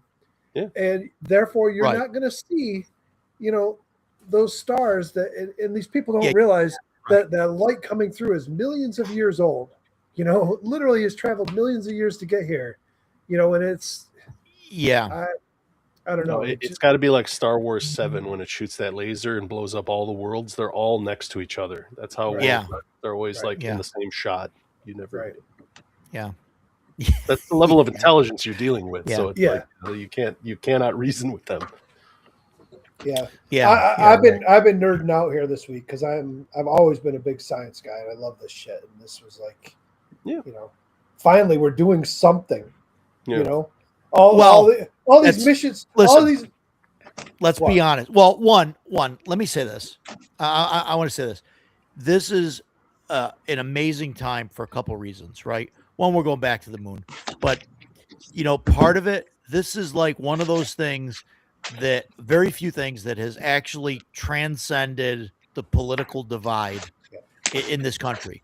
The like Trump put aside the money to go to the moon and he said the T word, and then that was government didn't like him talking. They shut him down. Wow. Yeah. That was crazy. So they set this thing up and then Biden came in and didn't touch it and also promoted it and pushed it, and it's been like a joint effort and everybody, like, there's nobody that's on like one side or the other on this that's really like hating on it or, at least that I've seen. I mean, I'm sure there's somebody, right. But I think it's fantastic that something like this can actually bring people, together on this. And also, listen, 60 years ago, it was, the Russians said, hey, we're going to put somebody in space. They did. Well, we're going to put a dog in space. We're going to put a person in space. We're going to send somebody, we're going to put a satellite up there. And they did. They did all these things. They beat us. And then they said, we're going to put somebody on the moon. And we were like, okay, that's it. We're going to the moon. And Kennedy made that speech, and we went to the moon. And then that was it. We were done. We did the thing. We did 9 missions, I believe, to the moon. Right, because we won the space race, and then everybody and stopped. then Kubrick died. No, and then well, right, we won. So then now, of course, like, why are we going back to the moon? You know why? Because China. Of course, I know why. Because China said, "Hey, we're gonna send somebody to the South Pole, and we're gonna build a base there." Yeah, and they're probably kidding, but we took them serious, and we're like, well, we can't let that happen. Yeah. So we're gonna spend billions and billions, and we're gonna put a base there just because we gotta beat China. And I mean that's obviously why we're going back. I mean, I don't think it's a bad thing. I mean, I think it's it unifies the country. It grounded some things though. Something. Even Elon Musk now has backed off of like, we're gonna be on Mars in 5 years. No, we're not. Yeah. Now he switched everything to. Now we switched everything to moon missions because that's realistic. Yeah. Yeah. I mean, I would love to see a Mars base in my lifetime. We won't see it. In our lifetime, we won't see it. I don't think so. But maybe a moon base. Edgelord is just having all kinds of fun up there, isn't he? Yeah. I've been watching his comments, but just kind of let them go. Yeah. I know a guy that worked at the psych center up there. He worked in the boiler plant, and he would sit outside and do nothing all day in the summer. And as soon as a plane would go by and there'd be a chemtrail, he'd go inside, shut the door, go in his office, like draw the blinds, like everything. He was like, nope. He was 100% sold into Did you ever explain to him what a contrail is? the whole. Yeah, no, you couldn't talk to this guy. This is the same guy. He used to work for the union, and he went on a job site, and they wanted to do a piss test, and he failed the piss test, and he doesn't blame himself. He blames the guy that was doing the piss test, because he wouldn't let him go back to his car to get the fake jar of piss, whatever, from somebody that he bought from somebody. Oh, there you go. Yeah. So the chemtrail thing, like, he's like, no, they're spraying, and I'm like, no, it's water vapor. Like, it's just no. Then how come this and that? And he just go on about, no, they're dropping, and you notice that the intelligence is dropping, and it's like because they're spraying all this stuff, and I'm like, it's too high for that. It'll dissipate. Like, you can't. You need to literally like crop dust if you're going to do that, which means you got low flying planes. Like, and I mean, he wouldn't. You can't. It's a bigger plane, so it's higher up, and you know what I mean. It's crazy. Oh, Bear. Yeah, I know. He's like, what did I walk into? Yeah. Bear, how do you feel about flat Earth and all that stuff? What do you think? Oh boy. All right, I gotta get some food before I go to bed because I'm tired. No, it's hungry. like 10 o'clock. We're almost at 4 hours. So We're at 4 hours and 5 minutes. What do you mean? yeah. So no, Yep. thanks everybody for Very coming. Bear, you walked in just enough for us to close up shop. That's right. So, I agree. See y'all. Lord. Thank you. See you. Yeah. Stan. no, thanks everybody for coming. We'll see you guys. Paul, thanks for jumping on. Sure. Bear, we'll get you on one of these days. We'll get you on. We'll argue about superhero games. That'll be Hopefully fun. next week I have my Conan instead of guitar picks. We'll see. I don't even Well, have a guitar. Mike was showing off Star Trek. Bear could have jumped in and showed off his Star Quest game he's working on, which is kind of like a love letter to Star Trek. So there you go. I wanna hear about that. I want to talk to him about that too There you go. on stream. I think that'd be really fun. So Bear, let me know. We'll message. We'll get you on. Maybe next week if you want to jump on and talk about that. If you're around on Tuesday, we can do that. Talk about Star Trek. We can nerd out about that. So, but yeah, thanks everybody for coming. We'll see you guys next week. Take care, everybody. All right.